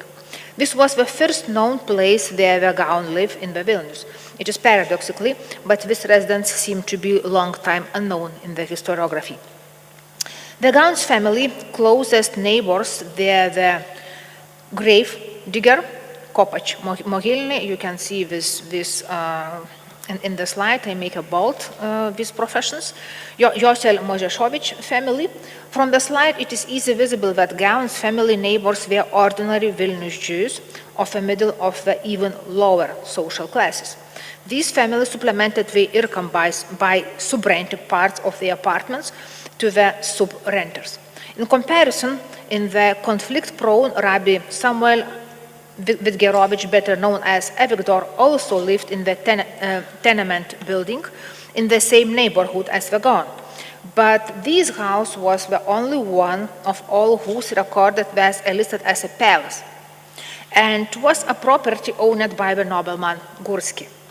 Avigdor was one of the richest members of a community, and this 13-member family availed itself of the services of a sixth servant.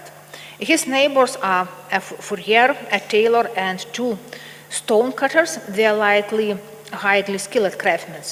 The legal advisor, Syndic Chaim Yoselevich, also lived here, as did the physician Joseph Lachmanovich, undoubtedly a member of the higher social classes.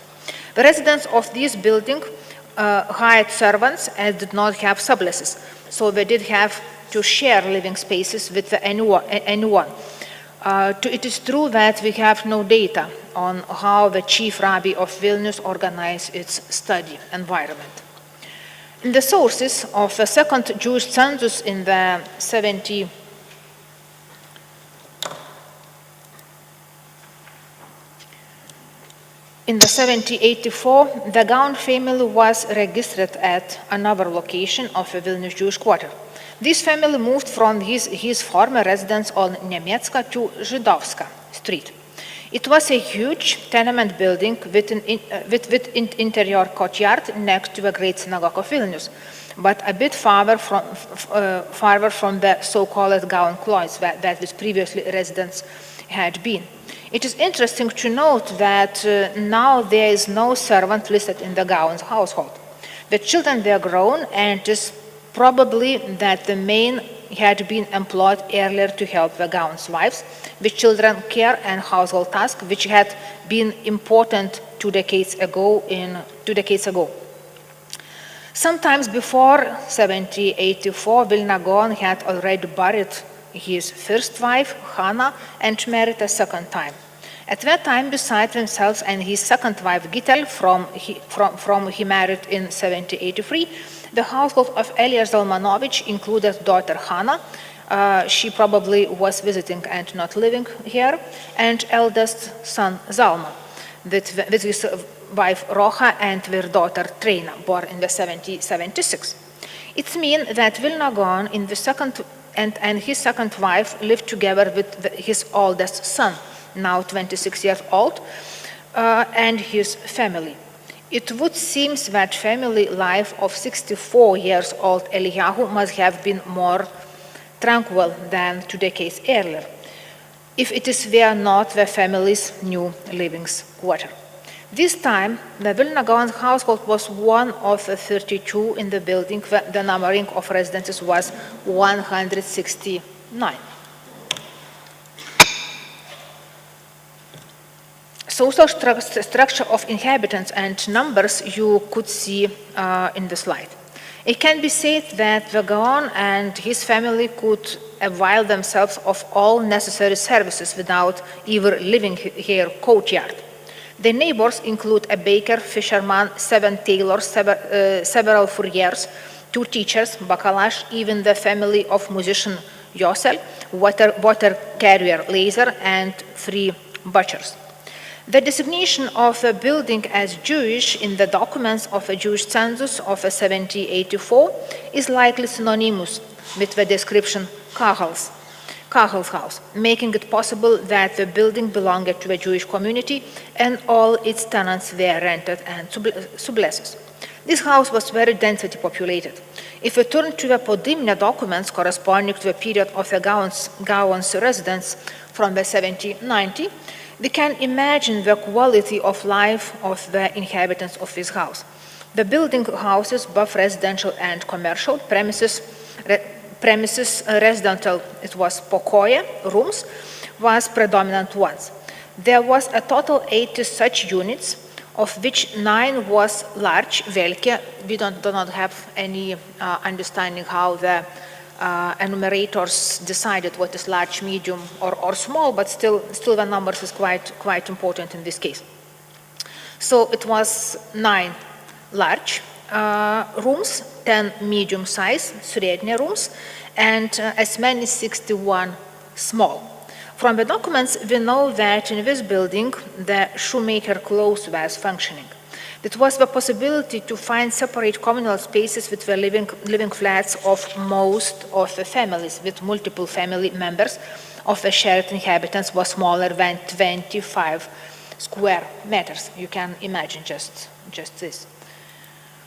Per flat or per room, but it's really, in our understanding, really very, very small living rooms.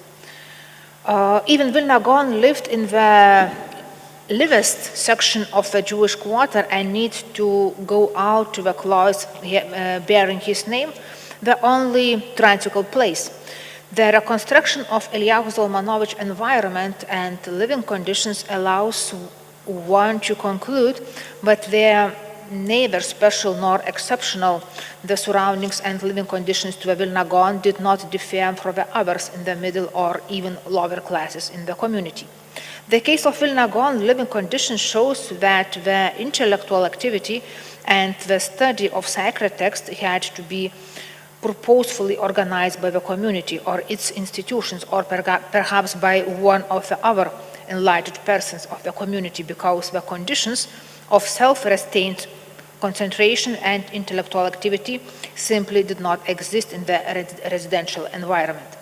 The social composition of the Jewish community in Vilnius at the end of the 18th century also raises the questions of whether there was a need for intellectual inspiration or where we invented it ourselves on the basis of the later legend surrounding of Vilna Gaon and idealized image of the North Jerusalem. Religiosity does not necessarily imply a need to improve and deepen one's knowledge, and the exceptional intellectuality of the at least 18th century Vilnius did not necessarily lead to a higher standards of the livings either. These misunderstandings, thus explained by the later legends about the Vilna Gaons, deliberated asceticism and sharing in the lives with the ordinary people. Thank you very much.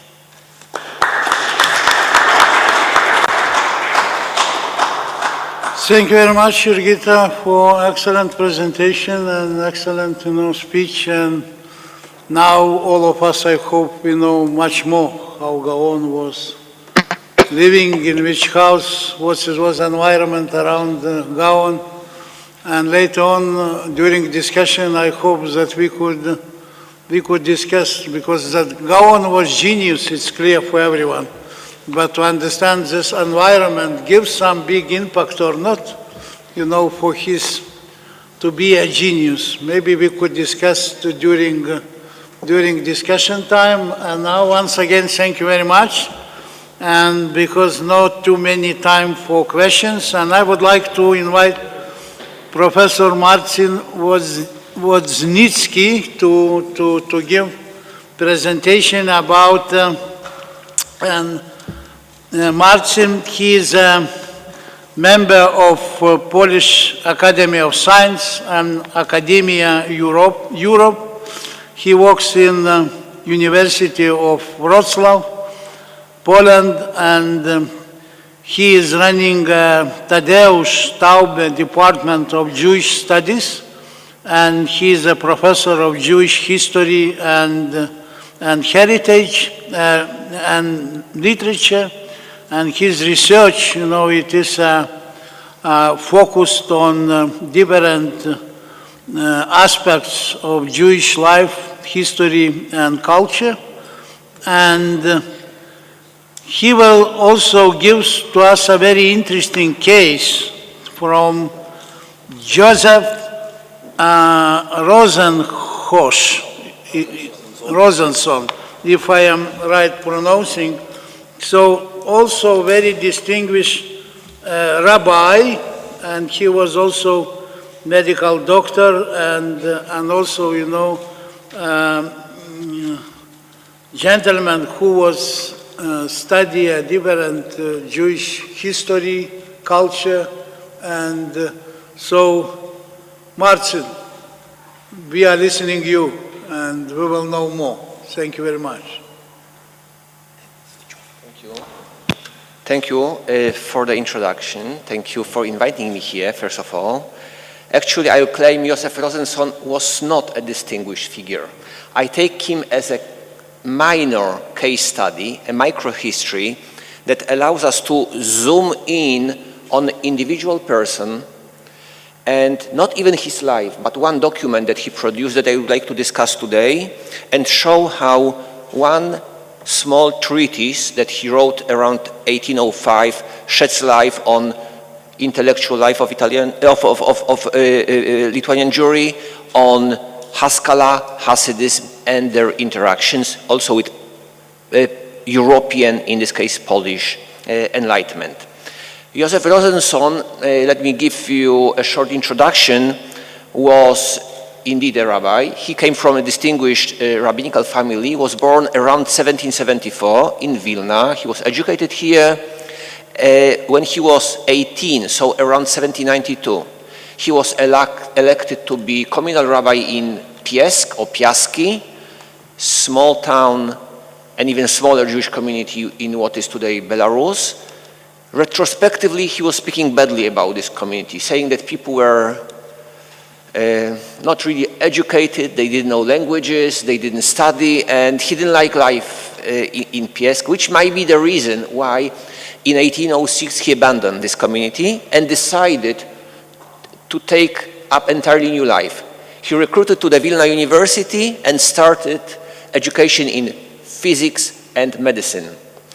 In 1815 he graduated. At the same time he became associated with the hospital. Before he was studying with Joseph Frank, very important physiologist at Vilna University, important for development of medicine, and later on Rosenson also reformed the Jewish hospital in Vilna, taken on the example from Frank. He became also a member of the Jewish community and was one of important, but obviously not a central figure for Lithuanian Jewish life. He died on 15th of April, if I remember correctly, 1849, and left influential family in Vilna. His son-in-law, his son and his grandson were influential, some of them with kind of out of derech ideas of universal religion and establishing kind of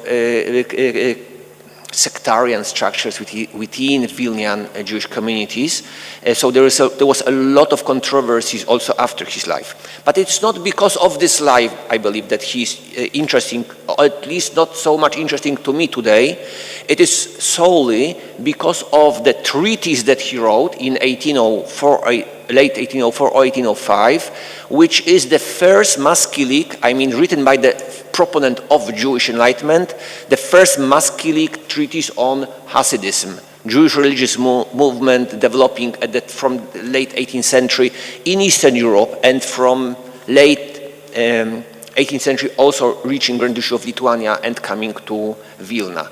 And why this treatise is important, I think that's important to stress. It is the oldest such document, and it's important not only because of its antiquity so much, but also because it is written still before a normative discourse is informed. So this is showing us what people at the time would think and how they would react before learning from normative positions that developed later on in mid-19th century, which today we take as kind of universal hatred of Haskalah towards Hasidism, which the document shows is entirely not so.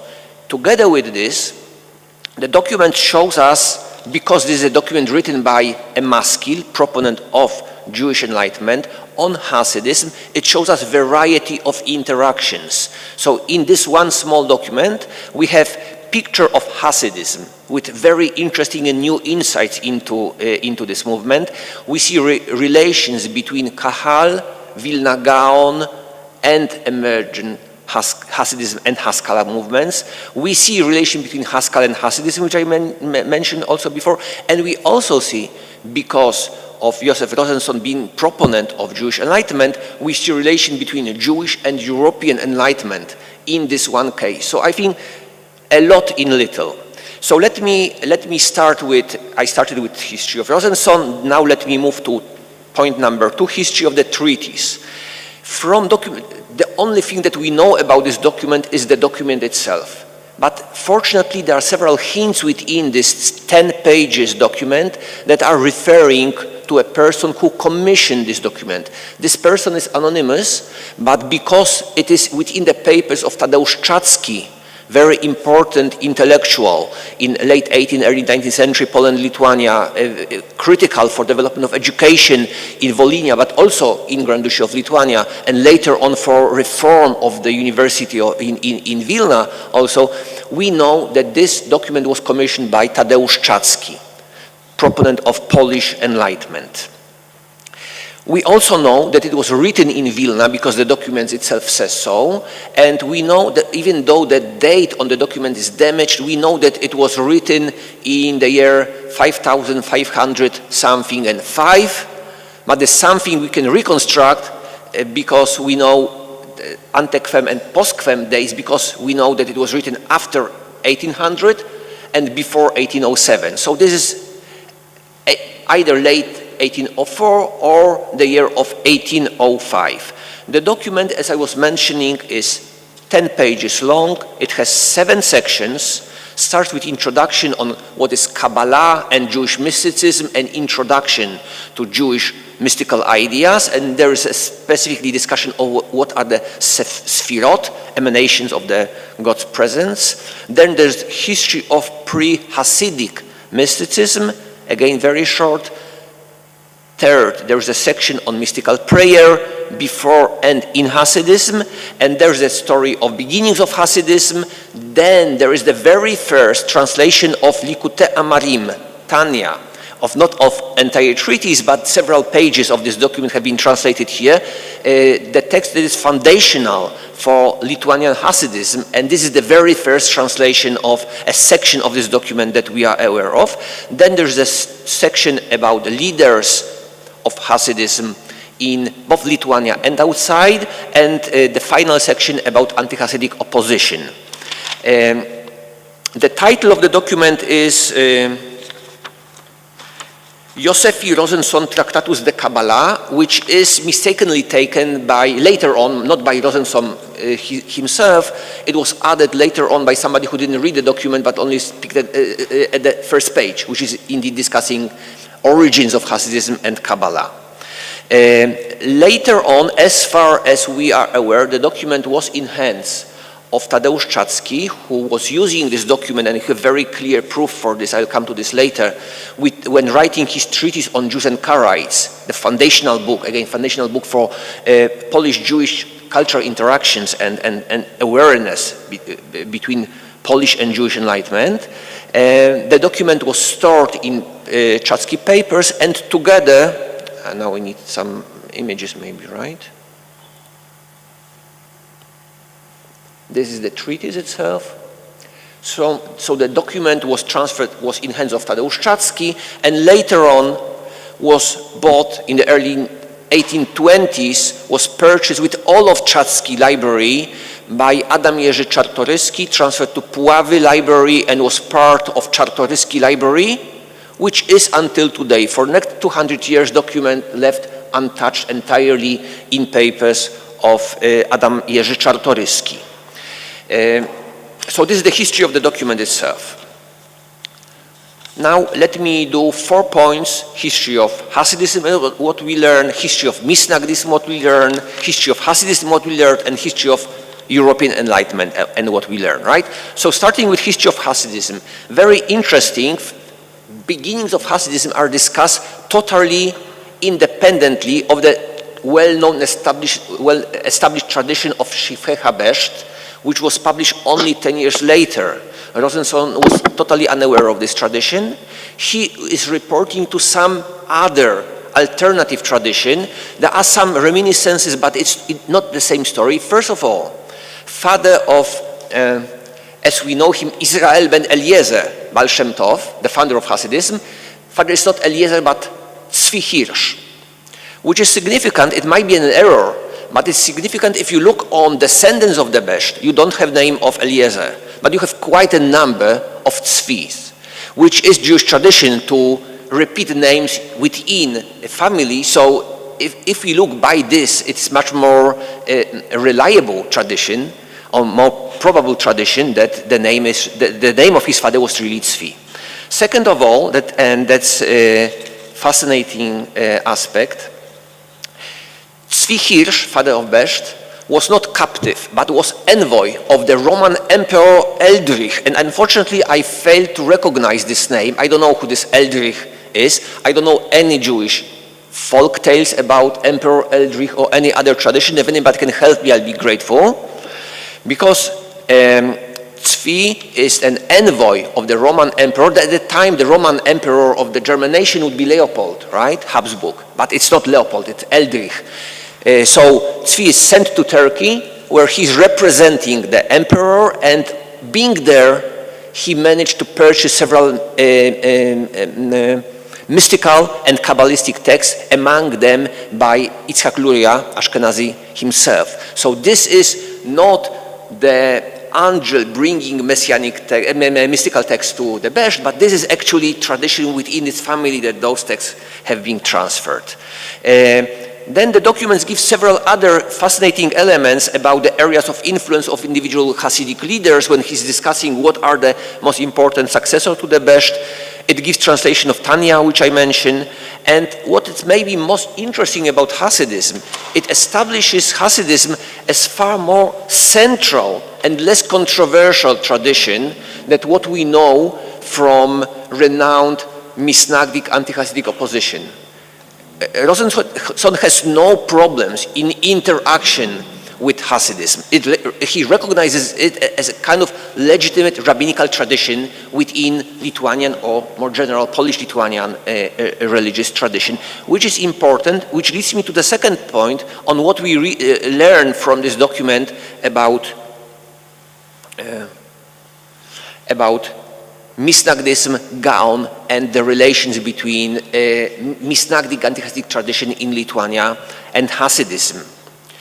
Maybe the most important story that appears in this document is exactly about 1772, when Gaon enforced ban, herem, on the Hasidim in Vilna, and this story is well known from other sources. However, no other sources tells us what actually happens between Kahal and Gaon. And the story in this document tells us exactly that the Kahal was actually lenient to accept verdict of Gaon, but they asked for proofs, saying if they are heterodoxical, tell us what is so heterodox about them.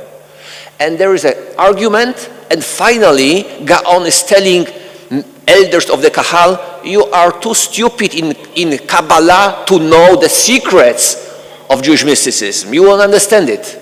So you need to accept my authority. It's obviously not a universal acceptance for Gaon position. He has enough authority, it's important, to enforce it on antagonistic Kahal, but it's also showing that acceptance for anti-Hasidic steps within Vilna Kahal at that time are far from universal, are far from being universal. I think that's very important. Also, if we look again retrospectively on what we know, especially in the 20th century, about reconciliation between positions of between Litvak tradition from Gaon and Hasidic position that especially Hasidim are claiming that Gaon was actually a crypto-Hasidic, that he didn't mean all those oppositions and on. This is obviously apologetic, but if we look, this is actually putting Gaon much more in the line of what were dominant, possibly dominant position within Lithuanian Jewry at that time than what he was himself. So this is not like creating entirely new and unknown positions of the Lithuanian community towards Hasidism. This is actually confirmed, this is not nothing new that I'm telling now, because from other researchers, especially Immanuel Etkes, we know how limited the influence of Vilna Gaon in this respect and of his circle was. And if we go through maps of where the centers of anti-Hasidic opposition were located, we see how strongly they are located on Vilna, on Gaon himself, and the very narrow circle of people who were educated with Gaon, who were his disciples and people educated with him. So I'm giving 3 maps of the anti-Hasidic opposition to show it. Also the 1800, the document is very interesting about the 1800. Let me step back. 1772, the first ban. Rosenson could not witness it. He was born only around 2 or 3 years later. So this is not first testimony, which is weakness but also strength of this testimony, because he is referring not to what he thought at that moment. He's referring to what tradition in Vilna was transferring to him. So this is not individual splinter opinion. He's referring to things that people in Vilna around 1800 would tell about this controversy. In this sense, this is important. And also, when he's telling about 1800, he's saying it's nothing about ideology. This is nothing about Hasidism and Hasidic ideas and Hasidic way of life.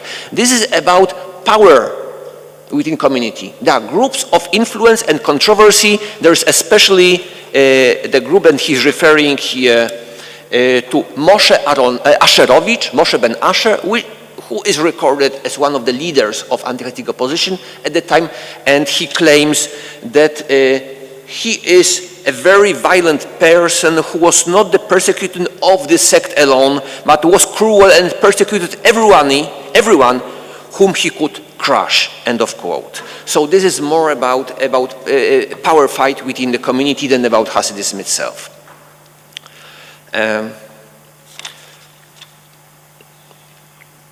Also, if we look on Rosenson as representative for early Haskalah, for early Jewish Enlightenment and his position towards Hasidism, he's rejecting anti-Hasidic claims by Gaon and Misnagdim entirely, claiming there is no evidence against them but only persecution and rebuke, end of quote.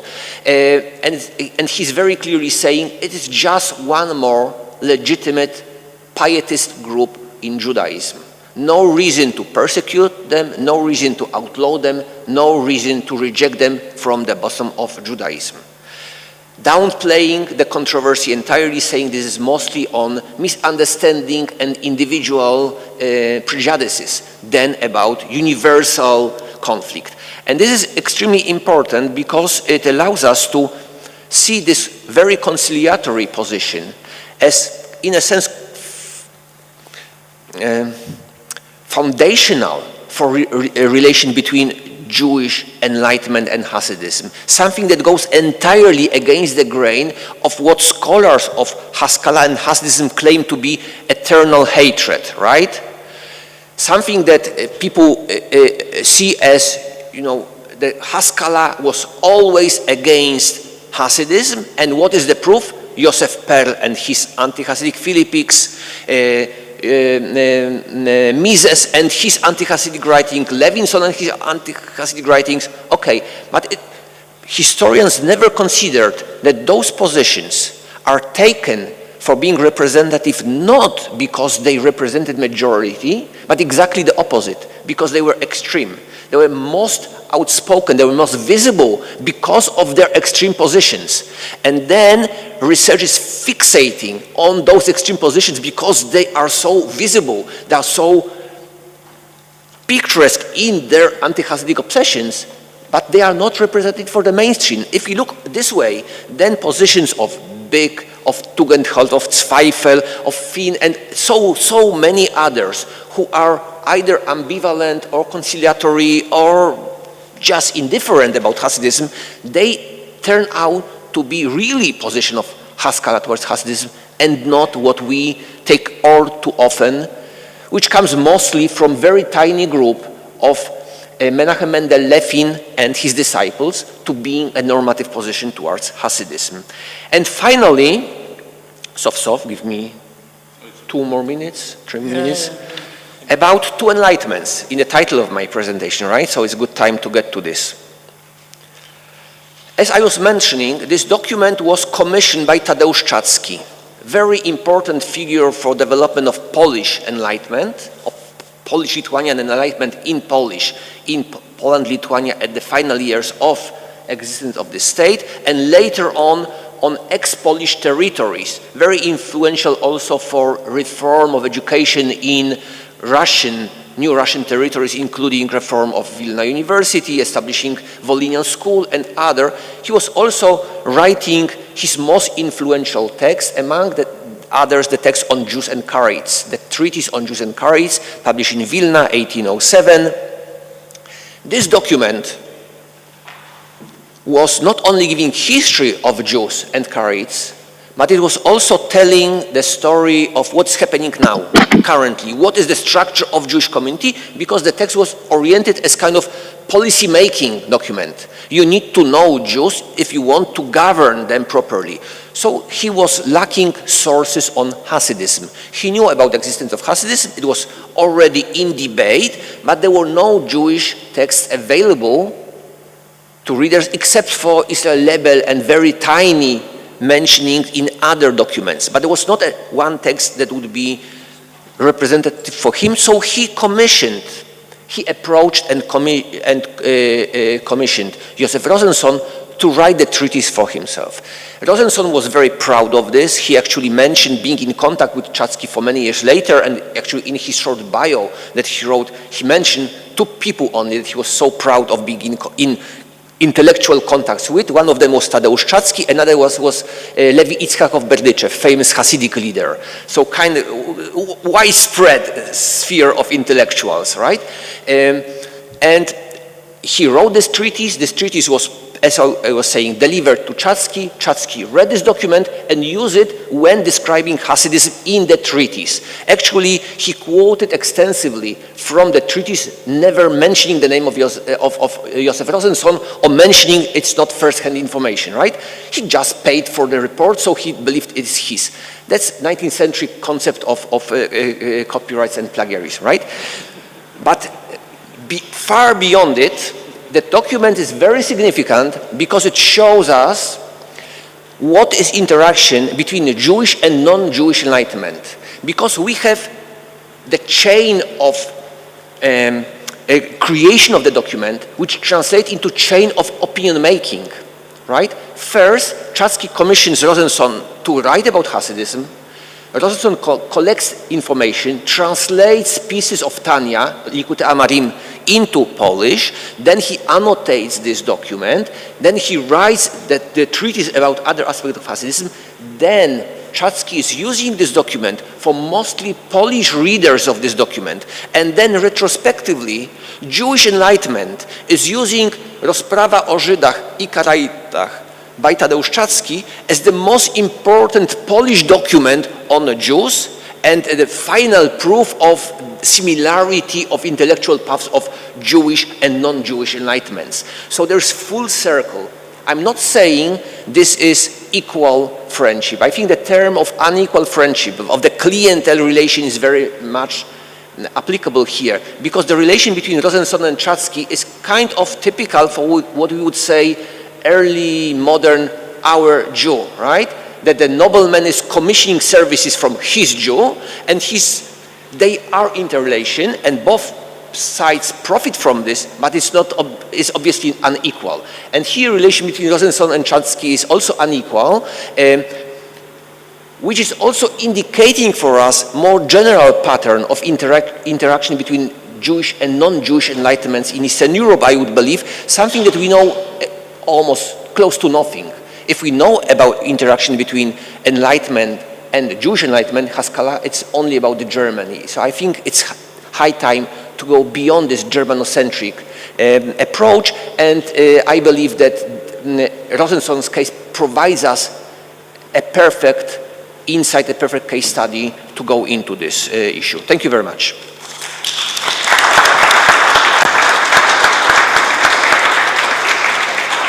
Thank you very much, Professor Martin. And I was listening and thinking that, from that it's done from your part excellent research and excellent science. And I was thinking that, this time hopefully nobody cares about intellectual property. And copyright. Yeah, and copyright, so really, and some... belong to everybody. Beautiful times. But maybe since this time it was not so very important, if some people was taking some ideas from some another one and it they was not not very profitable as it is not today. I agree with you, but it's very interesting situation, very interesting story, and I hope that we are very happy to listen how from some small paper, what you tell, around 10 lists, it could be such a interesting situation what's happened with Gaon, Jewish people, Polish people, and now we are looking to history. So thank you very much once again.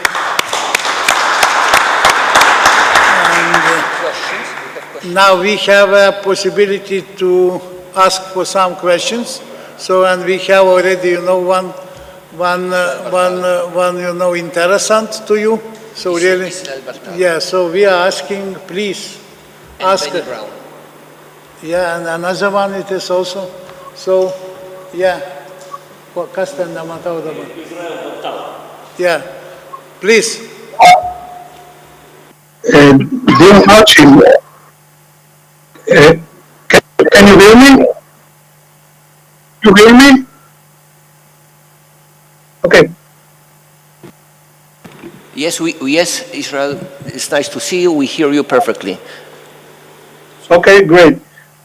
Martin, thank you so much for a wonderful presentation, which actually goes well with two main trends that are typical of the recent study of both Haskalah and also the issue of anachronism on early 19th century Eastern European intellectual and social, actually, trends, which I alluded to, by the way, in my talk on the issue of anachronism and how different the setting of the late 18th century is from early 19th century. There's this gap of one generation proves much. And most important, I think I found in your talk is the fact that actually you put your finger on something which is well known already but never studied in the direction of the issue of Polish Enlightenment and Jewish Enlightenment. If you like, this was the elephant in the room for many years due to linguistic reasons for most of Haskalah students, especially in Israel. And I mean to say that actually those texts that were kind of commissioned by Polish enlighteners that were also involved in Jewish reforms from the second half of the 18th century well into the early 19th century had this kind of mutual, if you like, dialogue. That is that both sides contributed and had an impact on each other. And this was kind of a story that was not only limited to the issue of Haskalah and Hasidism, or even Christianity and Hasidism, but also to earlier cases that go back in Eastern Europe to late 17th century. And by the way, I'm using now the case of Chatsky. In the case of the Karaites, how Swedish scholars actually went to Eastern Europe, interviewed Karaites, asked the Karaites questions, and the Karaites actually were commissioned, so to speak, to write Hebrew text that were later on went back into Christian, if you like, Polish and Latin and Swedish also, and Dutch texts, and found their way back into Jewish Enlightenment in late 18th century, early 19th century. My study on the Karaites in the Haskalah goes well into that direction. So thank you very much. May I respond? Yeah, please. Thank you. Thank you, Israel. Thank you for those comments, and thank you for your kind words. Sorry. And now, can you hear me? Yeah, good. Thank you for your comments, question, and kind words about what I was presenting. Yes, this works commissioned and the transfer is very much at the center of my research on two enlightenments that I'm doing now, including my doctoral student Ania Zabraniak, who will be in Jerusalem soon, so I hope you will help her a bit. She's writing about translations between Polish and the Jewish enlightenments. But this list of texts commissioned and transferred between those enlightenments is much larger. It's not only about translations. It starts actually with the very first text by Menachem Mendel Levin that he wrote for the Fourier Sejm. It was commissioned by Czartoryski. It was written in disguise that the author pretends not to be Jewish, but we know this is Levin. But also later on, some most important texts for Polish Enlightenment and the Jewish Enlightenment at the same time is, for example, Abraham Yakov Stern commissioned to translate Jewen Metzula into Polish, because people on the Polish side want to know what Jews would write about Chmielnicki uprising. So, kind of foundational text, again, central for Jewish self-understanding of what Gzerot Tachtat are, that the Chmielnicki uprising are. This is brought to Polish language in translation of a famous mathematician, Abraham Yakov Stern. And about Karaites, this interestingly, because I was repeatedly referring to the title of the treatise on Jews and Karaites, but the Karaites section was added only later. The original was on the Jews, because for Czatzky these were two independent stories. This is the time when exactly 1805, 1807, there is debate in central Poland about whether it's again debate about Jews in Poland, whether Karaites are Jews or not, and if they are subject to, I won't go into the topic, about it better. Dovile is with us here. But this is about whether the Jewish law is applying to Karaites or not, and for Czatzky this was independent topic in a sense, so it was only later on, but indeed the procedure is exactly the same as you are saying. Thank you very much. Thank you very much, and we have once again one question from Benny. Benny, please. Hi Martin, it was a pleasure listening to you as always. Sorry I couldn't meet. Anyway, regarding your argument about the fact that Haskalah was not altogether alienated or antagonistic to Hasidism, I think you made a very compelling point in showing that the were Maskilim weren't altogether antagonistic to Hasidism in various degrees and various forms. But I'd like to raise a kind of methodological question regarding that. How do you actually measure the position of a movement? Usually, you can find in every movement in the world people who are known as members of the movement, but still go astray or diverge from its dogma. You can find people identified as liberals, but they don't follow all the articles of liberalism. Communists that are not altogether following the articles of dogma of communism, etc., etc.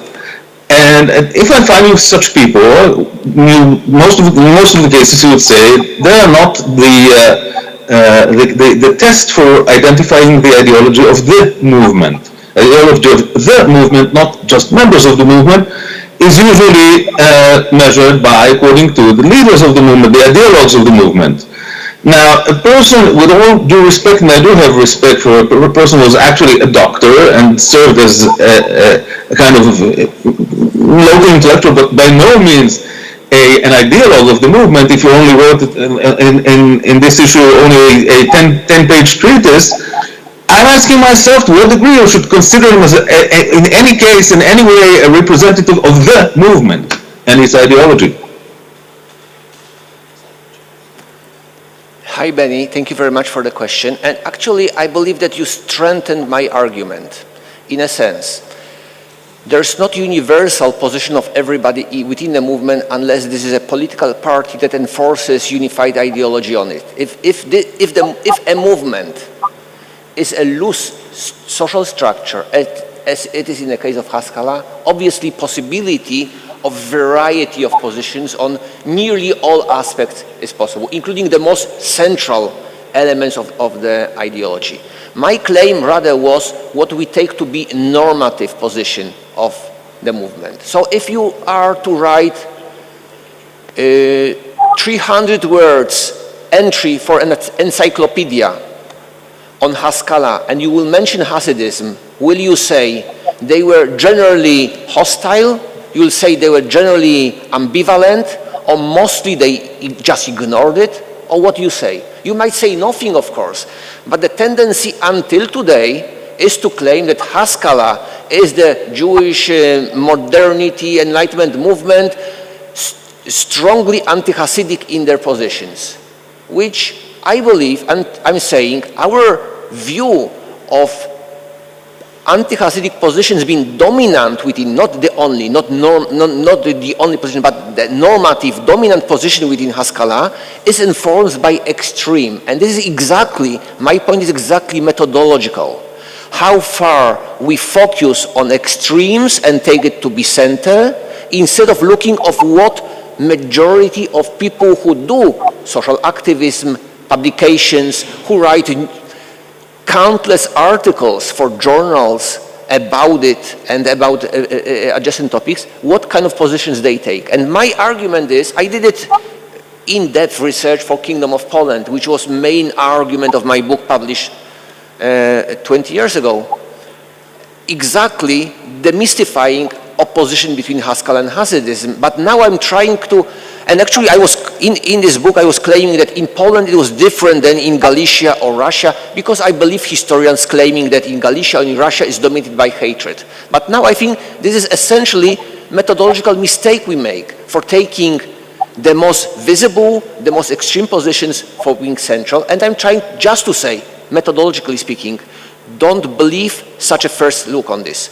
And if you do so, if you remove this layer, then you realize that the vast majority of what has been written about position of Haskalah towards Hasidism is dominated by misconceptions of few extreme texts. And why I believe that the Rosenson text is especially valuable for seeing it, precisely because it comes from time when so-called normative position is not visible yet, because it's actually exactly the same time that Levin was writing his anti-Hasidic text, but Rosenson is unaware of this, and he is unaware of other texts written on the topic. So this is, in a sense, early enough not to be influenced by others. That's all of my argument. This, by the way, raises another question. Martin? Just a sentence? This raises another question.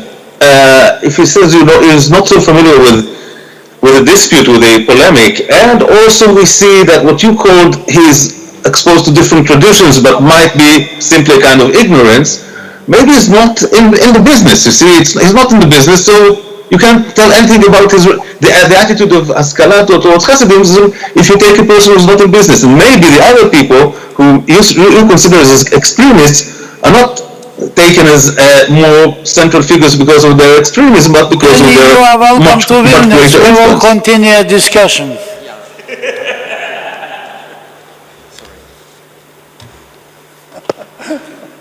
Thank you very much, Benny, for your questions. And I would like to I would like to present Martin. Okay, I give up. Okay. I would like to present... אתה צודק, אבל השאלה משכיל בכלל. אוקיי, זו בדיוק השאלה. בדיוק השאלה. איך לתנועת ההשכלה. רגע, אי אפשר לשאול אותי? רציתי לשאול את זה, אבל... איכשהו, נותקנו שוב.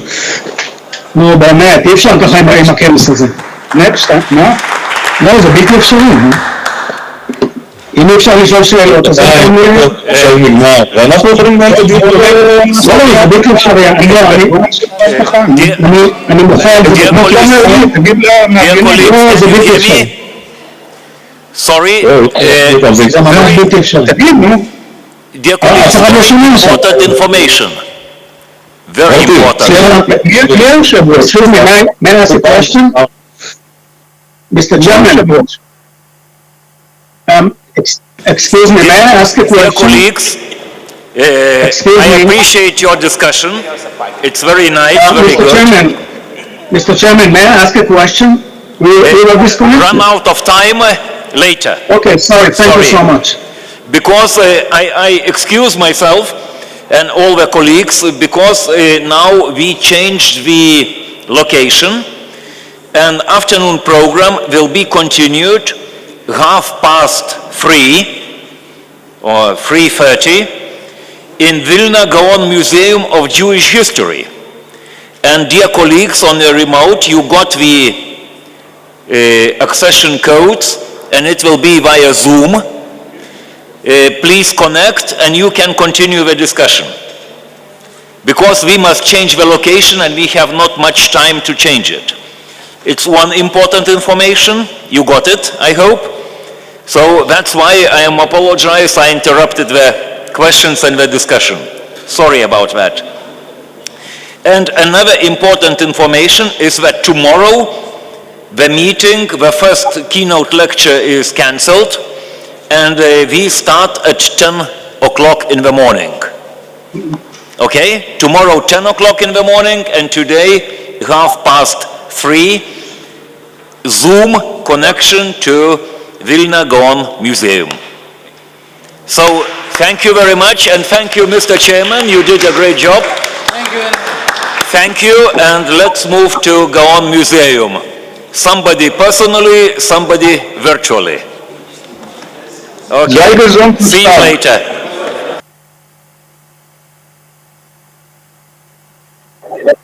נמשיך את הדיון פעם אחרת, ישראל. לא משנה, תחת הכובע של ההשכלה מכניסים הרי כל דבר, כן? אז זהו, באמת השאלה פה, ההגדרה היא... אם עקבת טוב אחרי ההרצאה שלי, הרי זה מה שאני אמרתי, שבעצם תחת הגב הזה שנקרא השכלה מכניסים כל דבר שזה לא זה אקסטרים אורתודוקס. טוב. להתראות.